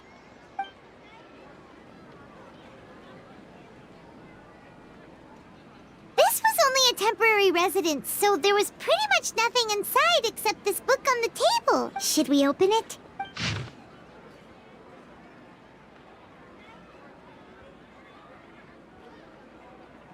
After almost 16 days, I was finally able to get this DOS router before the Sub-Zero Festival.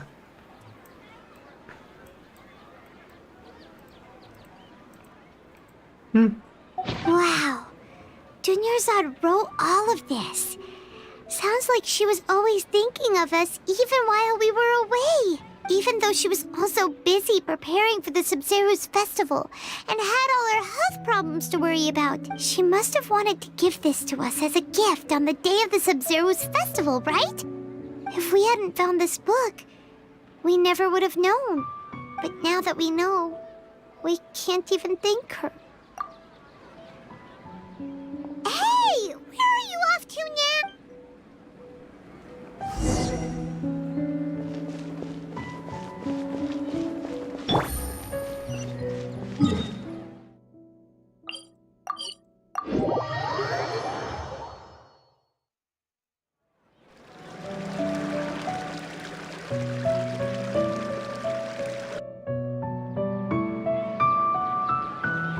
It's Dunyarzad's puppet.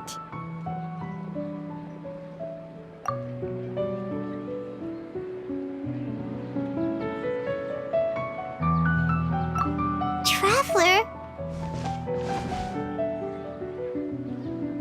You must be exhausted. Come to think of it, we've been stuck in this place for a really, really long time. Heck, even the last time we were chatting happily with Dunyarzad feels like an eternity ago.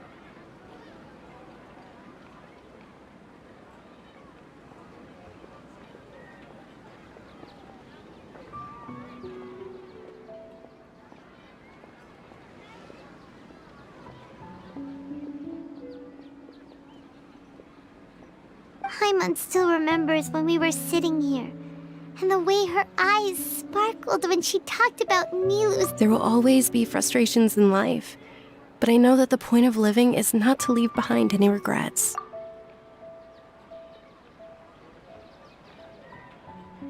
That was what the real Dunyarzad said, wasn't it? Does that mean... Yes, Traveler. What is it? Oh, so she's still just a puppet. But just now, how come... What? Where are we going this time?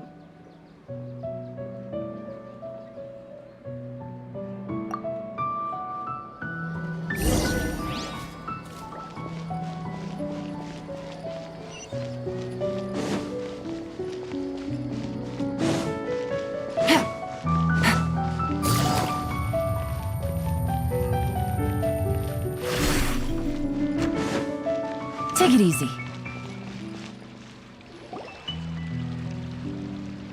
If you continue to resist, the Grand Sage... Oh.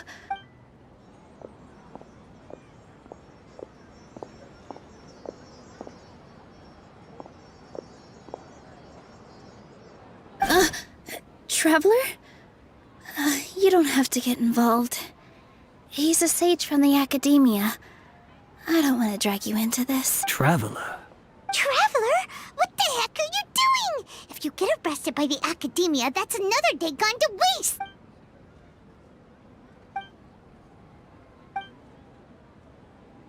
Wait, they're not reacting! Have they been scared stiff? Oh, of course! If this is the sage's plan, they wouldn't put themselves through this!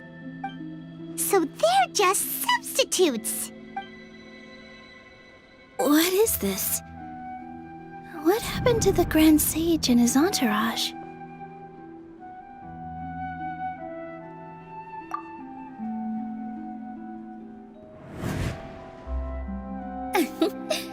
Like I said, they symbolize the goddess. Yes.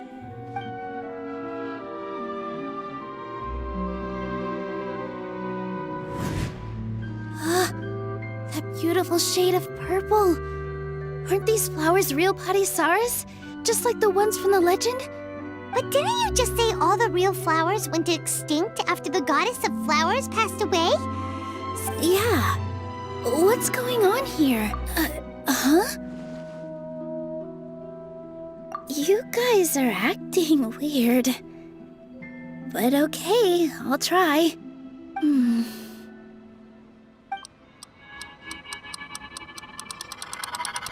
Hey! They disappeared! So Nilu's the host! What a surprise! Purple Padisaras don't don't exist in the real world anymore. But in Nilu's subconscious, they can appear as decorations on the stage. It's just like the example Nahida told us. People assume there will be food on a plate, and Nilu assumed there would be real Patisaras in the flower pots. So when you saw the flowers, you instantly knew it was Nilu? But if we want to end the samsara, we need the host to become aware that they're dreaming. How should we make Nilu realize that? Am I dreaming? Huh? So I'm right. Is this Lesser Lord Kusanali responding to our celebration of the Sub-Zeru's festival? Wrong guess, but you aren't completely wrong either. The point is, what made you think this is a dream? As far as you know, people in Sumeru don't dream, right? Yeah, but have you heard the tale of the first sage? To prevent a calamity, he went on a journey to find the Dendro Archon. Ooh, sounds familiar. Dunyarzad told us a story like that when we first arrived in Sumeru City. So it was about the first sage, huh? Yep, but in the part you heard, he hadn't become the first sage yet. There's more to the story. His piety and wisdom were acknowledged by the Dendro Archon, and she finally gave her blessing to him. All kinds of spectacular scenes appeared in front of the first sage, as if all the knowledge in the world was being painted onto a canvas right before him. He was captivated. After who knows how long, he mastered all the knowledge he could comprehend. Afterward, he said to the Dendro Archon, "I miss my parents, my wife, and my children. I've been away from home for far too long. They must be worried." The Dendro Archon smiled. The next second, the sage found himself lying in his bed, as if he had just woken up from a dream. His wife, lying next to him, said, "You're off to search for the Dendro Archon today, aren't you? Have a safe journey, my love."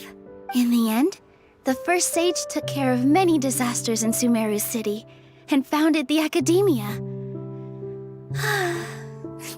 What a happy ending. So, the first sage was dreaming ever since the beginning of the story? He never went on his journey? Yes, but his faith and determination were conveyed to the Dendro Archon, so she blessed him in the form of a dream. Paimon understands where you're coming from now. That's a really interesting connection. But we really gotta wake up soon, like the sage in the story. I see. Well, it just so happens that today's Sub-Zeru's festival is almost over too.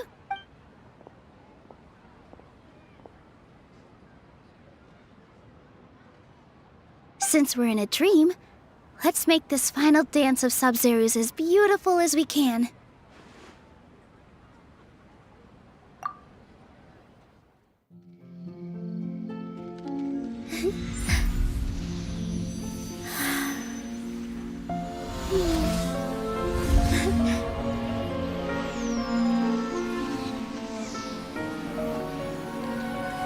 The wait is over, everyone.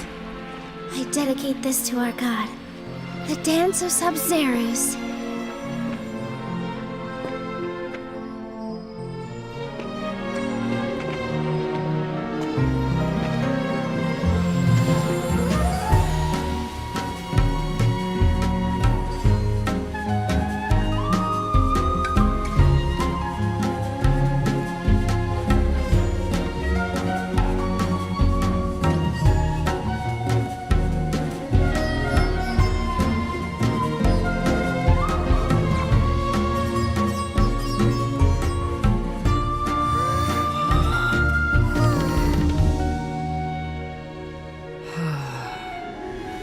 I'd be lying if I said I had no regrets. I would have loved to see Nilu's dance.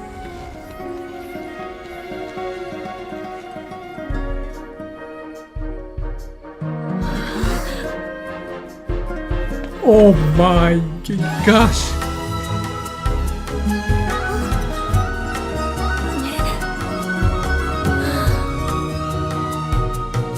Dunyarzad.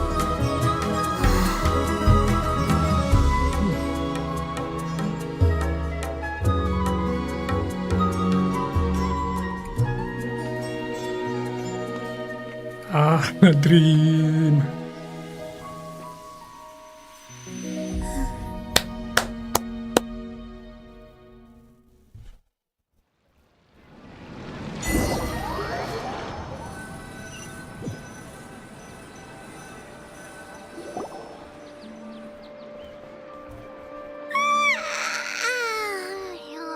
Good morning, Traveler.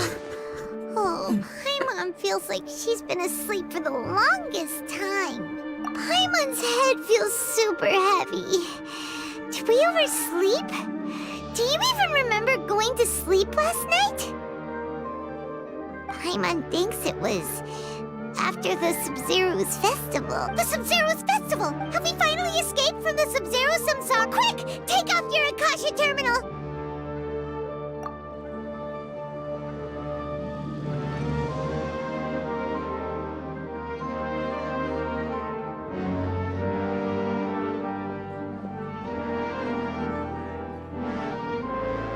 She's not in her room. What happened? Huh?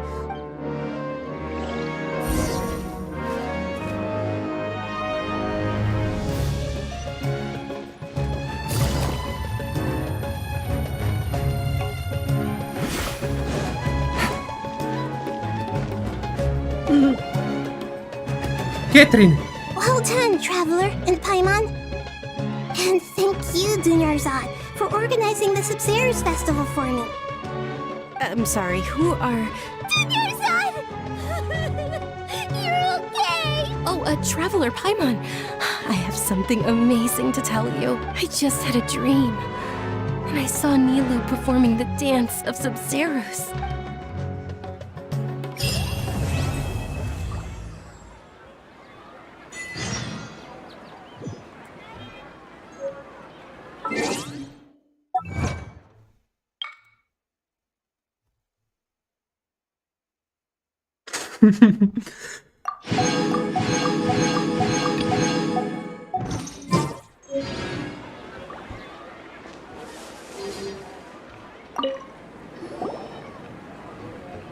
You're actually Nahida, aren't you? Paimon felt like Catherine was acting weird when we met at the Sub-Zero's festival. And Dunyarzad, did you save her? It's a really long story.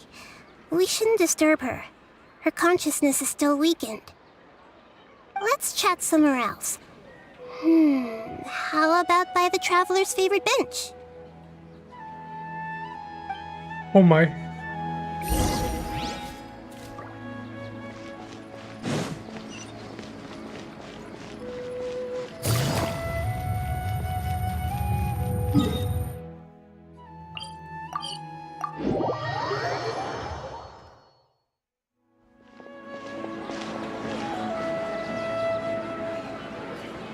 Let's talk about Dunyarzad first.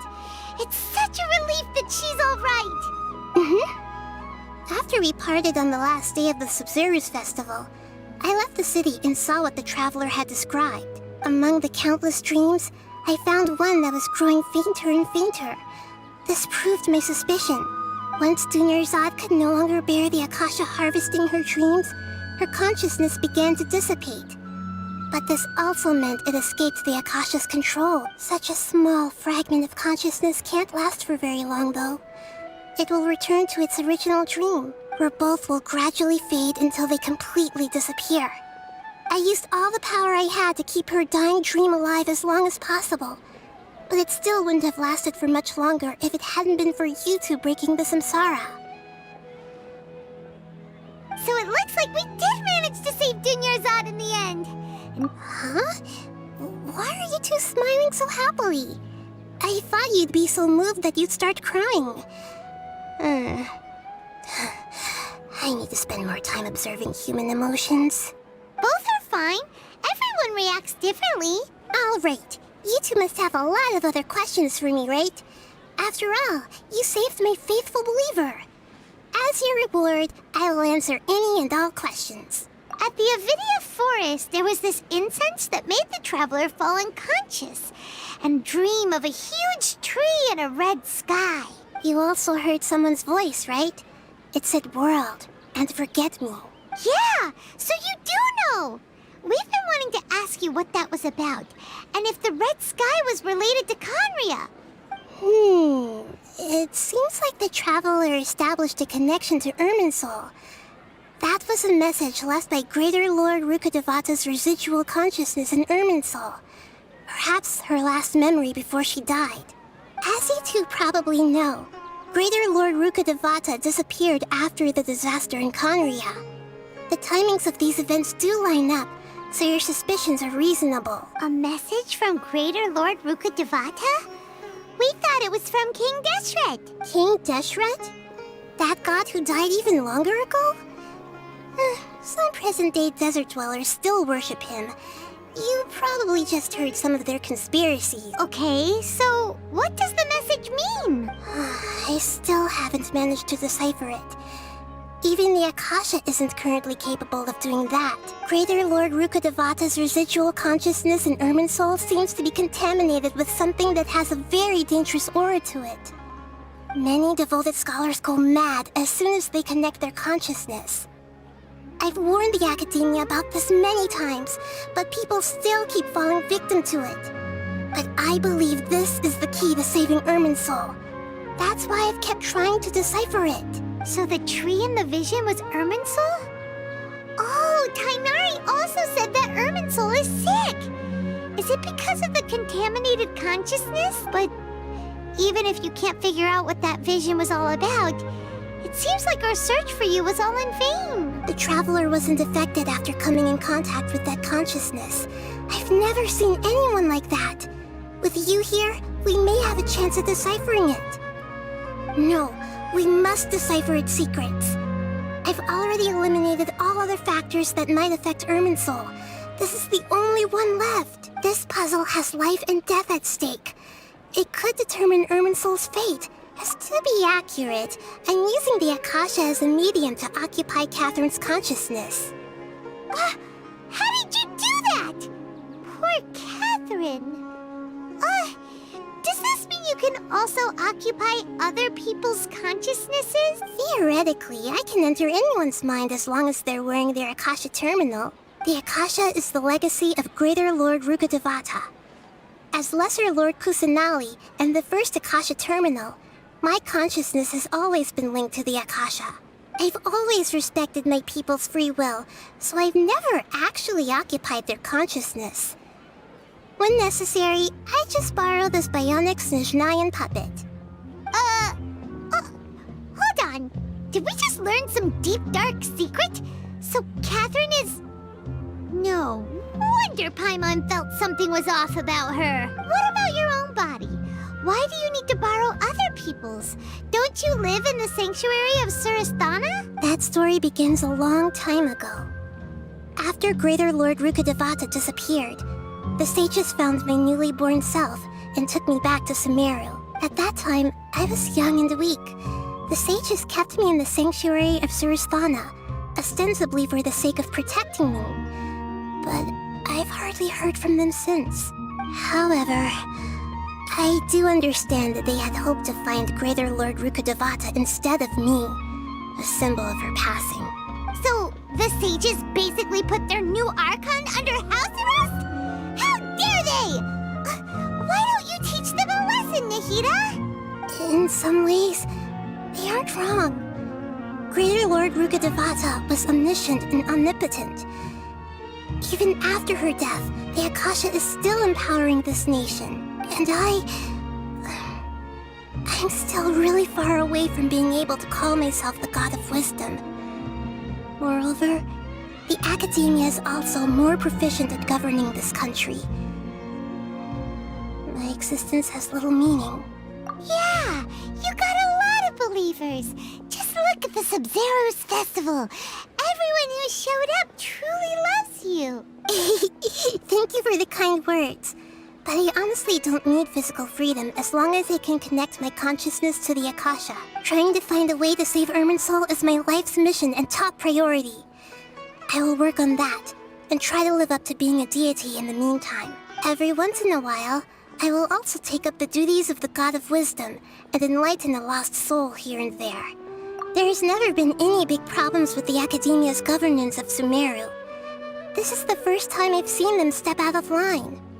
I wonder what caused them to go down this path, and what they hope to achieve. Even though the city's residents haven't noticed anything strange, if the Traveler hadn't broken the Sub-Zero's samsara, the situation could have become dire. I tried to do some investigating in the Akasha, but I couldn't find anything suspicious. And all the people of interest seem to purposely avoid wearing their Akasha terminals. I think they're deliberately trying to hide something. Oh, that reminds Paimon. In Gandharvaville, there was a sage who had invited Tainari to join some kind of project. Could it be related? Regardless, I need to first investigate the sage's motives, make things right, and punish them if needed. But I'll have to be discreet, or they'll see me coming. You mean how the Akasha stops you from having dreams? Yeah, it's been such a long time. It's not that no one noticed. It's more like no one cared. Ultimately, it's all rooted in the sage's misdirection. Misdirection? The sages convinced everyone to believe that being unable to dream is a sign of rationality and wisdom. Not dreaming is a badge of honor in Sumeru, even if the truth is that their dreams are being reaped by the Akasha. With their propaganda in place, the sages can maximize their use of the Akasha to facilitate their research. Besides, Greater Lord Rukkhadevata must have created the Akasha in the hopes that it could be used to its full potential. That's why I've never come out strongly against this.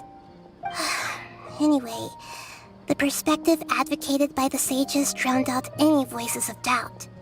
By now, even those who never use Akasha terminals find it too shameful and embarrassing to talk about their... Got it.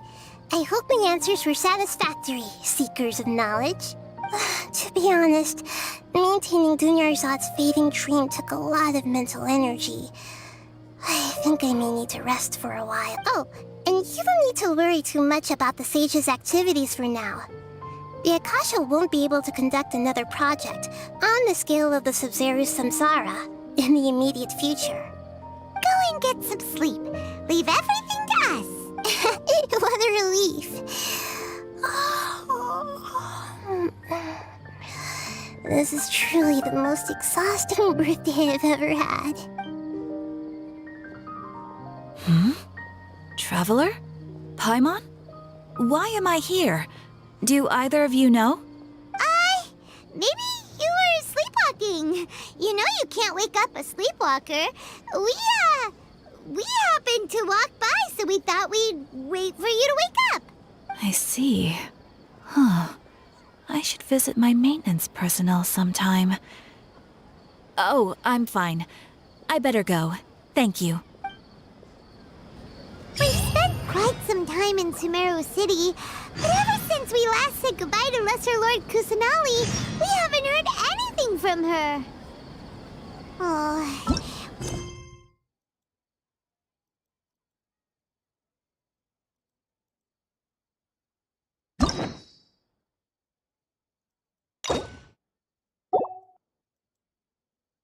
New story.